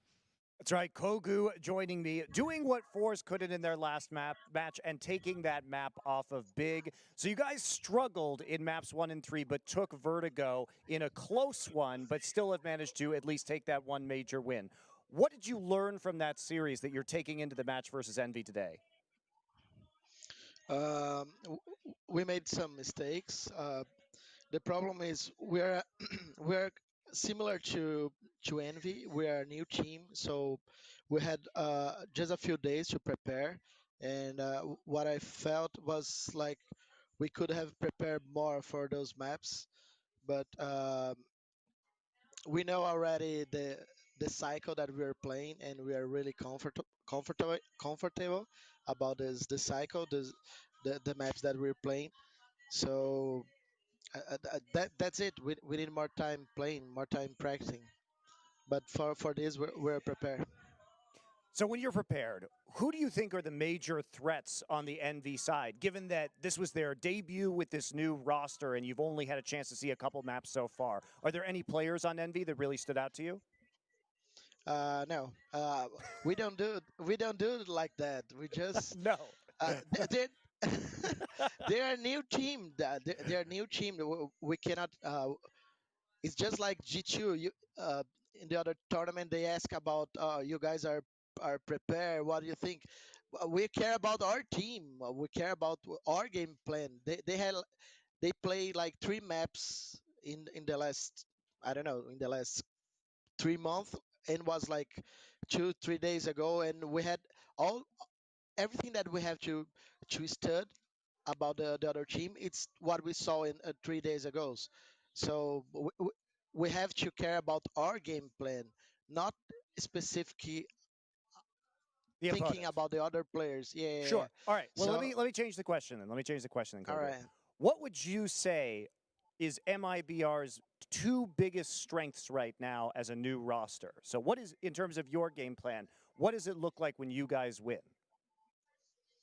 I think our strength is we're hyped. So we're moved by energy. If everybody is on the same page, everybody is like hyped, like showing good vibration. It's do you understand what I mean? Yes, I understand what you mean. So that's All right. one. What's So, your other strength? all right. The another one is I think we're uh, it's completing the first. All right. So why I think we have to be hyped, because in this team we're all friendly. I know there's a lot of team that has the same, but in this team we created some atmosphere before we start practicing. Not now, but before we start practicing as a team, like a month ago. So we try to be friendly. We try to help each other. We let all the new players like comfortable, like they bringing they all bring a lot of stuff for the team. So the friendship, I think it's another strength on the team that we will recreate on the server. All right, one final question. What do you think you guys have improved the most during your boot camp in Serbia? Um, we have to improve our map pool. That's for sure. So it's a short time. The days here look so short. Like I wish our day here was like 30 hours or 35. So we have more. Yeah, it's true. It's true. So we have more time to do all the stuffs that we are supposed to do and play more deathmatch, play more, watch more demos, uh, practice more. We need this. We are a new team, so it's hard when you have like a short time to prepare, but this is it. And what I can say is with the time that we have, we will give our best, and I feel this is gonna be us. Well, fair enough. It's still looking like you guys have every chance to get out of this group, considering Envy and Fours look pretty beatable for you guys overall, so good luck in your next match versus Envy. We'll be seeing you play in just a little bit.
Our first match of the day is all wrapped up, and with that, they catapult themselves straight to the playoffs. But now it is time to be moving down into that lower bracket as MV are taking on MIBR. Of course, joining me to unfold all of the action, the wonderful Potter and Alan. Guys, absolute pleasure to be back up on the desk here with you. Alan, how are you doing this morning? Enjoying the game so far?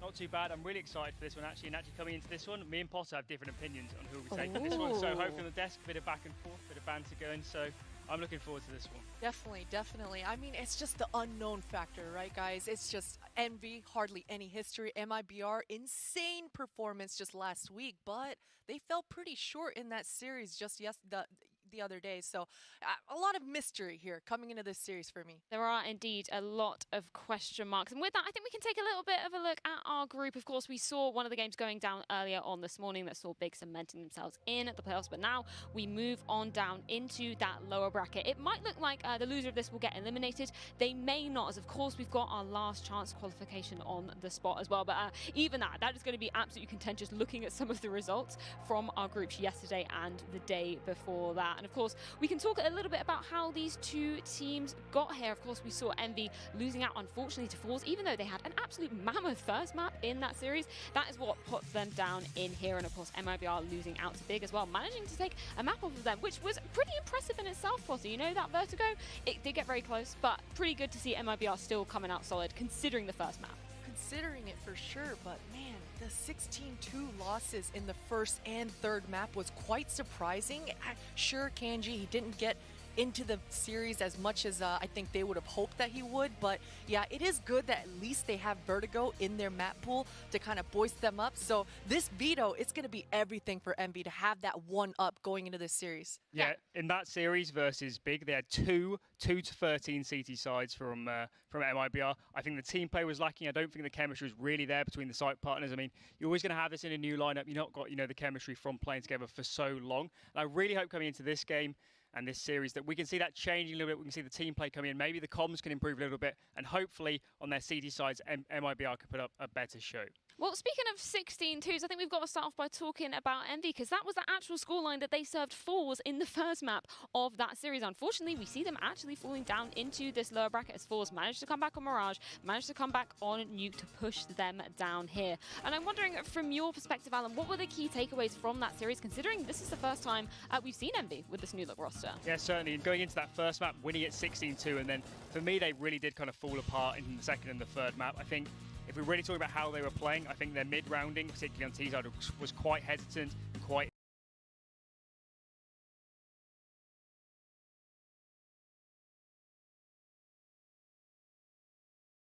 winning it 16-2, and then for me, they really did kind of fall apart in the second and the third map. I think if we're really talking about how they were playing, I think their mid-rounding, particularly on T-side, was quite hesitant and quite...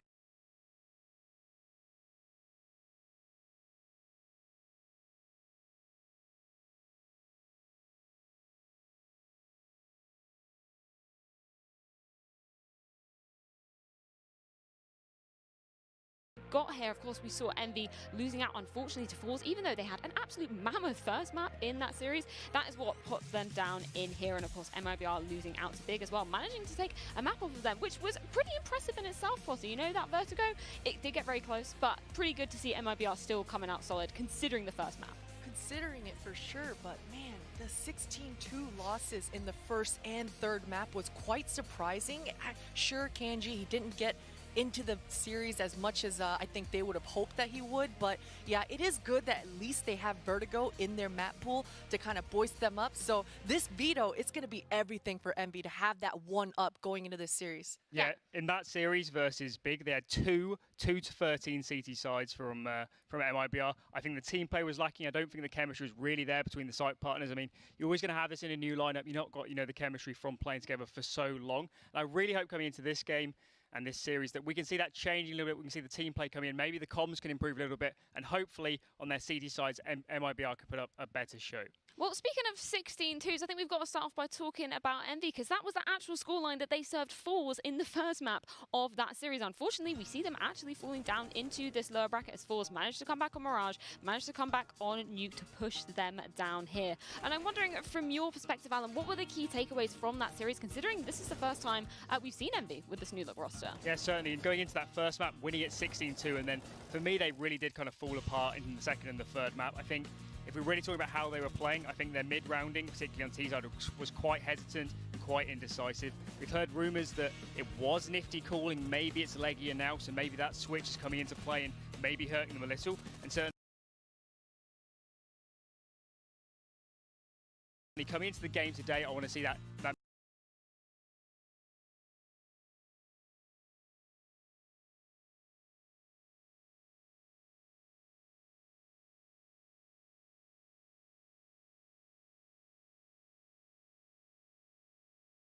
mid-rounding really decisive. As soon as they've got an avenue to go into, they just hit it instantly.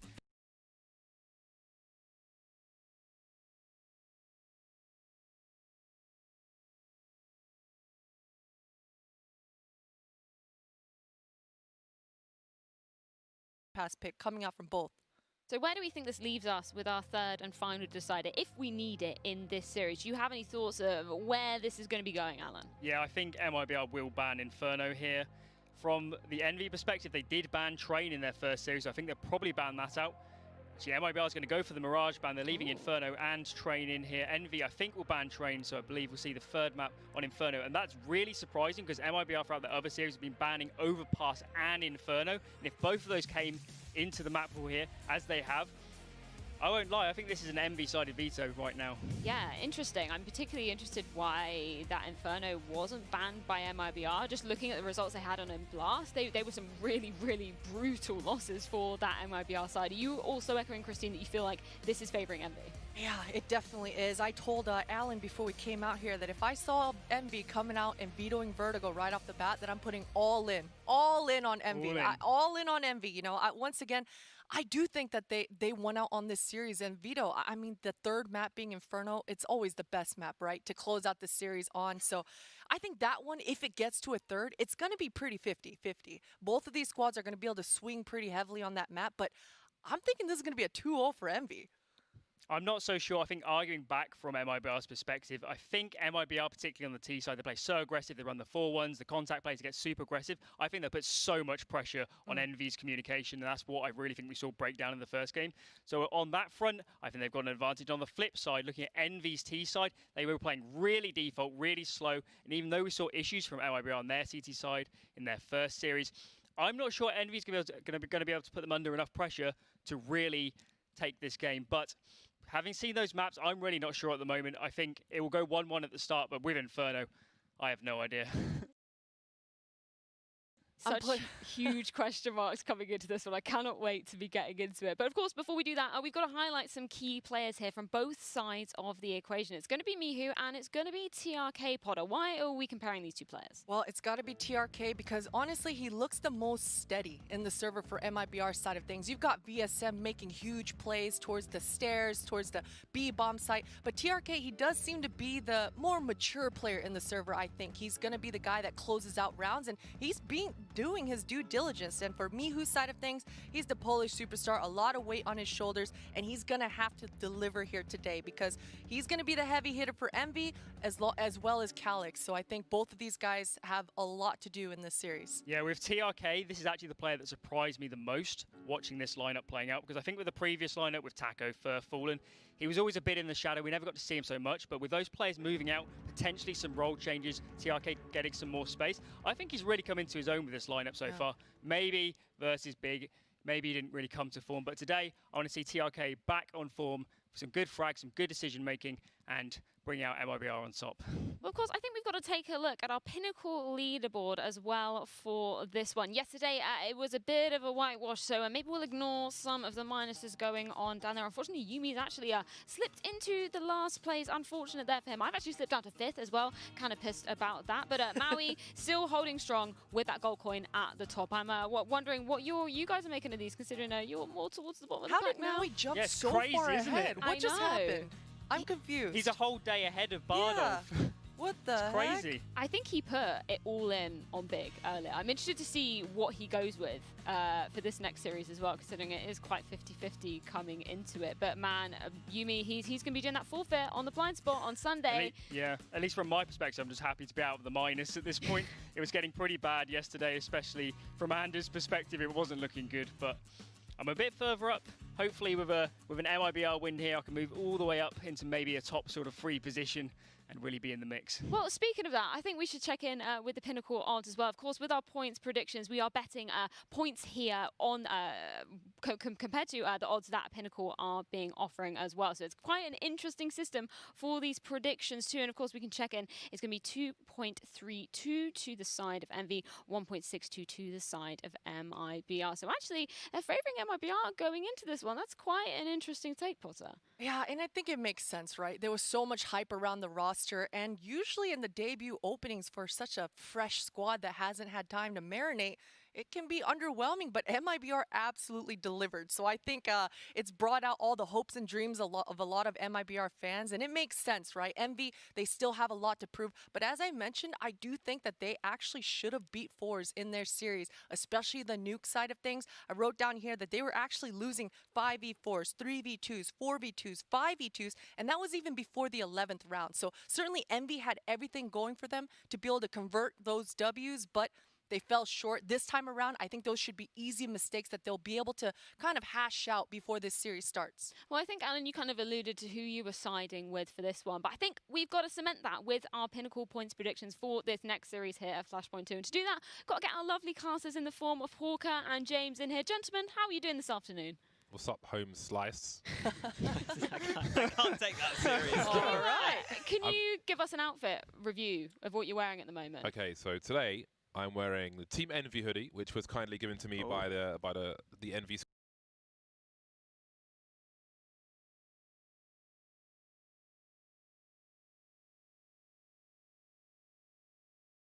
RK, because honestly he looks the most steady in the server for MIBR side of things. You've got VSM making huge plays towards the stairs, towards the B bomb site, but TRK, he does seem to be the more mature player in the server. I think he's gonna be the guy that closes out rounds, and he's doing his due diligence. And for Mihu's side of things, he's the Polish superstar, a lot of weight on his shoulders, and he's gonna have to deliver here today because he's gonna be the heavy hitter for Envy as well as Calix. So I think both of these guys have a lot to do in this series. Yeah, with TRK, this is actually the player that surprised me the most watching this lineup playing out, because I think with the previous lineup with Taco, Fallen, he was always a bit in the shadow. We never got to see him so much, but with those players moving out, potentially some role changes, TRK getting some more space, I think he's really come into his own with this lineup so far. Maybe versus Big, maybe he didn't really come to form, but today I want to see TRK back on form, some good frags, some good decision making, and bring out MIBR on top.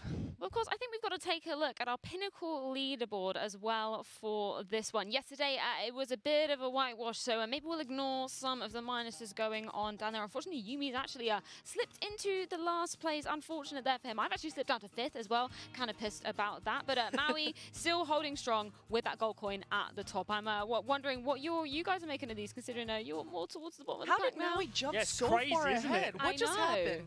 I'm confused. He's a whole day ahead of Bardolph. Yeah. What the heck? Crazy. I think he put it all in on big earlier. I'm interested to see what he goes with for this next series as well, considering it is quite 50-50 coming into it. But man, Yumi, he's going to be doing that forfeit on the blind spot on Sunday. At least from my perspective, I'm just happy to be out of the minus at this point. It was getting pretty bad yesterday, especially from Anders' perspective. It wasn't looking good, but I'm a bit further up. Hopefully with an MIBR win here, I can move all the way up into maybe a top sort of 3 position and really be in the mix. Well, speaking of that, I think we should check in with the Pinnacle odds as well. Of course, with our points predictions, we are betting points here on compared to the odds that Pinnacle are being offering as well. So it's quite an interesting system for these predictions too. And of course, we can check in. It's going to be 2.32 to the side of Envy, 1.62 to the side of MIBR. So actually, they're favouring MIBR going into this one. That's quite an interesting take, Potter. Yeah, and I think it makes sense, right? There was so much hype around the roster, and usually in the debut openings for such a fresh squad that hasn't had time to marinate, it can be underwhelming, but MIBR absolutely delivered. So I think it's brought out all the hopes and dreams of a lot of MIBR fans, and it makes sense, right? Envy, they still have a lot to prove, but as I mentioned, I do think that they actually should have beat Force in their series, especially the nuke side of things. I wrote down here that they were actually losing 5v4s, 3v2s, 4v2s, 5v2s, and that was even before the 11th round. So certainly Envy had everything going for them to be able to convert those W's, but they fell short this time around. I think those should be easy mistakes that they'll be able to kind of hash out before this series starts. Well, I think, Alan, you kind of alluded to who you were siding with for this one, but I think we've got to cement that with our pinnacle points predictions for this next series here at Flashpoint 2. And to do that, got to get our lovely casters in the form of Hawker and James in here. Gentlemen, how are you doing this afternoon? What's up, home slice? I can't take that seriously. All right. Can you give us an outfit review of what you're wearing at the moment? Okay, so today I'm wearing the Team Envy hoodie, which was kindly given to me by the Envy squadron. It's really, really nice, and obviously I make it look fantastic. So I've gone with Envy. Envy's my prediction because I'm wearing the hoodie. Nice. As simple as that. What about you, Hawker? Who are you siding with? I went with MIBR, but I would like it to be added that it's a scared MIBR pick. After seeing that veto, I'm kind of scared. That is not how I expected the veto to go at all. Well, let's take a look and see who exactly everybody is siding with. We can get a beautiful graphic up here very, very shortly. 750 on the side of Envy Potter. You weren't lying. You were not lying. I told you. I went all in on this, Frey. I told you. Full on commitment right there. Look at that. Interesting. This is a scary one. I feel like this is scarier than the previous game. I think this one's going to be a much more of a scrappy one. And I felt confident with Big against Forza, but this one I feel like really could go. I think either team, you know, it's more kind of 50-50 than the previous one was. I think Big had a strong advantage, but here it doesn't feel so safe to me, which is why I went 500 on both games. Yes, I also did exactly the same thing. I am siding with MIBR for this one. Thorin, interesting, also going with Envy here. I'm liking how Semler and Anders, now that they've kind of fallen down to the bottom of the pack, they're definitely starting to take this a little bit more seriously now. They don't want to be doing that forfeit on the blind spot on Sunday. You know what, Alan? I don't blame them at all. No, I don't either. I think it's actually quite interesting that most people that have gone Envy here were doing the MIBR big game, because I wasn't watching that live. I have watched a bit of it, but having not seen that game compared with their Blast games, I think maybe in retrospect I might have been too hot on MIBR, and after seeing that veto, I'm not as confident, to be honest, anymore. Alan, stay strong. Please help. Well, I think we can check in with what the fans are saying at home as well. We'll be joined back with our casters very, very shortly as we delve into the match. But let's take a look and see what you guys on socials have been saying here. I mean, no surprises there, Christine. The Brazilian fans, they come out in full force. 70%. They definitely do. Definitely do. I was actually expecting like a 90 to 10. I'm actually kind of a little bit disappointed that I'm seeing a 70 to 30 here. But yeah, you're right, Freya. I mean, the Brazilian fans, the Brazilian community always come out in full force and support their guys. So they're going to need it. They're going to need every little ounce of support that they can get. Alan, of course, we didn't know the map veto when we were making these predictions, but I'm wondering what was the kind of key defining factor for you to be jumping on this Brazilian hype train at the moment? I think I didn't have high expectations of this lineup when we first saw it on paper. I was really surprised at Blast how well they came out. And for me, with MIBR, they're playing to win. I think a lot of lineups, when they come together when they're new, they play slow T-sides. They just default out, late execute. This team is here to win. They're running the 4-1s, the contact plays. This is what you should be running when you don't have the team play, you don't have the structure. And for me, that's why this MIBR team is so exciting, because when they come in the server, they play aggressive, they get in their face, and they really make a game of it. Yeah, they do indeed. And I kind of want to touch upon one of the members from the pre-existing MIBR lineup, of course, KNG, now coming into this in-game leader position, getting more freedom with the AWP as well. I think he's somebody that's very exciting to be watching, Christine. Yeah, no, definitely. And he's one of those players that can absolutely take over a map, take over an entire series. We saw it versus G2. I do gotta say, he was a little bit shut down in the series earlier. He just wasn't finding the picks that I think he was hoping for. And not only that, it did seem like he was getting caught time and time again with his timings. He was being the first one to get picked off out of the 5 majority of the time. So for KNG, he's absolutely going to need to step up, because if he's not able to hit those shots, and as Alan mentioned, they're doing these 4-1 contact plays, and they're being patient about it, they're being thoughtful about it, but at the end of the day, you got to find those openings in order for the rest of your squad to actually find the space to get into the site. So MIBR's win condition, I think, is KNG, and he's got to show up. Yeah, and I think speaking of Nuke as well, it's a map that we've seen, you know, MIBR having quite a lot of success on back in the Blast days as well, that first showing for them as a team. So from your perspective, Alan, who should we be really looking at here coming into this map, considering this is going to be MIBR's comfort? There's no doubt for me that the player everyone should be watching here is KNG. On the CT side, his mobility is off the charts. He will be everywhere.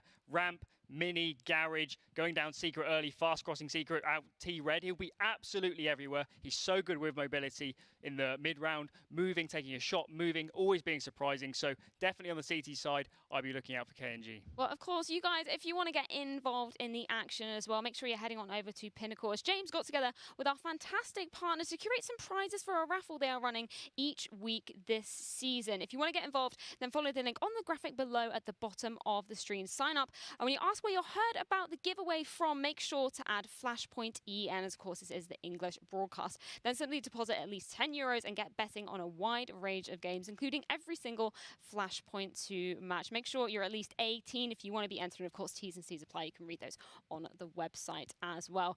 But I think coming into this one, considering the map pools that we're seeing coming out, I'm very interested for this overpass pick from the side of Envy here, Christine. Is there anything you're going to be focusing on coming into this one? Oh man, overpass. I think that's just a coin flip at this point. I have to focus back on this nuke because, as I mentioned, Envy, I believe the scoreline was they were up 3-1, and after that 5 versus 4 that they kind of threw, it just was a snowball downhill from that point. I think they ended the half 9-6. So as I mentioned again, those are easy mistakes. I think those are easy to hash out the details, figure out exactly what the crossfires are. They were simple whiffs because you're out of position, you're out of the timing. So for Envy's side of things, they should have a stronger CT. They should be able to convert this nuke and have the potential to 2-0 this series. It would be very interesting to see. Indeed, of course, we can see the guys from MIBR getting lined up there, ready to get into the server. And I think that's an interesting point that when, you know, we've been speaking to Kogu about this lineup, he's always been talking about the freedom he gives the players, not only in terms of their movement around the map,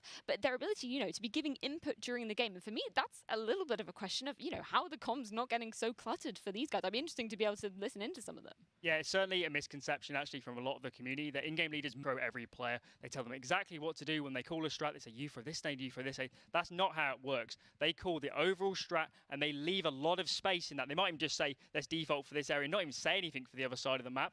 And that's kind of a really good thing because you're giving the space for those players on that side of the map to make the decisions. And remember that those players that default to that area, they see that area every single round. They know exactly what's happening, so they can make the most informed decision. So giving your players space like this is a very, very important trait of being a top in-game leader in modern CSGO. Yeah, I think there was a moment back at Blast where we saw Leo Drunky. I can't remember which team they managed to take down, but it was on literally the last round. He managed to flank all the way outside, went up heaven as well. And it's just beautiful to see the players being given this kind of space, especially when it's working out for them. Yeah, absolutely. Just self-reliant players, right? Being able to understand exactly what their responsibilities are. The one downside, I would say, just because we've seen MIBR now be shut down with this loose play style, is the fact that once these things start to happen, once that snowball starts to go downhill for you, you start to make individual reactions that just are not optimal in any way. We saw KNG peeking out, Cat feeling like he has to have those heroic moments and convert the round for his squad and just getting punished. So if Envy are pretty patient about it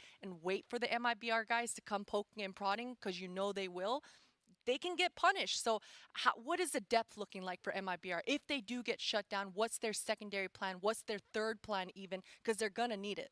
Well, a lot of questions coming into this game. We won't have to wait a moment longer to find out some of the answers. James and Horga are going to be taking us through this one. It's MIBR versus Envy coming up. Thank you, oh twirly-haired one. Where do you see Nuke going, Hawker? Nuke, I've got to side with MIBR for Nuke, I think, just from what we've seen from them. And that Envy game on Nuke yesterday, it looked like Envy started playing scared on Nuke. I'm going to be honest. It looked like they really started to slow down and panic. I hope we don't see the same today. I hope that's just kind of a first official game kind of jitters out of the way for Envy. But I think the Des was pointing out, KNG so good on this map. Leo Drunky gets a lot of good flanks as well. I was watching a demo of TRK this morning. I think his team play and his nades and just everything he does on this team is fantastic. I do think that the maps overall for the series aren't as good for MIBR as I thought they could have got, which does scare me a bit. But I think Nuke should be pretty good.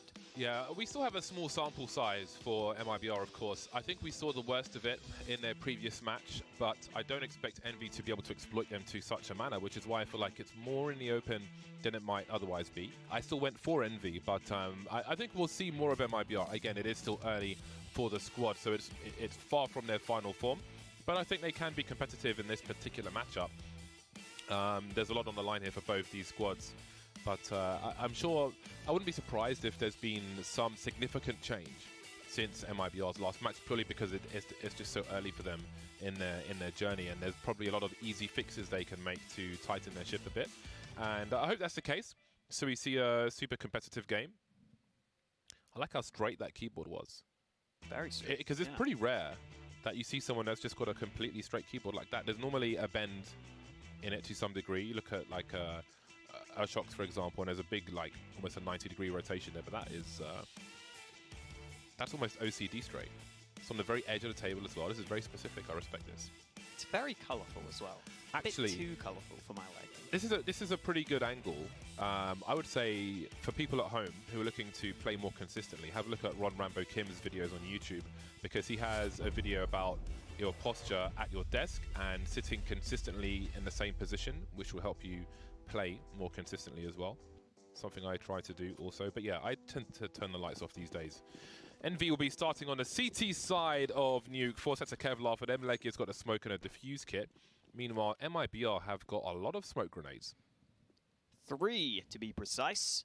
A couple of HE grenades as well. I'll be interested if those are stacked in the same spot. Maybe they're kept even for the post plant. Especially because if someone's going to try ninja with the kit, if you get those nades on him, he's not going to have Kevlar, most likely. So that could be fun to watch out for. Smoke already down. Leo leading the charge, as he often does for this MIBR team. And the smoke into heaven has actually netted them this free bomb site. No kills, but here comes Nifty in from above. The fight's going in favor of MIBR. Back to a 3v3. Now those smokes are fading, and it's all on TRK. He gets wiped out, and Envy get locked out of the site initially by the smokes, but they just push through. Start as you mean to proceed. Envy will certainly do that. Brute force into the A bomb site, and they will be successful for now. That is a very big quick 2K from MIBR. I'm really surprised Envy were able to turn it around after that, but here we go. Miu's he's a good player to watch demos of on the CT side. Lots you can learn from his positions. Got some nifty smoke grenades, no pun intended. We'll see what he's able to do. He'll be over towards the ramp for the time being, creating some space. This is a full investment from MIBR. Always interesting to see if the sniper fully invests into the force buy as well, and on this occasion, they will. You can see Nifty on the radar is outside with the scout. The bomb's made its way downstairs, so there should be some bonus money. Nifty wasn't outside for long though, was he? KNG has popped him in the head. Wow, bomb already planted down on that lower site as well. That's putting the pressure on Envy here. They actually don't have a kit right now. That could be a problem for them as this round progresses. Legia gets 1 kill back. Mihu and Calyx combining. Calyx steals both those kills, and it's a nice quick retake from Envy. They find all the fights they need, so even though they concede the bomb plant, they pretty handily win this retake. For MIBR, they did fully force into that round, but now that they get the bomb planted, I think we can see some sort of investment into this next one. Potentially a couple of pistols. You can see the money is decent on the MIBR side, so I'd expect some more pistols to be bought. But yeah, a quick bomb plant for MIBR, a quick cleanup for Envy though. They were pretty fast on this rotation, and there's Calyx arriving, lining up those 2 kills. Those ones really made the difference. Clean 2-0 for Envy. The SMGs will be able to play close quarters. Legia and Thomas. Still interesting to see Legia back on the servers. See how he's able to perform today. He actually taught me how to take short B as a CT. Amongst other things on Overpass. I should mention the map. So he's definitely one of the nerds in terms of utility and such. But again, the question is, will he be sharp enough for the likes of MIBR, who have shown promise in some maps, of course. Long road ahead of them. Desert Eagles and not much Kevlar in round number 3. Bomb plant was pretty solid in the round prior, which will help them in the next buy round. Now, if they could get another bomb plant, that would be fantastic. However, we can see that 2 players have made their way downstairs. That does not include the bomb right now.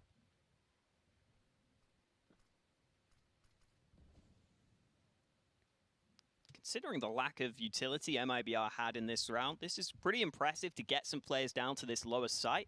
And looking at Envy, they really haven't reacted to that at all. Look at the minimap. No one's down on this lower side of the map. Now, obviously, they have to make a sound cue to actually get towards that B site, but this ramp play, only 1 kill would be needed to get them towards B.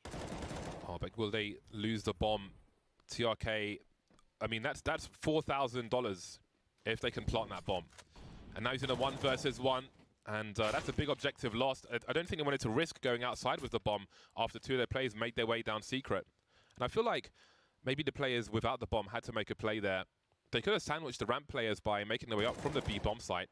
So I feel like that was a little more disjointed than it needed to be, because that's a huge objective for them. So a lot of opportunity lost in this round for MIBR. But the main focus is on the next round. Oh god, Lucas has died after time as well. So he starts the buy round with 2250. There was so much potential. That's a really horrible way to finish it. Yeah, that is rough. KNG's not even going to get the AWP out either, which is another thing that the desk were really pointing out. I think this is probably KNG's best map in this current iteration of MIBR. He's shown a lot of success on it early, oftentimes just getting picks for his team as well, over towards Yard on this T side. I think that's been pretty instrumental for MIBR's T side of this map. So not having that AWP, big issue. Not having a gun for Lucas, obviously a problem as well. He only gets a P250 into this round. But MIBR are going to start to run some of their set plays. All 3 smokes at the same time towards Yard. And this is what MIBR like. Ooh, actually, have those smokes gone exactly where they wanted? I'm not sure. There is a bit of a gap. Oh dear. That's a problem.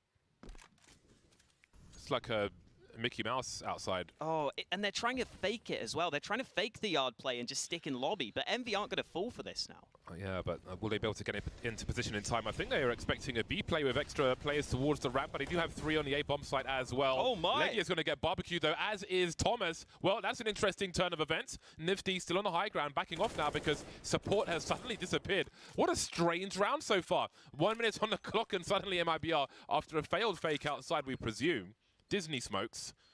They make their way with a double Molotov entry into the A bomb site, and it looks like Envy is saving. I've got to have a look at those mollies again. I think Thomas was at the back of the silo on the site, and I think the molly pinned him up against the wall and then just slowly spread to him. And then Legia, we saw on top of Hut, just could not get off that position. He was completely clueless as to where he could go. Now we get some fights at the end of the round. Mihu and Calyx just hoping to save their guns. Mihu has started strong, as has Calyx in this game. Calyx is going to upgrade to the AWP. I hope we get to see those mollies again on the replay. Obviously, that's what won MIBR the round. But I'm not sure if it was MV just mispositioning or whether it was some really nice molly work. So there we go, top of the hut. God, there's so many mollies there. Yeah. And then, yeah, Thomas just must have died at the back of the site, I guess. Yeah, he was so blind. It's pretty hard to blind somebody in that position as well if they're looking straight down. So that's quite impressive. It's quite impressive production saying a Heaven Molotov. Well, there we go. That's one way to take the A-bomb site, that's for sure. MIBR on the board now. I sincerely hope we see some correct smokes on this occasion. There we go. They might not have seen that the smokes were bad last time. That's the scary thing. I can't think that that's what they want, is it? There's no way. Well, TRK can now identify... Oh, God. I don't know, but let's see. Well, there's another smoke outside, so that's definitely patching a hole. That's a strange one to forget, but... I think they want that first smoke to be way closer to Mini, right? To be able to cross down, which is what MIBR have been running in a lot of their games. They're all in the same place, so maybe they can fix it quickly. I've got a note about Team Liquid's old HQ, the setup they had, but first we'll see how this round plays out. Maybe a numbers game. Nifty trying to do some area control with the Molotov. He's seen one on the left. His vision's obscured to the right, but there's the bomb dropped. 46 seconds looking for the second kill. 3 on 4 in favor of Envy. We see one by Deacon for MIBR. How do they get onto the site? They used all their smokes to fix the problems outside. They have no way to plant the bomb really on this side, or do they? We've got a molly to force the AWP away. 32 seconds to plant the bomb, and they're still just trying to poke and prod, show a bit of elbow, but not too much flesh. Nifty misses a shot. 26 seconds, another very awkward round, and they will get the bomb plant for the decon door somehow. Legia just now arriving on the rotate. 3 players at ramp, but VSM is getting aggressive. And he's got the first headshot. Switching to the orb. Close quarters, but his teammates got the kill. Finally, TRK will get a trade from the back lines, but it's Legia closing the distance, and Lucas has to clutch. Molly for the bomb is going to buy a lot of time, and they're going to have to hunt him. They're going to have to push. Lucas has got the first kill. Team damage from Mihu in the mix, and now it's a 1v1. Lucas throwing out the nade. Time still ticking away. Mihu has been spotted, and Lucas wins the round. There is so much that just happened. There's so much that just went on there. There was a late swing from Legia. There was a chance for them to swing and go for the trade kill, but I don't know if he was trying to catch the player with a grenade in his hand or off guard, but again, we got the Mickey Mouse smokes outside, which forced them to go towards B with no smokes, because ideally you drop the smoke in front of double doors and you plant in the smoke, like as a worst case scenario plant, because of course people can try to spray you. Very, very ropey stuff. So Team Liquid's old place in Santa Monica, above every player's desk, there was a display of the coach computer. So if they needed to like do a pause and show a grenade mid-round, he could do it and say, okay, this is how you line it up. This is how you would quickly fix something like that. Or maybe use a map and draw a map and say, okay, we're going to do this, blah, blah, blah, blah. Which is pretty cool. I don't know how much they used it with all the travel that pro players do. But that was the idea of that was really awesome. That might be a cool thing to have on lands in the future as well. Well then, Envy find themselves in eco territory. Lucas will back off, not wanting to concede a rifle. Envy small weakness, and off they go. Surely here's the running. Now he does. He's got help from the squeaky area as well. Nifty's also here. So where Nifty is standing is the common anti-eco position. So if there is a rush, then you can deal with that and fall back if you need to. So that's where you can expect people to stand if they think the CTs are going to try and rush them or something. Some very bizarre rounds early on in Nuke, but maybe now things will stabilize. KNG with the AWP. I think this is the kind of game I was expecting as well, and this is part of the reason why I did end up picking MIBR, is because even though they did lose those very one-sided maps against Big, I just think that Big are a team that are so difficult to play, especially when you haven't had that much practice, right? They're such a well-structured team, they're such a well-oiled machine, that if you're a new team going up against Big, you're going to have a really tough time on the maps that Big are really good on. And I don't really think MIBR need to be too worried about losing both those maps 16-2. I think against a team like Envy, it's going to come much more down to individual skill, where I think MIBR can definitely put up a good fight. And some early Yard smokes have been deployed. I think this time the smokes at Yard are successful, so they're able to sell the fake. And now they're going to start coming back to ramp. Mihu gets the kill through the smoke. That's the bomb. It really is. Oh, they're lining up for him, and it's 2-1 for Mihu. That's exactly what Envy needed. Some difficult recent rounds, but my God. MIBR maybe scared that utility would force them away from the bomb yet further. Another calamity. This time not in their favor. I can't see them turning this one around. 2 versus 5. Lucas has collected the bomb. Nifty up close with the M4A4. There may be an AWP to collect later. You can see MIBR just holding position for now. Only person moving on the map is Calix. Everybody else fine as they are. Nifty sees it, but he can't deal with Lucas. Where is Mihu though? One more to find, and perhaps there's an opportunity for Lucas. 1 versus 3. KNG's been popped. Decon, gotta be careful. Door's been opened. Spotted Legia, showing a little too much. 19 seconds as he rotates towards the A bomb site. We've got Thomas out of position. Surely we just saw a smidgen of Thomas there. Flashbang, maybe he did see something. Lucas. Thomas gets there in time though, chases him. Oh, so I feel like every round has been awkward in like 5 different ways. There we go. This time, they were good. I like how that's having to be a consistent storyline. Can they do the smokes right? Yeah, it's been a weird start to this game. Lucas has definitely been put in pretty good roles on this MIBR squad. I was thinking he'd be much more of just a kind of glue guy, like a role player for MIBR, but I think he's getting the opportunity to try and put himself in some good spots. That probably comes back to how MIBR have been playing as well. where a lot of the players have the freedom to call things for themselves. Kogu was saying that they're trying to make sure everyone's comfortable and everyone can come to the table with ideas. And we've got that AWP out for KNG now. We heard the Nets talk about how good he can be on this map. So far, we haven't really got the chance to see it because he hasn't had the AWP too much. So hopefully this is where that can change. That was a fortune round for Envy with the lineup for Mihu. I would like to see more data on how well they can defend on this map. There's such a lack of utility for both teams right now. So again, MIBR with a focus on the outside. But how on earth do they get to Secret? Yeah, they needed KNG to get a pick there to make it a possibility. That's what they were relying on, but the pick at ramp could make all the difference. Now Nifty has to cover this off. Now they have to leave Yard a little more susceptible, and we're already seeing that wrap down to the B site. The question is, can the bomb get to B? Because it's still at Yard. Oh god, this is so awkward. It reminds me of the eco round where, again, it's the bomb that's got to make it there. Nifty, very patient on spot TRK as well, but he's still alive. But he's seen the bomb. Calix had to get that. That was surely a round-winning frag, and now Thomas has a lot to do. Trying to find the 1v1, trying to isolate the fights. He will, but he won't get a kill onto Leo Drunky, swinging as Leo often does. The reset is coming for Envy unless Legia can do something about it. We'll see if he even goes for it. He's got a defuse kit. May feel compelled to, but not really pressing forward right now, so perhaps he'll hold on to the rifle. Don't think he'll find the AWP either. Seems difficult for both squads. I feel like MIBR in a number of rounds have been in very difficult situations, often self-inflicted, but still somehow come out with the round. You see KNG jumping on a box outside. Feels like they were, well, I guess forced into a somewhat puggy approach with basically 0 grenades. I think I saw a decoy and that was it at some point in that round. But here they are.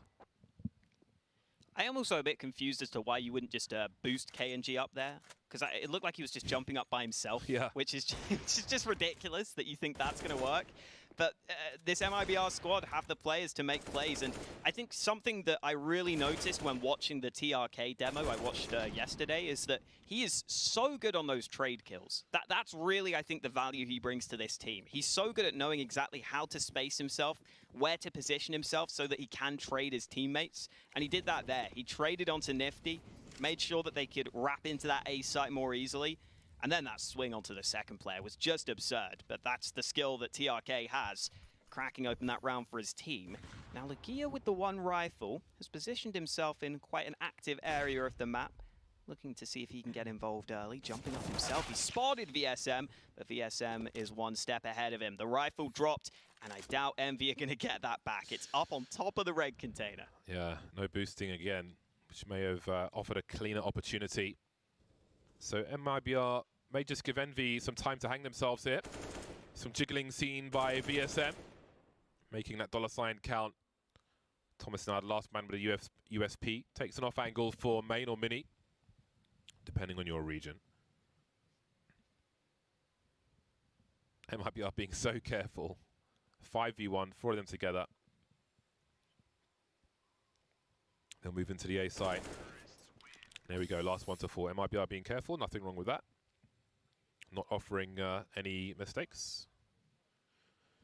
Well then, it's been a difficult CT side for Envy after the initial start. Again, they won the pistol and didn't lose to a force buy. So if we ignore the first 3 rounds, you've got that round from Mihu on the ramp where 2 players lined up as they went through a smoke. Normally, players would go either side to avoid that exact scenario, but again, that's not a round which is replicable, so we haven't really seen too much from Envy just yet in terms of some round wins.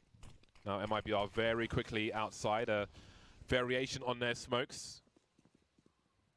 And just like that, they're downstairs. Oh my god, they were lining up for Lucas almost. 1 for 1. Bomb makes its way down late as well, which is something to keep an eye on. MIBR often have the bomb making its way late, which is fine, but it has been awkward in multiple situations already. Envy have pushed all the way through lobby here, so they know it's B. They're 100% sure it's this B site they've lost. The problem is, right now, there's no kit for Envy, and they also don't really have How's this bomb taking so long to get planted, though? That's my question. Finally, it goes down. This could work out. Oh, VSM eventually gets the kill up close. And with Leo finding a follow-up frag, that might be it. Mihu's landed another shot, though. These are meant to be the 2-star players on the MV side, but it's so difficult to get back into the bomb site. Without the kit, they're going to have to save. Yeah. Yeah, it's been real difficult for them. That round felt like it was on fast forward, apart from the bomb plant. Well, an AWP, again, a lot can be done with it in the rounds to come. Well, the next round, rather. If they can find some way to get an entry, that would be fantastic for Envy. But I would imagine that MIBR will probably go slow and expect this if they know that the AWP is still on deck. I think they look to dry Envy out a little bit before they make a play. Some wild plays with the AKs so far from MIBR, and they are being successful. That's why you got to be careful with your tracers close to a smoke. Well then, 3 rounds in a row for MIBR. We'll see if they can keep it up. All eyes on Nifty as he has got to do something with this AWP. Looks like he'll be going towards the ramp. Nope, going to be upstairs instead. And Nifty's had the AWP a couple of times now, and we haven't seen the impact we need to see with it. Especially because now Nifty on this team isn't calling anymore. From what we've heard, apparently Legia's taken back over as the in-game leader role. And Nifty said he's kind of doing more co-leading stuff, is the way he was putting it. So I think that's more chiming in every now and then with some ideas, keeping the morale high for the team. That was a T-sided smoke from MIBR through the squeaky door, which meant that Nifty couldn't get the chance for an opening kill, but he's finally got it. VSM taken out of the action.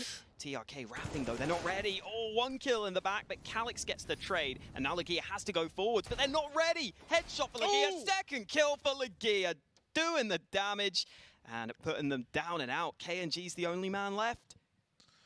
Yeah, he hasn't gone too far, Legia. With only KNG left. I thought there might be some movement to try and figure out where he is, but he's found too quickly. He's got a minute on the clock to clutch KNG now. All of a sudden, things have really escalated. Oh, you got to be nervous now if you're an Envy fan. Taking some shots towards the hut. Legia is there. Picked up a rifle. 38 seconds, footsteps being heard. Got to be real careful about these grenades. Out comes Thomas with the CZ. Picked the right time, and they will capitalize on their advantage.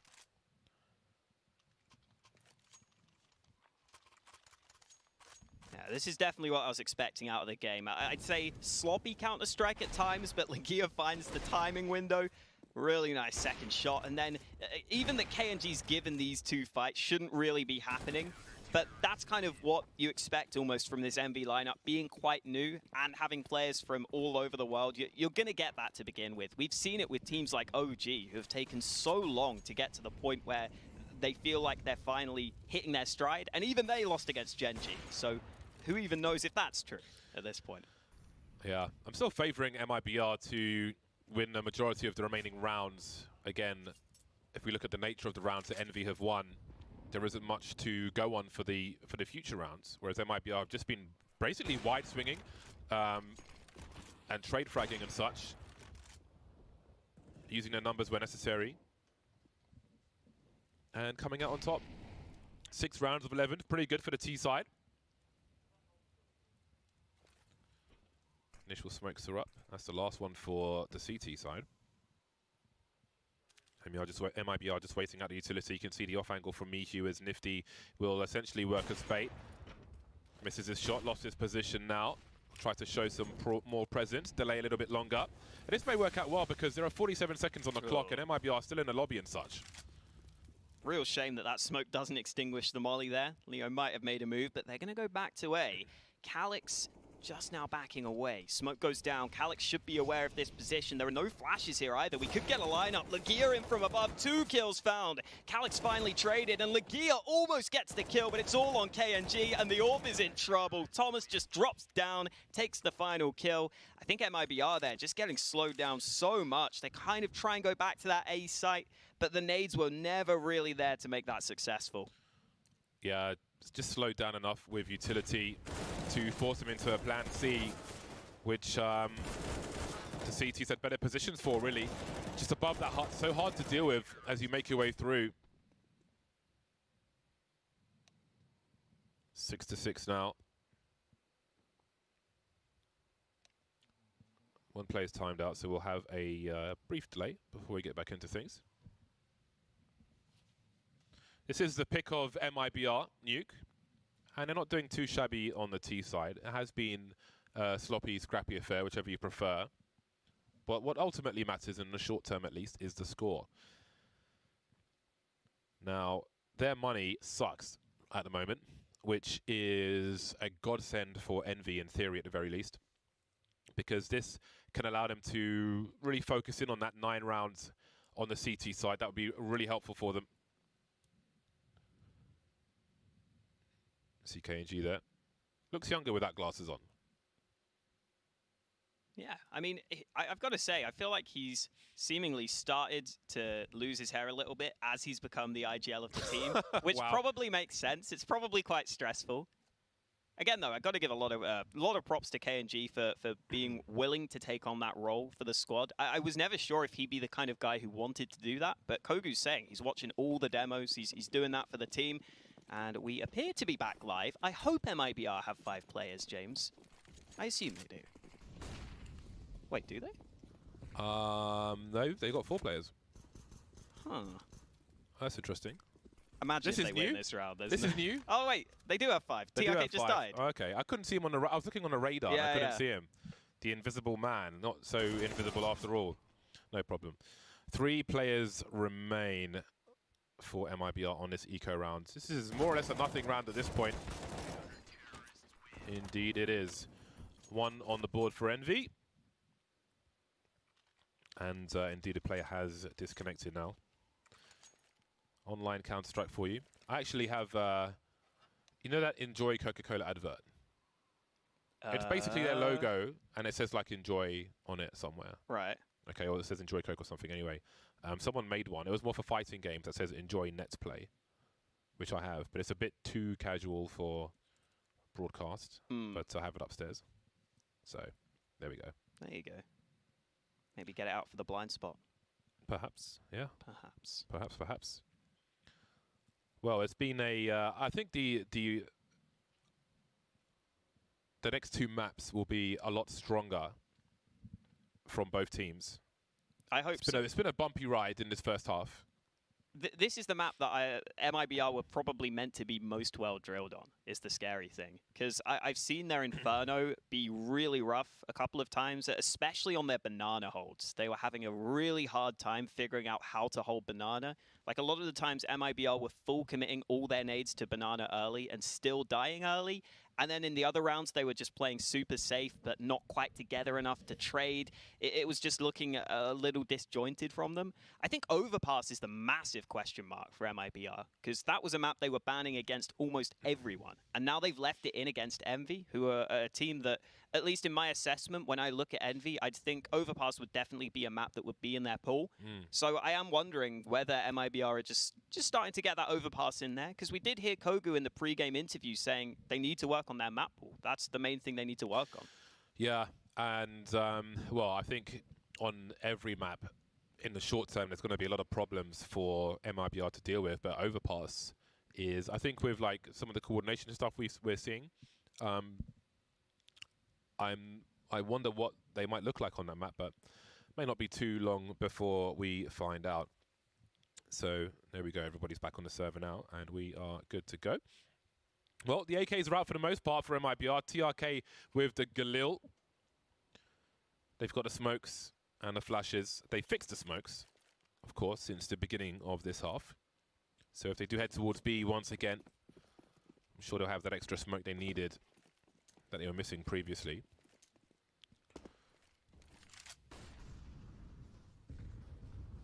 I would love to see something maybe even a little more aggressive from MIBR here. I think that's what they've been doing to a lot of success. They're throwing full... Oh, no, they're not throwing full smokes at yard. They still have 2 left. What is this, though? There's a giant gap, though. Again. Oh, my. Oh, this is rough. And this is what should happen when you're not throwing the smokes properly.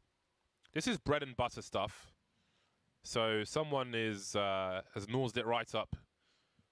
And I'm not sure what else is there to say, really. It's a false start as far as smokes are concerned on Nuke for MIBR. That's a nice kill from TRK. He's taken a lot of damage in the process, though.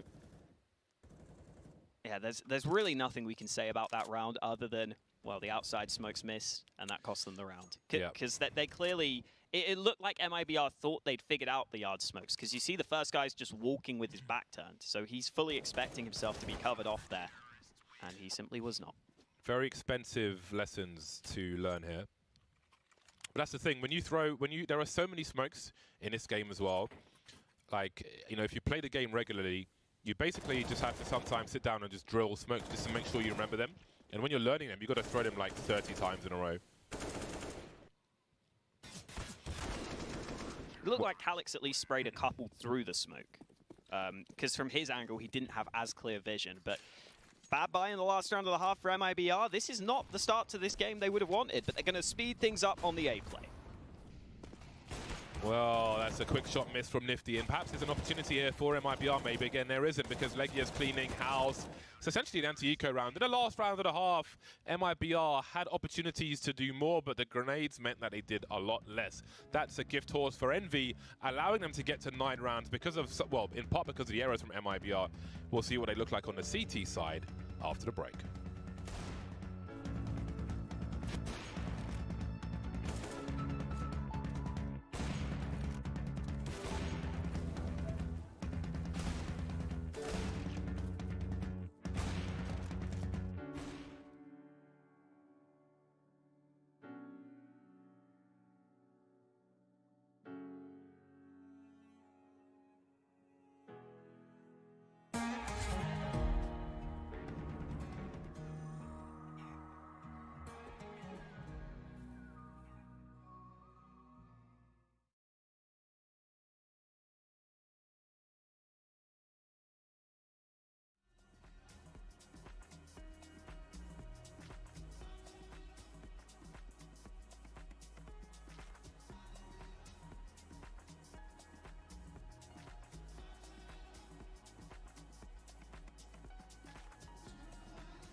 Envy are a mystery to many.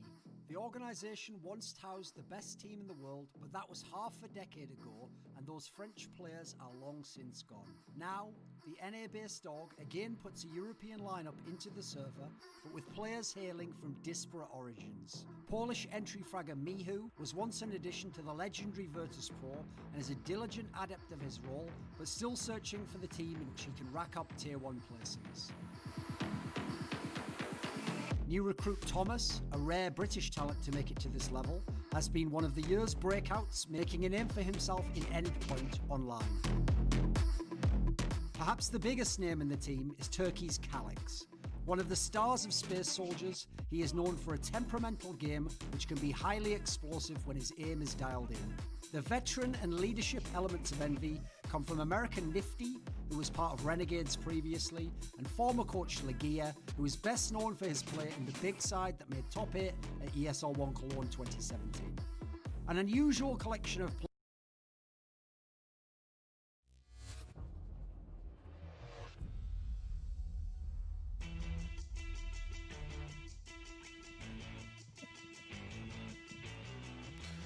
Hello, we are back. We have returned to Nuke. We're moving into the second half. The first half sucked. It was all over the place. It was a mess. I spilled tea on myself during that half, and it was still cleaner than what we saw in that first half of Nuke. Nice. At least you're not wearing your all-white outfit today, James. Yes. That would have been a nightmare. Hopefully, this isn't as much of a nightmare half for both of these teams. I think Envy will be happy that they're in the lead. They're on their opponent's pick. They've done enough to get themselves into a good position. And we've got the dualies out. VSM plopping a smoke down, making sure that Envy can't push his position early. That is all the nades used by Envy early as well, and they're going to pop into this A-bomb site. Nifty coming in second, but the shots are landing. Leo's got 2 kills from the back lines, still surviving here, still alive somehow. Finally he falls, but KNG's on the flank, and surely he's about to lock this in, but Envy have made the right move. They're going down towards B. Only one of them makes it, but Calyx turns around. How is he still alive? 4 HP, he finally falls, but Thomas has a chance. He's given Thomas the space to move into a post-plant position. How he's alive, I don't know. Maybe panic in this pistol round. MIBR really need to win this, otherwise Envy might be heading for a 12-6 scoreline. We'll see how this angle plays out. You can see VSM moving in on the radar just around the corner, just to the left, edging forward now. Surely he won't be checking for this. There go the Julies. And now where is TRK? Oh, the smoke! It just bounced backwards. It didn't go towards the door. That's so unlucky. But what will it mean? Can he land the headshot? Thomas dies, closes the door as well. Very polite, good manners, got the defuse kit. And there is a much-needed pistol round for MIBR. Yeah, much more difficult than it maybe needed to be after not finding that kill onto Calyx. But Thomas not able to win the clutch this time round. Definitely a player I'm going to be looking at on this MV lineup is Thomas. He was having a really good tenure in Endpoint. And I think it was Glaive who said in an interview a few months ago that the Tier 2 and Tier 3 EU teams are at a really high level. So for him to be playing well on an Endpoint lineup that we're doing pretty well in some of these online games, I'd love to see what he can do coming into Envy, a team that's already got a lot of skilled players on its roster. Right now, though, it's Envy who are trying to bounce back, and Calyx has already got the first kill with the Galil. There are a couple of AKs here for Envy as well. This is a very dangerous force buy. Nifty just having a hop around outside. He has some support as well. We could see MIBR looking to put in some work outside. Clean headshot onto KNG. And they move forward quickly. One in the garage. Uh-oh, Nifty's got problems now. His teammates are dying around him, and he's only got a scout to try and fight with. His teammates are moving elsewhere. They're not protecting the weapons. Thomas and Legia, see them waiting for instructions in the lobby, and down they go, maybe towards the B-bomb site. Well, this is going to be a hairy one. They don't have any utility, and Legia only has a Desert Eagle. Meanwhile, we've got 2 rifles and an SMG for MIBR. VSM waiting to open the door. There it is, double peek, and it's 1-for-1. 46 seconds for Thomas to try and clutch. Question is, where is the second player? Oh boy, 1 bullet through that door, and who knows? Plan for decon, nobody's home. They are together by double doors now. Full health, Thomas, but how many bullets does he have? 13 to take out both players. There's a first one, a transfer is here as well. UK man's on deck, and double figures for Envy. Couldn't win the last one, but he gets it this time. MIBR committed everyone towards Yard to stop that play from happening, and as soon as Envy realized they could quickly subvert expectations, get down to that B-bomb site, they made sure to do it. Thomas there nearly getting the double kill to begin with, but just that slight move behind Silo allows him to pull out his gun, allows him to transfer the spray, and Legia is loving it. He's hyped right now. That cushion doesn't go with the couch. That's what you're focused on. Yeah, man, there's a lot of contrast going on there. I don't know how I feel about it. Well then, MIBR will start the CT side in the worst way possible. Both teams have won their CT pistols. However, MIBR are the only ones who have been reset afterwards. VSM with the MP9 and a bunch of pistols.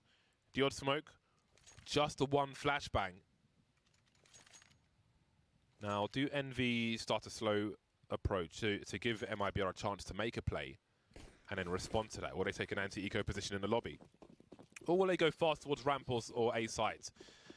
4 of the, I think they're going into A. Looks like Mihu's throwing grenades from the outside. Well, they start into A. Some punctures through squeaky door. I'm not sure if the plan was for Calyx to run down the vent. I imagine it was. He will not be successful. So the early play versus the anti-force buy fails for Envy, and now it's a 4 versus 5 in favor of the force buying MIBR. Oh, Leo trying to reposition. Thomas hasn't taken his chance, though. Another gun dropped, this time an AK, which could be recovered. Legia's trying to see if he can just hold this door position, and Mihu's also on the flank. This might be the man to make the difference. Legia's just burned the first player alive, and Mihu sneaking in has now been spotted. They don't have to commit to this A site either. They should be aware there are probably a couple of CTs here, but Envy are happy to go for it. They know the position, so they're going to try and move in. Nifty not looking the right way, though. Leo might have a chance, but Nifty finally turns round, and this should be the round turned on its head. Nifty making sure to get 2 important kills. He's been caught. Spray back from Legia isn't successful. KNG with 2 kills, and now it's up to Mihu to make this happen. He's not got the bomb, and he might not have a chance. He has to win this first fight, which he does. VSM is also pushing through Hut, though, and Mihu turns round, but not in time. VSM wins it with the MP9, and it is all over the place at the start of this second half. The anarchy continues, it seems. No consecutive rounds won yet. That was absolute madness. Again, the fast play from Envy. Risk sacrificing a player to go down secret, Squeaky rather. Go down the vent through Squeaky against the force bite. Failed, then Thomas lurking alone, gave up a rifle. Which they did manage to control with a Molotov, but it just went from bad to worse, and now they find themselves on the pistols. However, Envy haven't gone for the full force bite. They're not going to go back and forth. Some deagles picked up. At this juncture, there are no grenades for Envy. Just trying to do some damage. Now, if they have the AKs out in the next round, they'll have a much better buy than MIBR, which is maybe why they've chosen this option. Thomas being hunted on the outside, some bonus money with the SMG kill for Leo. That leaves Nifty to die towards the ramp. A clean round for MIBR. That'll give them some money in the hole, the slightest of buffers. Now we'll see what Envy choose to do. Not everybody can have an AK-47 in this round. Ooh, they might only get 2. Yeah, only 2 AKs. A couple of other players could have bought them, but we know how important the smokes are on Nuke. If you want to go for those secret plays, for example, and when you've got a scout, you probably are playing it slower. So they've emphasized getting a little more utility with those Galils in there. That means the firepower will take a slight hit.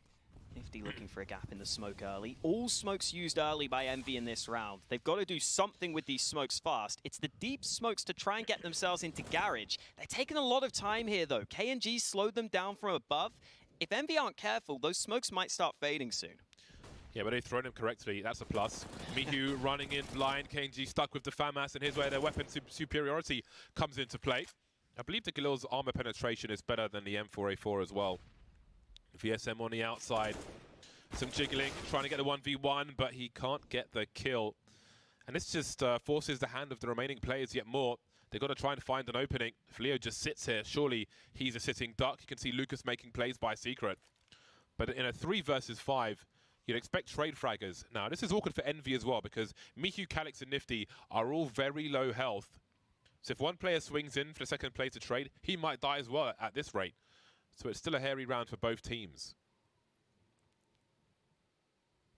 Mihu staying away from the rest of the pack. Envy not with many nades here. If they end up lining up, that could be pretty bad for them. I don't know if they have any clue that Mihu's still here, though. Oh, it's going to be back-turned. Mihu gets a free kill, low on health, and I think that might just be the difference maker. MIBR still have 2 players here, but TRK loses the fight, and even though Leo's got the first kill, he shouldn't get too many more. Oh, he's got a second. Leo maybe has a chance. The deagle out, but Nifty's able to land the shot to the body. Envy coming right back with a round win of their own.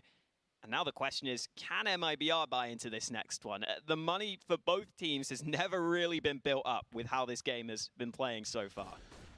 Yeah, that was pretty scary towards the end as well. Again, with the low health on so many players, who knows what could have happened there.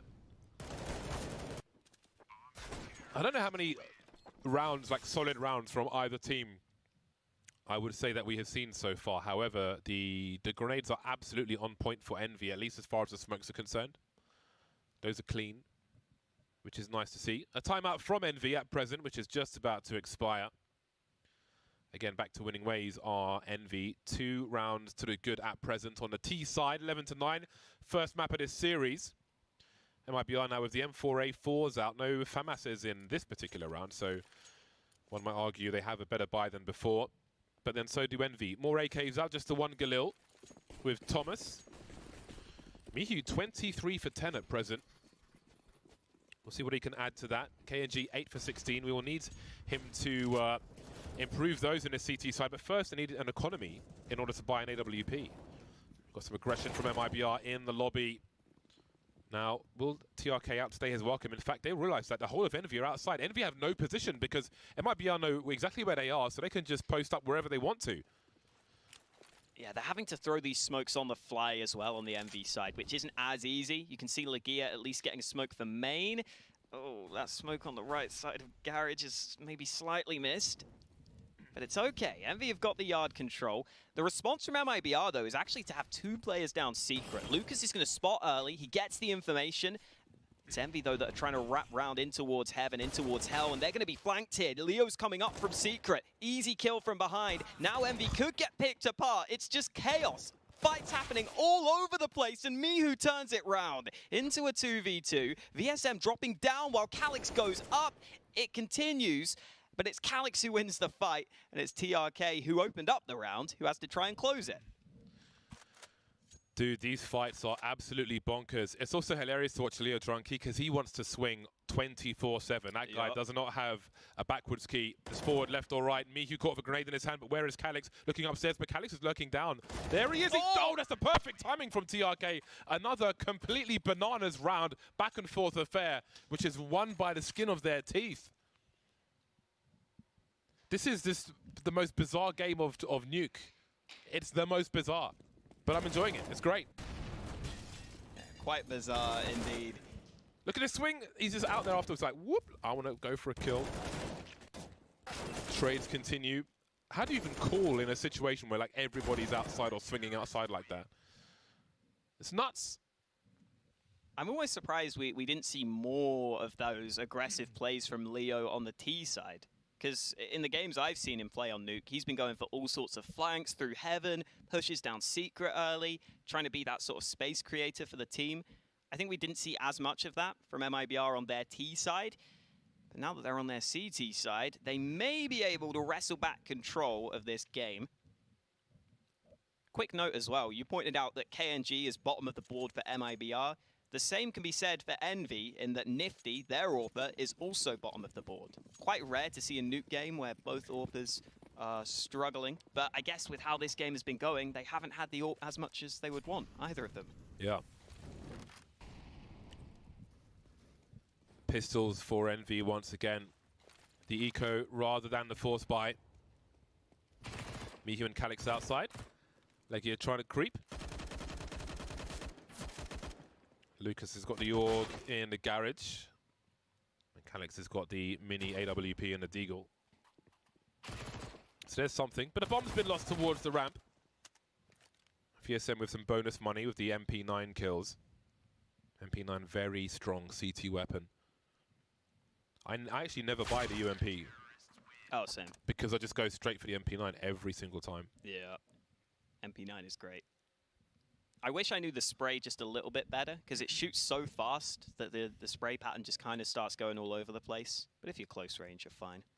If you need to spray, then your aim's not good enough. That's one way. Because you're either close range. A lot of people go for like the burst, like 3, 4, 5 bullets with the MP9 if necessary.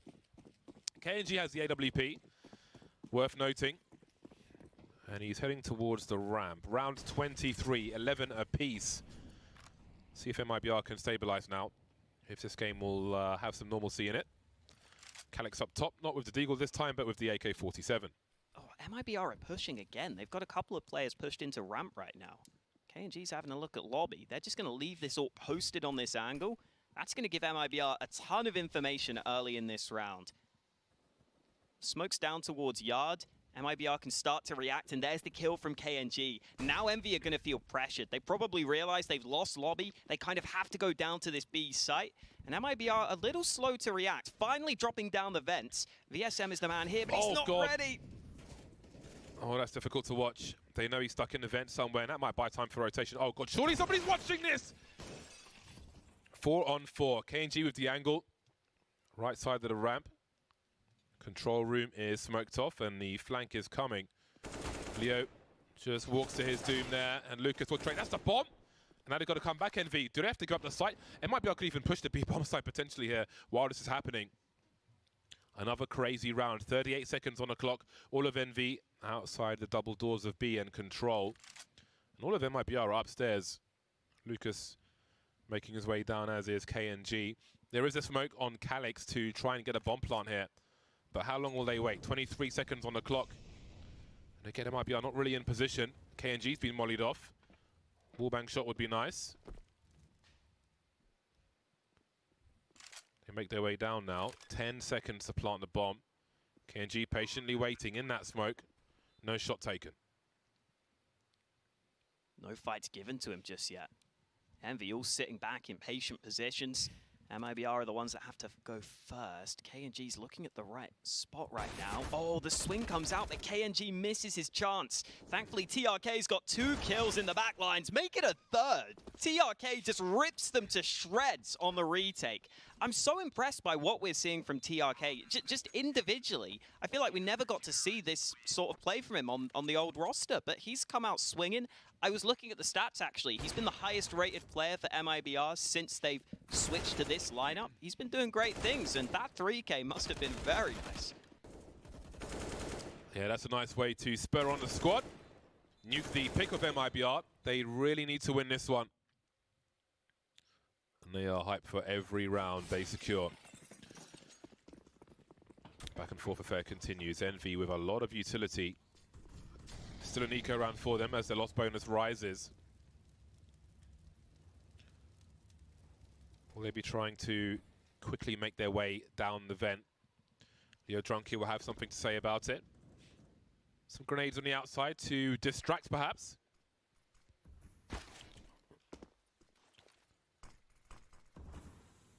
Looks like they're trying to draw MIBR to defend the outside, maybe to weaken the hold around Squeaky. MIBR being patient at the moment. Look at these grenades flying in now. Lucas has been isolated. Leo Drunky on the other side, focusing on A, but a spray down is here. TRK and KNG. Lovely taps, and Legia will be the last one to drop. 1 kill in that eco round from NV. MIBR 3 rounds away from their pick of nuke. From winning their pick of nuke. Yeah, they finally got the big guns out, and it's been working out for them. Nice spray from TRK there. The most important thing in that round is just getting a couple of those early kills before MV can start to swarm the site. So the fact that TRK just gets 1 or 2 kills early means that MIBR are in much better stead. Everyone can start to have the awareness on the MIBR side. They can all start to look that way, and MV just never get the chance to create the chaos that they needed to. So a lot of credit needs to go to TRK for that one. And now into this round, it's really a must-win for Envy. And this is where I am worried for Envy, that they are just going to continue to just pump the brakes. This is what we saw when they had that close game against Fours. They started to really slow down and just start to play defaults. But that's what they've been doing in this game, and it hasn't really been working. I like the pace change. The dry peak, not going to work, though. VSM gets the early kill. KNG rotating in, but they're going to be able to get up close here. KNG is going to have to land a very close range shot if Mihu rounds the corner. The flash comes through. KNG still not pulling the trigger, though. He's going to get away. Yeah, the VSM's coming back into an aggressive position. We can see Mihu in an unorthodox position to try and catch a re-aggression. And there comes VSM, but he's just not going all the way. 50 seconds, and if Envy aren't given something, they're going to have to make a play eventually. Mihu now looking to jiggle a little. KNG up the ladder, VSM delaying, Nifty caught off. No scope for KNG as Mihu takes position. 39 seconds. There is a smoke along with other utility for Envy to try and help them get a bomb plant. Quietly going up the ladder. We can see TRK on the inside, Lucas on the outside.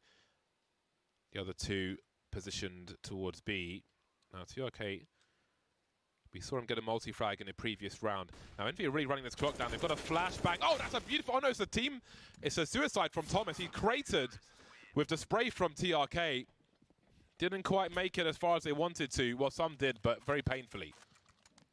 That's something else I talk about with TRK, is I feel like he's so good at just getting one more kill than you'd expect. I'd probably expect him to get 1 kill and get traded there, but he somehow manages to make it a 2nd kill, and those are the plays that can win you the game.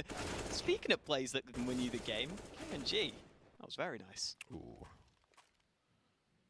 Love a crater. Oh, what's the call for Envy? Yeah. Big call here. That was a big round for them. That previous one. And it was unsuccessful. MIBR, maybe they can't be stopped at this point. Only 2 rounds in this half for Envy thus far. They've just taken their 2nd last timeout, Envy. And it will be a forced buy. The Scout is out again. Way more Scout than AWP in this game. Maybe overall. I think we've just seen a lot more Scout in total, not even just for one team. Could be the case. We've seen quite a few Scouts. Nifty getting one this time, as you so rightfully pointed out. A couple of players on Envy without head armor even. Thomas and Mihu having to sacrifice that to make sure they have the full nades. And Nifty's still looking for fights. He may have to scout, but he's not going to be counted out of this round. KNG with the AWP on the other side of things. Nade going into the door early. Smoke to follow for Leo. The yard looks to be going the way of Envy. Me who's able to sneak up close. Now Lucas has got Secret in his control. If the smokes start to come through though, that's where Lucas is actually quite committed to this position and he might have problems getting away safely. Those smokes are now being lined up as well. Me who puts the first one down. Flash in for Lucas though. That's what they needed to do. Proactive play gets him an early fight. He gets the quick kill. And now Envy have been stopped in their tracks. They've left the bomb behind as well. This is not a good look for Envy right now. Yeah, this is surely where it gets buggy for them and they've got to just find an entry, find a way to force their way in, but no. KNG survives the first test. Leo plays off the distraction, which leaves Calix and Nifty in a 2 versus 5. Lucas still defending Secret. Nifty waiting for the peak. TRK with another unorthodox angle. And looks to clean up Nifty as well. TRK with the multi-frags has been very key for MIBR in this game of Nuke. And now they find themselves on game point. 6 rounds in a row for MIBR. And Envy've got 3,500 average. This is not going to be an easy task for them. They are only 4 rounds away, but they've only won 2 rounds in this half. I think something that Envy need to incorporate on this T side of Nuke is just a few faster rounds. Because I just think MIBR always seem to be able to get the drop on them. We're never really seeing a fast A play, a fast Secret play to really try and put the pressure on MIBR early. Because MIBR are also a relatively new roster. If you go fast, you might catch those rotations out, and that's what we're finally seeing. Calix gets that first kill. That must have been a ridiculous shot, but Lucas is able to trade, and here comes Legia sneaking out towards the A site. Lucas has no clue. Oh, this could get deadly. Legia looking for the fight. TRK drops down, but Legia wins the battle. And now Leo also hitting the deck. Envy finally fighting back. They inject a little bit of pace into the play, and it looks to net them another round. Yeah, this could be the opportunity Envy really needed. VSM gets his bell rung. There is some money for MIBR after this round. We'll see what VSM chooses to do. 1 versus 3. All 3 players for Envy on the site really have to try and get himself a 1 versus 1, and they will make it as awkward as possible. Thomas showing a little. Legia's low health. Oh, he gets his bell rung again. That's 2 headshots through the wall, and that's too many for him. Try to back away, but Thomas will deny him. Now, if Envy can win the next round, who knows? Maybe overtime, the prospect of overtime will be a lot easier for them, but MIBR, again, they've got money to buy for this round at the very least. Could even see a second AWP. Yeah, we are going to see a second AWP. VSM has been playing ramp so far. He's picked up that secondary sniper. That was a really nice scout shot from Nifty. Important kill to be able to get them towards A. But here comes the double AWP setup from MIBR. I'm definitely intrigued to see whether one of them's going to go aggressive early. Looks like KNG's just running to the red container. VSM's playing top Oh hut. my god. Damn. Now that is an impressive position. That is a painful lesson to learn for Mihu. How on earth is KNG here? MIBR looking comfortable in possibly the last round of the game. Lucas has been dropped outside. They know KNG still lurks. He has more rifle support, however. And Envy are not really in a position to do anything elsewhere. Down Legia goes through the box. Actually, I say that, but Thomas has found an opening onto VSM as he makes his way back into the lobby. Running to ramp now, reading that as probably help for KNG towards the outside. And maybe the ramp is the way they win this round. Yeah, maybe they realized VSM is that ramp player, so getting him out of the round, ramp's likely clear. They're going to start to move down towards B. MIBR still not rotating just yet. They may hear that smoke though, but they're going for the flank. Oh, it's the bomb. Oh, okay. We're fine for now. Oh. Are we fine though? Oh my god. I mean, what if they see nothing? Oh my they could God. go down towards the B bomb site. This is insane. This is absolutely wild. I think TRK, yeah, he's peeking out. He's peeking out on there in heaven. They've got no idea that this is beautiful timing in favor of Envy. However, there are 2 players for MIBR upstairs, so there's still more work to be done. KNG by Squeaky looking up, but they're down already. Bomb being planted. Trying to defend main. He's convinced somebody must be upstairs. That molly's missed completely. That would have been a tell, even based off the sound cue only. Looking for the jump peak now. TRK makes his way upstairs. Where are all the Envy players? Leo Drunky trying to run distraction, and it's going to be TRK, of course, with the opening kill. There's a kill on Leo Drunky as well. Now it's down to Nifty. He can't do it. It will be 16 rounds for MIBR. They take their pick of nuke. They do in the end. It was not clean, not comfortable, but it's a win for MIBR. That's all that matters for them. They'll be celebrating that one. Up next, though, Overpass, a map we haven't seen from this MIBR roster. We really have a big question to answer as to how they're going to play on that map. I think for MIBR's sake, they're going to be happy with the win. They may not be happy with the performance, but when you're in a loser's game like this, look, you've just got to grind out the win. You've got to grind out the rounds, and they just about did it. Yeah, it was a very difficult game for both teams, but MIBR won their pick, and that's going to be important for them, of course, with a very young map pool and a young team. So we'll see what they can do in the coming maps after the break.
A scrappy affair to be opening up our final game of the day, but ultimately the Brazilians seal their map pick 16-12. Potter and Alan join me to be breaking this one down. And Alan, it was no means a clean victory from the Brazilians, No, but certainly they get not. it done. Certainly on the first half, there were so many scrappy rounds in close situations. I did feel like MIBR across the whole game were a bit stronger in the afterplant. In that sense, it was going well, but they were missing some smokes in that first half. It was really quite messy. I think in the second half, they got their act together a bit more. Maybe the comms were coming together. Maybe potentially Kogu as coach stepped in a bit. But in the end, I think it was quite convincing as we got towards the end of that game. Yeah, man, I think the biggest glaring issues for Envy coming out to the point, the most obvious one is definitely Nifty. I think him missing some shots definitely put his riflers in some sticky situations. You know, just like the Opper relies and depends on his riflers to buy him space, buy him time, his riflers depend on Nifty to hold those long lines, and unfortunately missing those shots really crumbled the defenses. But even so, for Envy, even moving towards the T side of things, it did seem like there were a lot of instances where Envy found themselves in those 3v3 scenarios walking around the map, and I don't know if Envy expected more of a contact, more of a defense, more pickoffs around the map, but they did seem a little bit confused. Maybe they had way too much map control and they were just like, should we go lower? Should we go upper? There was a lot of decision making that you could clearly see on the map. So I think MIBR played it well. They didn't give Envy those picks. They didn't let them have those openings. And even when Envy had that map control, MIBR didn't have those unforced errors that I was talking about. Kanji didn't get picked off on a random part of the map. they played pretty tight-knit, and it just made it so much more difficult for Envy. Yeah, I think on that second half, what I spoke about at the start of Envy potentially playing 2 default really played out. They're playing really slow. They may have just, throwing the out smokes, then late contacting ramp or trying to pull lower rotates and then going really late onto inner. And it just wasn't putting enough pressure onto MIBR. I don't think MIBR has perfect comms or perfect team play, but they were just allowed to play their own game. And they got it over the line in the end. Yeah, and I think we need to talk about that string of rounds that we saw MIBR rather bringing out towards that, and then they managed to get the 6. Obviously, Envy really fighting tooth and nail, trying to bring it back before MIBR ultimately sealed the map off. And I'm wondering, from your perspective, Christine, what kind of changes did we see to this MIBR side going in to get that string of rounds? I think it's just the tight-knitness. Like I said, again, they didn't allow Envy to kind of just snowball away within the rounds, right? Even if they were down numbers, I wrote here that Envy found themselves once again in those man advantages, 5 versus 2s. All of a sudden, MIBR are able to turn that into a 2 versus 2, keep Envy's money tight all the way through and through. So even if MIBR ended up losing a round in this game, the very next round they came fighting and swinging once again, and Envy's money was just so tight throughout this entire map. Yeah, and I think that was a good point that Hawker brought up during the game, was that we didn't really see the AWP coming out from either members, really, of the squad, just because of the nature of the economy of this game. They couldn't afford an AWP half the time to be bringing out. Yeah, it's certainly true. And I said at the start that I thought KNG would really be the player to watch, but I think on that CD side, it was really quite a team effort. I think the topic I really want to discuss with MIBR that's quite interesting is them playing their after plants and retakes, because from watching them several times now, it feels like when somebody's taking control in the comms, and I imagine it's probably KNG on this team, I don't think there's really so many vocal players, they look super good. Do you remember that retake on the B site where they came in, they're all holding each other's angles, they walk in, they get every single frag on point. So for MIBR, I'm not sure why it's not always consistent. Sometimes they're not as good. Sometimes they're absolutely phenomenal in those retakes and those afterplants. If I had to guess, it's to do with there not being so many vocal players on this team. And for me, I can really tell when one player's, saying, let's do this, let's throw these nades, you walk in, I'll hold this. And when it all comes together like that, they can be really strong in those late rounds on those retakes. Yeah, 100%. I do want to bring up another player that we kind of alluded to before, Alan. We were talking about TRK, being able to give a little bit more freedom, a little bit more movement around the map now that some of the bigger names in MIBR have departed from the roster. So what did you see from him here on this particular map? I think just really solid play, to be honest. And on this MIBR lineup where we haven't got so many experienced players, you do really need that. You need solid players. You don't always need the massive fraggers that are going to get 30 frags a game. You need the people that are going to be consistent. They're going to make the right decisions. They're going to make the right rotates, maybe even have really great comms. So for me, that's what TRK is bringing to this team at the moment, a bit of stability when perhaps they might have some inexperienced players that are more prone to making mistakes. Yeah, not to mention even the clutches that TRK has been bringing to the table for these MIBR guys. And that means a lot, right? Because as I mentioned, the money was so tight throughout the entirety of this map, and TRK, he even had a 1 versus 2 that he was able to convert. So these small little details that TRK is able to kind of enable for his team, it pays off hugely in the end. Yeah, and I think we've got to talk about the next map coming up. It's of course going to be Overpass, which is a very interesting map to say the least. Obviously, this is the final map that we're going to be seeing this iteration of MIBR competing on. This will compete the 7 maps that we see in the pool. So I'm wondering, from your perspective, Christine, obviously this is Envy's map pick coming into it. Again, we haven't seen them playing on it at all either. So a lot of question marks, I imagine, for this one. Definitely a lot of question marks. And once again, I've got to look straight at Nifty. I don't want to pick on this guy, but I just know that he has what it takes to show a little bit more, and I think especially on this nuke, it wasn't he did not get into the swing of things. Certainly for Overpass, it should be a completely different story. Not only because it is Envy's map pick, but because it's Overpass. It's such a huge map that even if Nifty misses a few shots, it's not going to be the end of the world. He's going to have a lot more opportunities within the rounds. And as long as he's mobile, as long as he's communicating, and as long as he's confident, he should have those looks. So I want to see Nifty going around the map and looking for those opportunities. Well, holding that thought on Nifty for just a moment, Monty showed us this absolutely incredible image. He did tweet it as well. I actually can't believe it. What did he say? He was just driving through California, stopped off at a gas station. Yeah, he just found this in a service station, yeah. That's amazing. And, you know what, Nifty making his debut there on the tender bites. Absolutely love it. Beautiful bites. It's amazing to see Nifty up there, of course, on that packaging. Beautiful stuff. But coming into Overpass, I'm wondering from your perspective, Alan, where are we going to be looking for MIBR as well, considering this is the final map that we're going to be seeing them competing on for this new iteration of the roster. Again, a very tactical map at that. Do you think they'll have been preparing specifically for this one?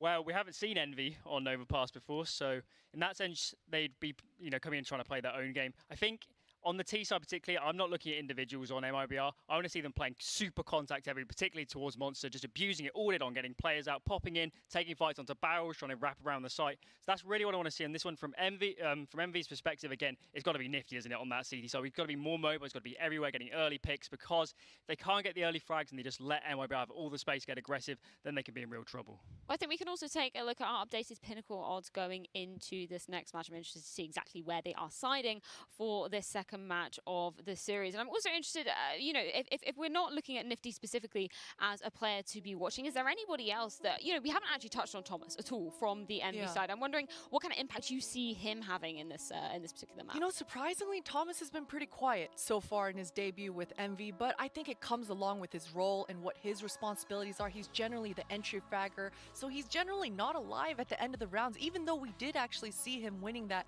1 versus 2 down in that lower side on Nuke. So certainly for him, we need a little bit more of those, but I'm looking straight at Calix. You know, Mihu, he had an explosive Nuke game. He was holding down that ramp, and he was doing his damnedest to get these MV guys into that match. He needs a second right-hand man, right? So I'm looking straight at Calix. He had an explosive game on Dust 2 on the first day in their debut for this MV side of things, just looking so confident in that server. So we need to see that sort of Calix coming out for MV as well. Yeah, I love that you pick up on Mihu as well, because our stats man, wonderful Yumi here, he picked up on the fact that he was 19-6 on that first half of Nuke. And again, he was a player to watch coming into this. We were comparing him with one of the members of MIBR as well. So from your perspective, Alan, where are we looking from him coming into this? So with Mihu, he's definitely a player with very aggressive tendencies. We've always seen that, even dating back to, you know, the stand-in days with Virtus Pro.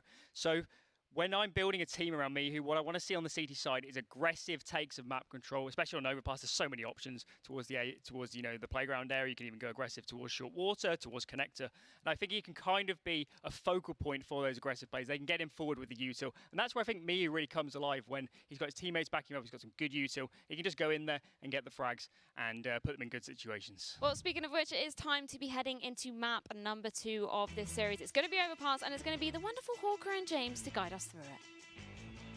Thank you very much, Freya, and our lovely analysts over on the desk. I think a lot of good things to pick up on there, especially considering we don't know what to expect on Overpass, right? Yeah. We haven't seen any games from either of these teams, but I fully agree with what Alan was saying at the end there. I think we just need a bit more aggression from Envy. You know, we need them to play a bit more of their own game and show that confidence. Absolutely. Also, I think that, you know, Nuke was a mess. We saw the grenades from MIBR were just a complete shit show, basically, on the T side. I don't expect that to be a common occurrence on these different maps, and here we are in Overpass. Up close in the connector, there are many MIBR players, they're all dead now, of course, apart from VSM. I saw Niza, weren't expecting him there. That is a very fast pistol round. I've never seen a pistol round where everyone died in connector, but here we go. That's what I want to see from MV as well. Early fights, even though MIBR stacked the right spot, you still just win the battles against them. You still just win the round. I think on Nuke, they were just getting caught by MIBR's aggression way too often, and their defaults weren't working. So they all group up early, they get this connector control, they get the early fights, and they get their first round on the board. I'd like to see someone with a HE. Someone who's in the middle, so they could just bounce it off the wall if they are coming around the corner, at least. Oh, speaking of HEs, Kobe! I think that hit KNG. I think it might have actually hit him. If you don't have any armor and a grenade hits you, it can do up to 101 damage in 2 hits. Damn. If it hits you and then explodes in your face. I wonder if could that be what just happened? Possibly. I didn't see the shots landing. I would imagine he would have had Kevlar. Oh, because everyone else does. I mean, maybe he didn't if he had a scout or something. Yeah, he spent 1,700, so he's probably Kevlarless with a scout. Oh!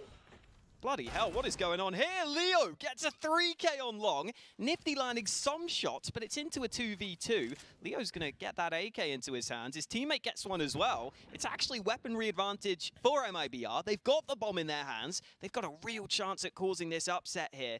And Leo wants to see if he can sniff them out. They both have full armor as well. Well then, there are 45 seconds, and Calix is on a very long walk.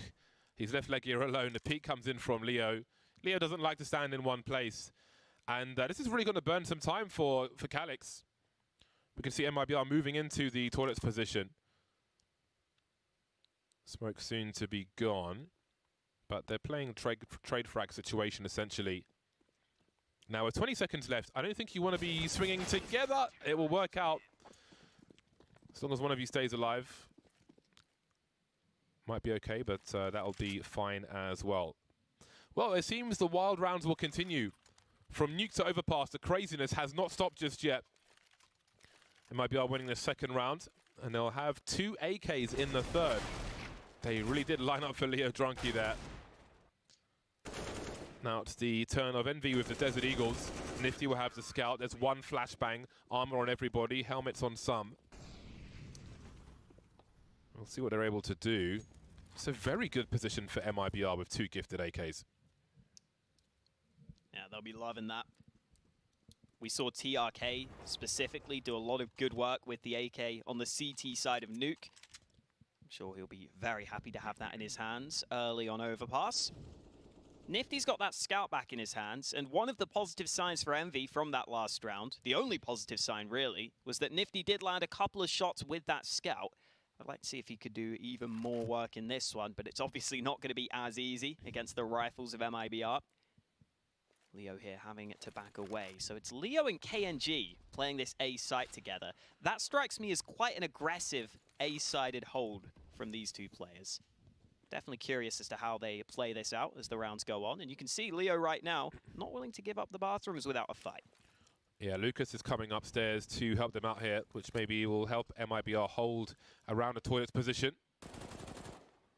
Is he ready for the close left in Thomas? The flashbang doesn't quite work out for him. 2 spotted in the toilets now. KNG with that final bullet down to the USP. No helmet, thank you and goodbye.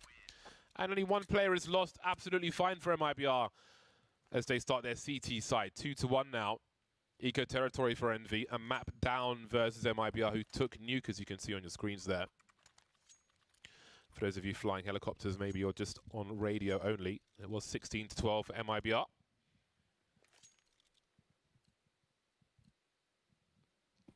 Well, this is a full eco from Envy. A flock of Glocks is all they have in this round.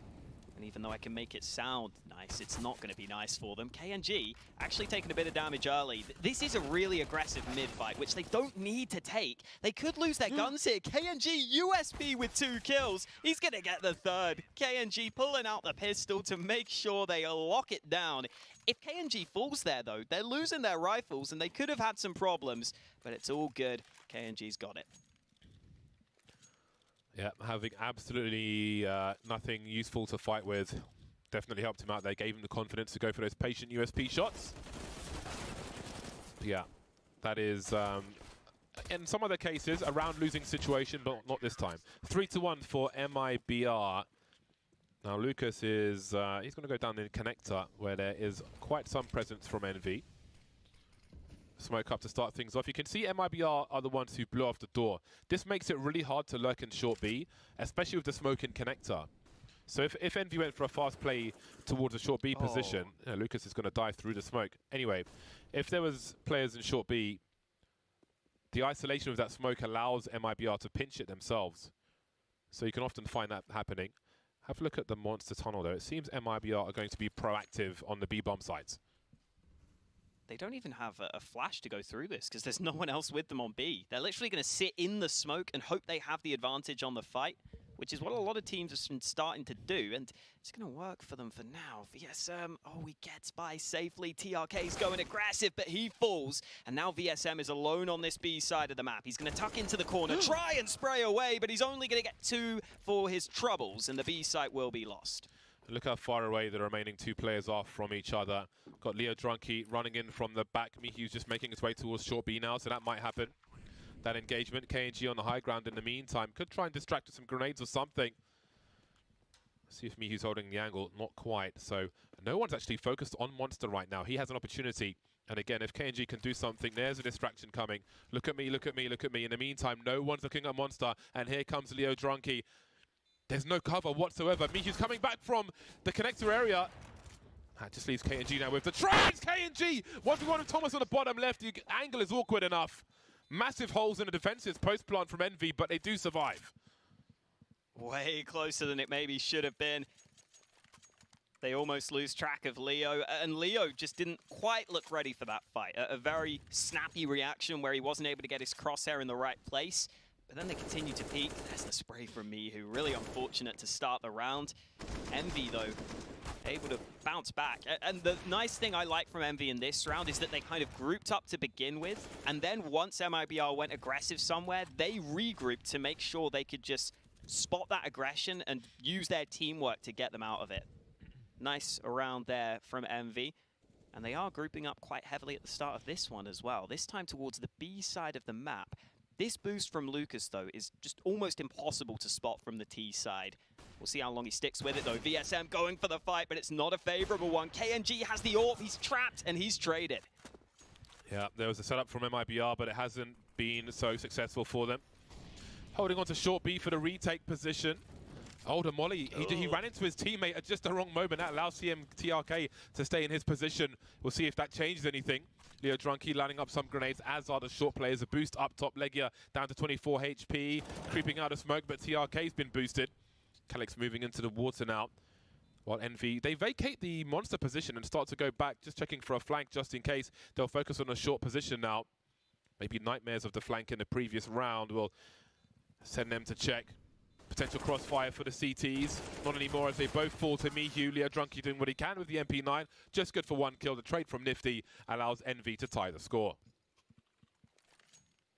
Definitely seeing MIBR continue to play quite aggressively in some of these spots early, but now Envy seem to be able to spot it out. I think VSM here peeking to begin with. Looked like the timing might have been slightly off. I'm not sure if he had a flash behind him that was coming, but he definitely peeked while no nades were being thrown. That made it quite easy for Envy to get the early kill. And then even though it's not a clinical site take, they are much more together. They are much more tight-knit on the Envy side in that round. It gets them their third on the board. And MIBR just down to pistols, so they're going to try and spice it up with an A stack.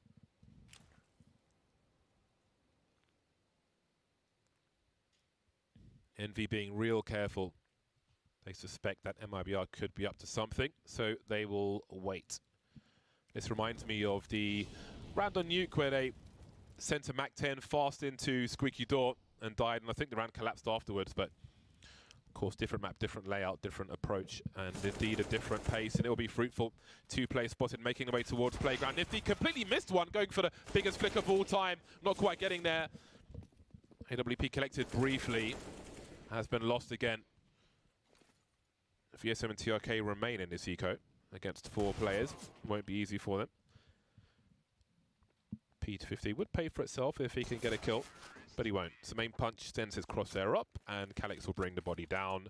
Envy now in the lead on the T side with 3 rounds in a row. They get in there. Couple of good round wins for Envy. This is where we get the buy from MIBR, and KNG has invested every single dollar and every single penny into that AWP. He had exactly the right amount for it. It's going to be difficult for KNG to get too aggressive, though, especially if he wants to go for that standard mid-peak. He runs the risk of getting naded, so KNG might have to be a little more tricky in this round. And currently you can see KNG playing on long rather than any sort of standard mid-peak to begin this round. I think this is where I'd prefer MIBR just to chill out in this round. They've gone for quite a few aggressive plays with varying success. I think generally Envy have shown they're able to stop the aggression of MIBR, so I wouldn't mind a more passive round from the Brazilians, but it's Envy this time who might be getting aggressive early. Oh, the timing, TRK. Oh, 3 of them. Mihu swinging. They're lining up. He's only good for 1, though, but look at the T's coming through. Down goes Lucas. VSM so awkward for him. That smoke, he doesn't know what's behind it. He's so concerned. Calyx swinging with the bomb, but it will be trades again from Thomas. The numbers game too great for Envy at the moment. 3 versus 2 now. Leo Drunky trying to hold the low ground while KNG from up top makes it a 2-on-1. Onto the side goes Leo. Legia around the smoke. Wasn't spotted by Leo. That was an opening for him, but KNG still alive. Re-peeking. Down he goes. Leo, is he in the smoke? Is he in the water? The water, it is, and Legia clutches the round. 2K at the end, so close and yet so far for MIBR. Oh, MIBR will not be pleased with that one. Legia's allowed the spray to the body on both those kills. KNG didn't know where he was to begin with, wasn't looking the right way. Got to give props to Legia for keeping his cool under those circumstances. That second fight especially, I thought Leo was going to have him there. The early kill comes in for KNG. That kill from Legia is fine. This one, he doesn't seem to take any damage. It looks like a couple of missed shots from Leo, and Legia is able to swing and spray to give MV their 5th round win. Looking much better for MV here on Overpass. We're seeing more from all of the individuals.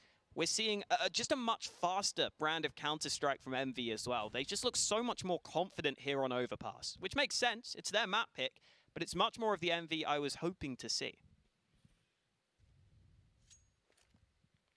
Thomas is hiding under the slide like a little troll. Yeah, little anti-flash just in case. MIBR with the Desert Eagles. Again, Envy trying not to drop around to an eco or a force bite. Very quietly creeping through. No one on the high ground for the players clearing connector as the focus is on long for Envy. Leo Drunky starting to creep now, starting to get a little curious. Oh, off angles, running into trouble. Spotted 3 players though, and the remainder of MIBR can try to react to this information.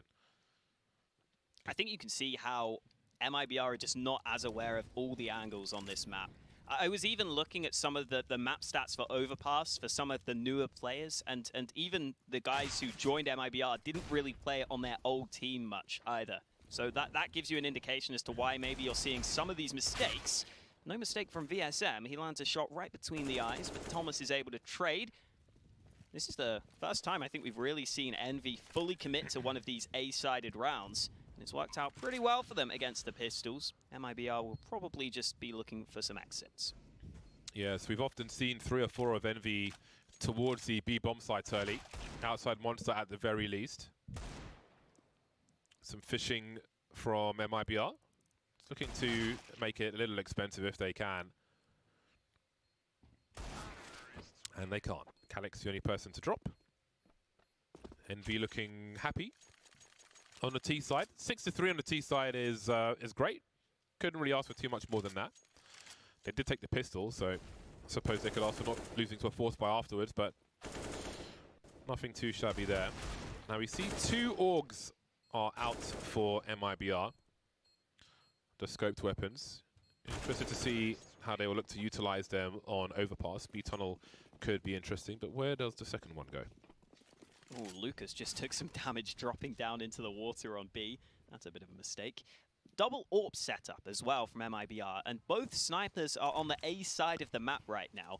That's slightly surprising to me, considering B has been the problem position for them so far in this game.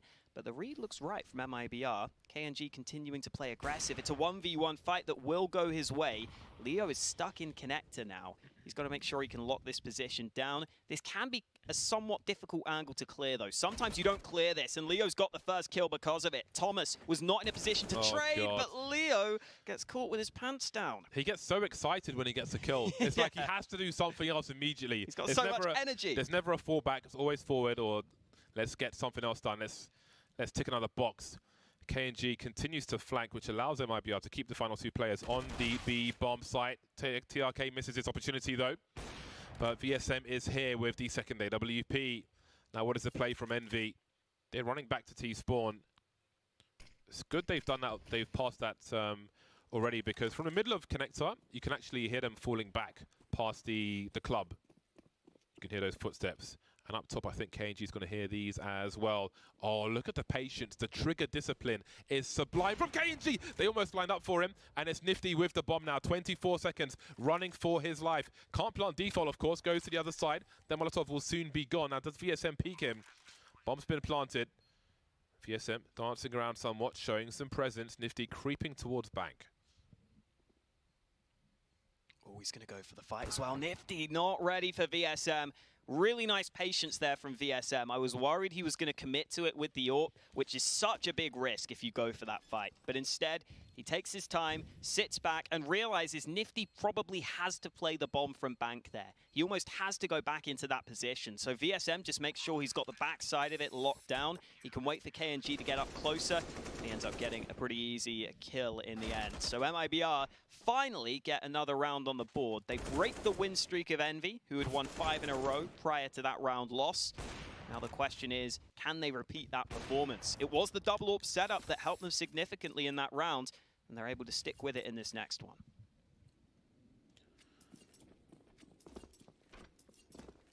I think that that monster kill is a CT kill with an M4A4. But there we go. Short B has been taken fast from Envy. And we saw the earlier rounds where, oh dear, that's another missed grenade. That grenade's supposed to go on the edge of the water because the molly will cover the high ground and the low ground. It's a pretty straightforward grenade. It's just not a day for grenades as far as MIBR are concerned. I always have a dream, right, that you have a guy at barrels. You throw that molly, but you throw a pop flash first. That goes deep enough so the guy if there's a guy that he's holding the angle, eats the flashbang, molly comes down, doesn't know he's on fire, dies to the flames. That is James's dream. If we can make that happen, please. Maybe we just set up a game where James, we pretend he's in a real game. Don't do that. then we let him do his thing. Ooh, look at the shadow advantage from Leo. Is anybody going to have a look? He's got so many sound cues, but they are looking for him. Mihu very, very patient indeed. That forces the rest of MIBR back towards the site. 45 seconds. And have a look at the bomb on the radar. KNG down on the site now, moving into an angle. So Envy have been served up some delicious meals around the A bomb site, but where is the bomb headed?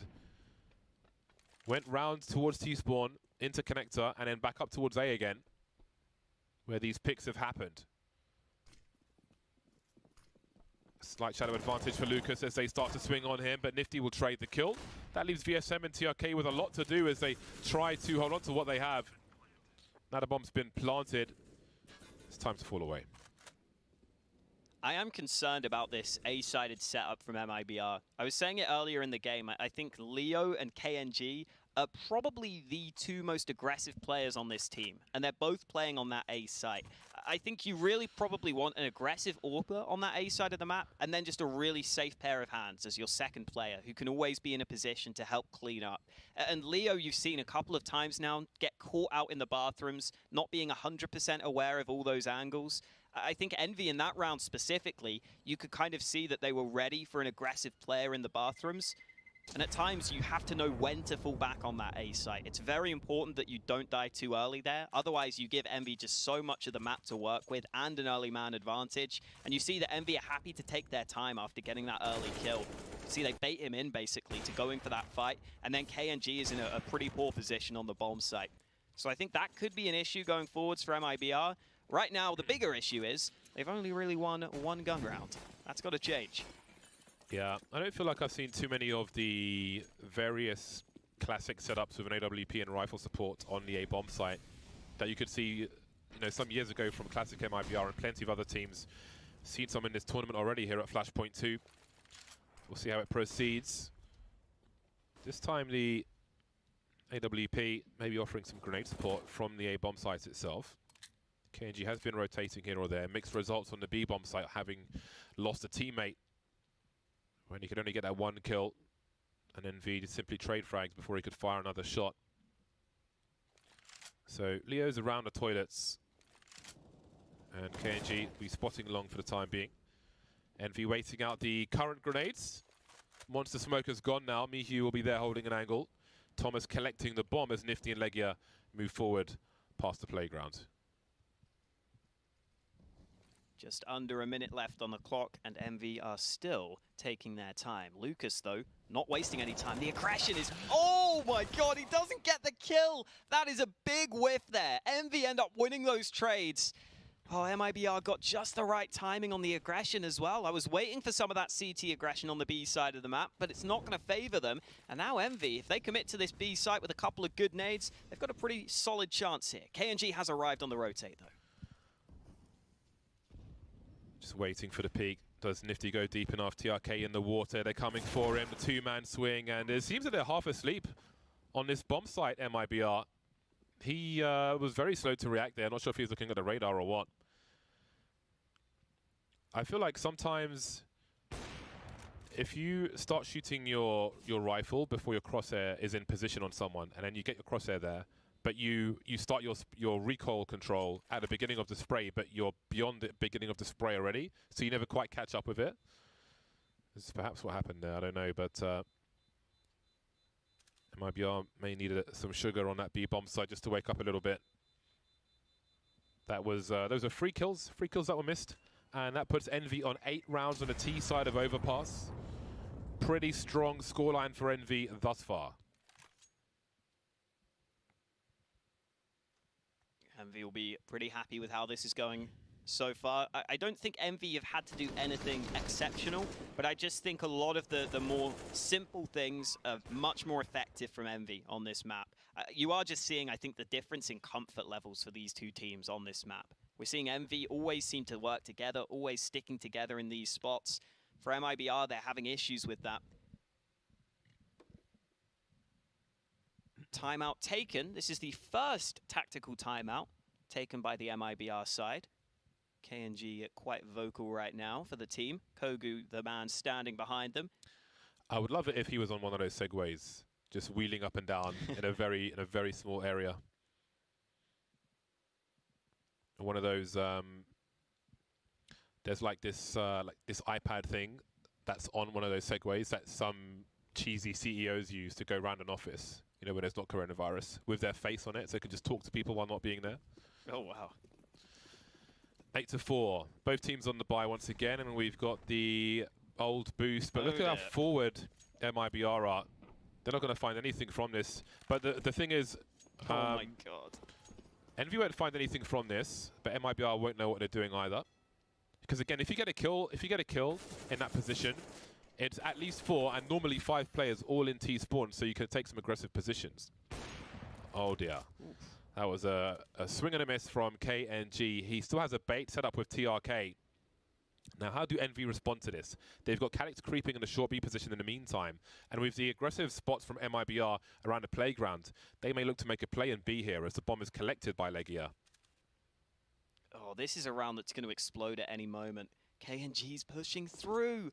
Oh, Nifty's running now. He's giving it away. He doesn't realize KNG's pushed into the back lines. Envy have to go B here now. They have to just commit to this. They've left the bomb behind, which could be a problem, but MIBR are playing very safe on this B site. These fights are important from Calix. He's got to delay them. The bomb is still not recovered, James. They're on the B site. They're fighting, but it's not going to matter. MIBR have made the difference in this round. 2v5 should not be winnable. It shouldn't be. KNG continuing to creep. We'll soon see the bomb on the left-hand side. The fights continue, though. They rage on. Calix and Thomas, it's so awkward for them. Calix is taken out by KNG at the very end. So both teams made an aggressive play at the beginning. Envy's was a tower, whereas MIBR's was a charge, and it allowed them to take position. And it wasn't just a fast enough response from Envy. Nifty died alone in playground, and they were just double HEs afterwards. And again, the bomb was left. Panic, maybe. Well, that's one way to get back into the half. Both teams on the bye once again. The short B Molotov and the T-Rap Molotov as well. And once again, Envy with big numbers towards the B bomb site, as has been common in this half. Now we might just see them go back to this fast B play through Monster. It's been pretty effective so far. Flash goes through. Another flash to follow, but VSM has put down that smoke. Lucas not able to get the early kill, but this time MIBR are surviving on the B site. That's important. That's allowing time for the rotation. The counter nades are there, and Envy aren't really sure. Everyone is now on this B side of the map, and Lucas gets one through the smoke. Nade lands to follow. Nifty getting caught in no man's land. Envy just not able to get anywhere near this bomb site, and MIBR this time hold on to B. Smoke's cutting the bomb sites in half. And Envy are very exposed afterwards. The cavalry are here for MIBR, trampling on the faces of Envy. Chose to stand and fight, and on this occasion they were unsuccessful. So MIBR start to catch up as we head in towards half-time, and that scout is coming out again for Nifty as the money is short on the side of Envy. Some late rounds here for MIBR. Much better buy now. 2 AWPs continue. VSM's on a long journey. Celio Drunky saying hello as well. Spots the scout. They can hear the weakness as well as see it now. Only a deagle for Calix and Mihu. 3 flashes on Envy with 1:30 on the clock.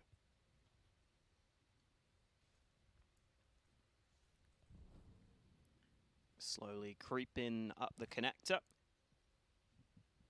VSM holding long. This double up setup is again on the A side of the map. KNG is also getting involved now, and he's going to get the first kill. Legia dropped. Leo holding this close angle, gets the shadow, but doesn't get the kill. VSM thankfully gets another one, and KNG is still sticking around in the bathrooms. He spotted that player, but he's not able to land a shot on the tight angle. Now it's these two AWPs on the A site, and KNG is still up close, but he hits the shot anyway.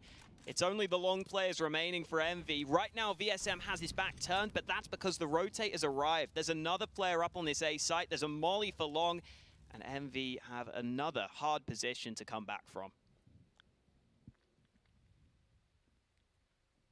A scout and an AK to try and find a way to win a round. They're slowly edging forward, but KNG, even with the AWP, is moving faster. Down goes Nifty, and down goes Mihu as well. 7 rounds for MIBR at halftime. Was looking unlikely for them, but I think they've put themselves in a pretty reasonable spot, all things considered, as we move into the second half. 23 kills for KNG, not too shabby. We'll see if he can hit 30 after the break.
MIBR, 1 map up, 1 round down, moving on to the T side. We finally saw KNG, the KNG we were looking for on the CT side of Overpass, although I'm sure they would have liked to have some more rounds. Envy maybe gifted them away into some late rounds in that half. And now it's Envy's turn to move on to the defensive side. We can see a boost coming towards the B bomb site, but MIBR making inroads towards A. Currently taking that A long control. Overpass is always a map where you can see early control taken and then quick plays back down the connector or back up the connector to switch things up. And with KNG lurking all the way towards T spawn, I wouldn't be surprised if they do end up going back to B in this round. And that could be where Envy's boost comes into play. Me, who is the man on top of that boost, he's going to have this clear line of sight. The problem for Mihu is, how many kills is he going to get here? Especially with the players having their back turned, I would expect him to get 1, maybe 2, if they push this position, and then you don't have the best spots to work with to actually hold the B site. But they'll be hoping those early kills are enough to allow them to lock it down, and once this door opens, Mihu will get the information. Got to land those headshots though, only Mihu facing, doesn't land a headshot, but we know there's some cavalry around the corner. However, can they find some kills? They certainly can. Legia with 2, looking for a third one. Bombs here as well. Nifty comes and goes very quickly indeed. Gets a kill though, which keeps Envy a man to the good. Lucas and KNG. KNG trying to close the distance, but it is a crossfire. Not sure he realizes that. Still a crossfire now. Lucas is delivering all the kills, looking for one more versus Legia, who's got 3 of his own. Make it 4. Envy take the pistol. Legia, the man with the kit, the man with the utility, ends up being the big hitter for Envy in that round. MIBR had one smoke as well. I didn't see exactly where that went. It could have been really nice to be able to smoke off the close position, but it looks like they smoked heaven. That's what allows all these Envy players to fight. Nifty actually goes through the smoke to help them out as well. And then at that point, MIBR don't have many nades, so they just go for fights. And even though Lucas landed some nice shots, this one from Legia, clean as you like, to give Envy the all-important pistol round. And MIBR, without the bomb plant, will not be forcing up into this following round. You know what I want to see from Fnatic? I want to see, on the T side, that 4-man stack, but I want to see a revolver. JW with a revolver on top. As soon as you start like rattling up the revolver, they hear it and they're like, oh no, it's a boost. Nifty with a cheeky shot with the scout. Now, MIBR, their concern is position a bomb plant. They want the bonus money. This is not a forced buy from them. Lucas is not a guy who needs to die for MIBR right now. He's the one who's carrying the bomb, which allows time for rotation. There's no one on the flank to stop the bomb from being planted. So the worst case scenario is done. Now it's about doing some damage or maybe winning the round, maybe doing some damage. KNG 1 versus 5 with a P250. Can't get much done. It's the main punch there, but they achieved their goal, which was to plant the bomb. MIBR. Yeah, that's all they really wanted there. Maybe a kill or 2 would have been nice, but that's not necessary, right? They get their own money, especially with how KNG's been playing. He's got the chance to get the AWP now if he wants it. He's going to go for the AK, though. Didn't want to risk going without the Kevlar. So AK's across the board for MIBR, and I think that's probably the safer call into this round, because you kind of know that Envy are going to have some weaker weapons. So if you get the AKs and the full nades, you have got by far the better buy in this round, and it shows. Only 1 premium rifle on the Envy side of things, while MIBR have those 5 AKs. So weaponry advantage certainly in favor of MIBR. That might mean that Envy try and go for a bit of a crazy play, though. They know they've got the weaponry disadvantage. We'll see what Envy decide to do in these circumstances. Leo, I was going to say moving to short B alone with the bomb, but there were chain flashes. Oh, Thomas he was on the balcony. Got taken out by Lucas. Smoke in connector to stop more aggression, potentially from Envy, but nobody was in connect. So we can see a third man towards B now in Nifty. Still on the scout. Envy having to play responsively to MIBR at present. Not really in position to do anything proactive. We'll see if... okay, Calix has picked up the scout now. And Nifty's got the MP9, which is interesting. Guess they'll have Nifty focusing on the B-bomb site a little more, while Calix will scout with the scout on A. But again, it's relatively passive, no forward positions. And that smoke at the front of A will be telling for MIBR. They can have a rough idea of where that is, which maybe tells them the climate upstairs.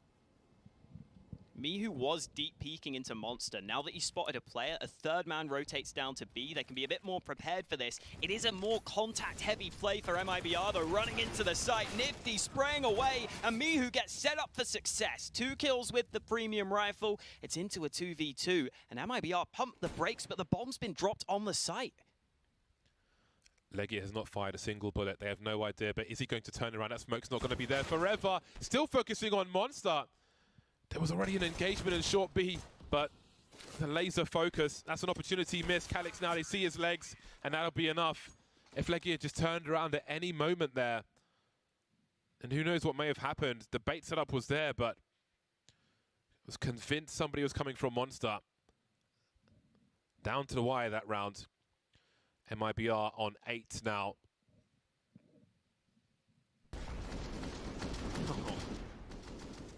That is filthy. Yeah, this setup from Envy looked really good to begin with. Look at how Mihu gets those 2 kills on the trade, but KNG's just able to sneak up on that slight angle, spot the player out early, and now Nifty getting an AWP into his hands, looking over the top of the smoke. Calix also playing quite aggressively on long. Now that Nifty's falling back, though, Calix is going to have to commit to that close long angle. Looks like both teams are just defaulting at the start of this round, though, so we shouldn't see too many early fights.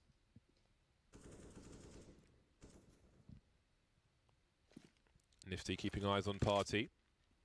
First flash on long, no response, no fire. Nifty went reposition, maybe trying to run distraction. Get a flashbang out there. Calix's patience will pay off, but 1 for 1 is not good enough, really. 4 on 4 will favour the T's with a minute on the clock, and we can see more proactiveness from Envy as Legia looks to press on towards Monster. It's got Mihu keeping an eye on Connector in the meantime as Thomas starts to get more aggressive, maybe to offer some kind of help to Nifty upstairs. MIBR split up. Now, where does the bomb ultimately go here? We can see Lucas maybe looking to rotate to join the other 2 in the high ground. Meanwhile, Thomas makes his way downstairs, it looks like. And Nifty starts to fall off. They were so long there with no information. I don't know if KNG would have heard Nifty running on long there. He may have got a sound cue. But it's complete guesswork for Envy. They haven't really seen anything, but with the aggressiveness they have on short B, actually, they'll still have 3 towards B, just in case, which is interesting. Nifty alone on the A bomb site. Despite those aggressive positions, he's got the info now, but down he goes.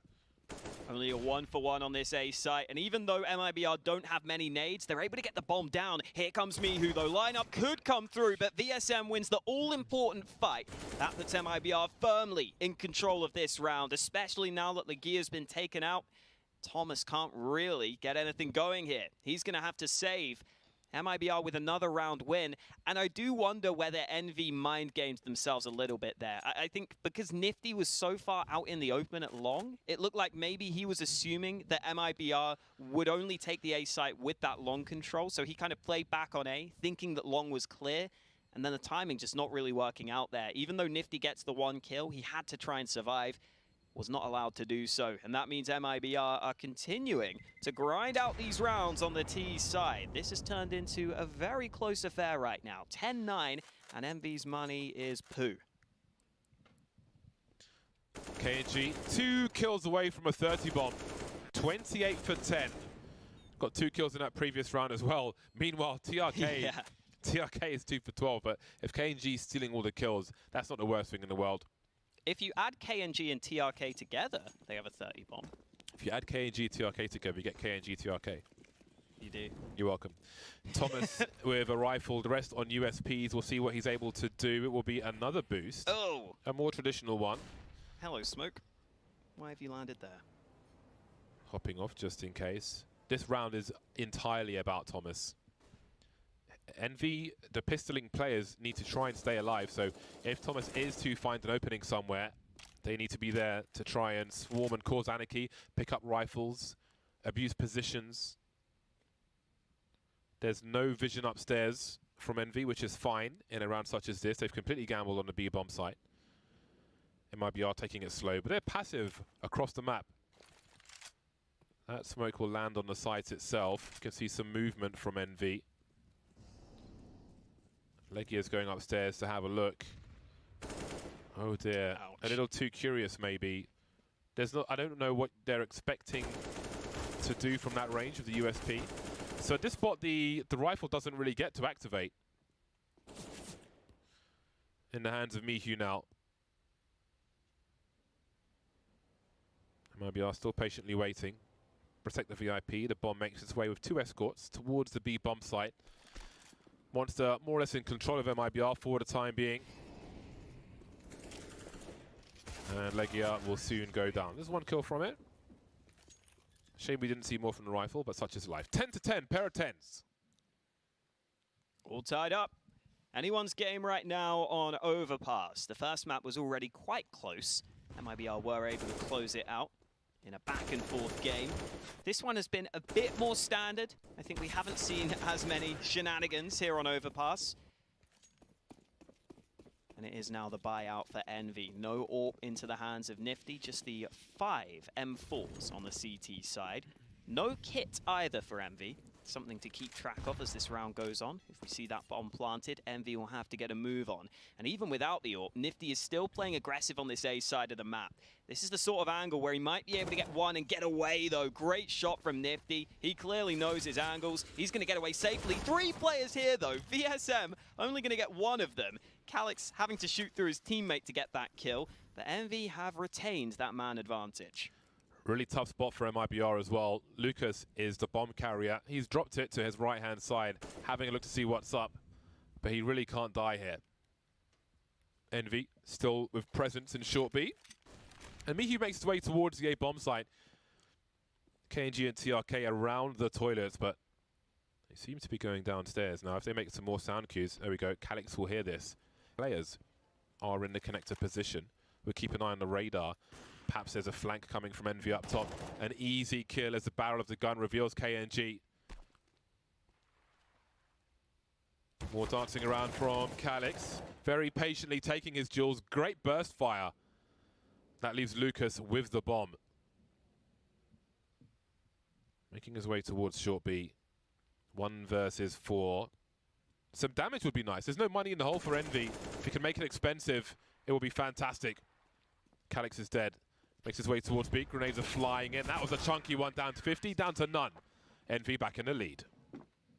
Looked like a bit of either miscommunication or lack of awareness at the end of that round for MIBR there. If TRK comes down connector to trade onto KNG, who went into the short position, maybe they have a chance of quickly swarming that B site.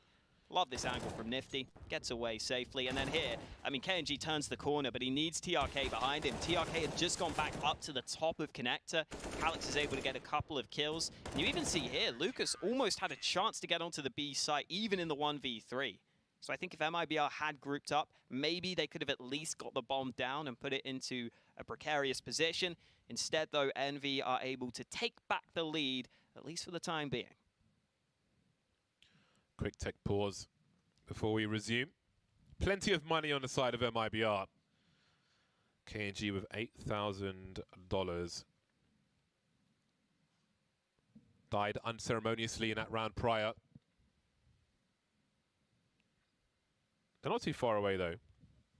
I want to say not too far away from the, potentially going very deep on overpass. They trail by just the 1 round.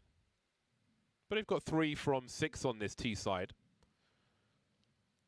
So they can take some confidence in that. They've got the money to keep up the pressure on Envy. Once Envy have completed their buy, only Mihu should have money, about $3,000. Everybody else has got, well, Calyx has a little, but most players have got less than $500 in the bank. So if Envy can be broken by MIBR in this round, then there's the potential for a 2-0, surely. I feel like Envy look like the stronger team at the moment. Yeah, I think they do look like the stronger team, but for MIBR just to put themselves in this position where if they win maybe 2 or 3 key rounds, they win the game, that's pretty good from MIBR's perspective, in all honesty. I think this is obviously one of the maps where KNG has just popped off, and he can do this sometimes. He's quite a streaky AWPer, but he's really put them in a position where they actually can compete in this game. And if they win this round especially, then we are starting to cook with gas over on the MIBR side. Yeah. It looks like TRK ran out of batteries for this second map. But if he's taking bullets and his teammates are trading and so on, then it's all good. That's the thing. TRK is normally like the closer on this team, normally in the back lines. So that is a bit concerning. Yeah, but I mean, they started on the CT side. That's true. Yeah, so like having 2 kills on the CT side is worrisome. If it's the T side and maybe you're going first and just absorbing all the bullets if your teammates are... But hey, for better or worse, again, there's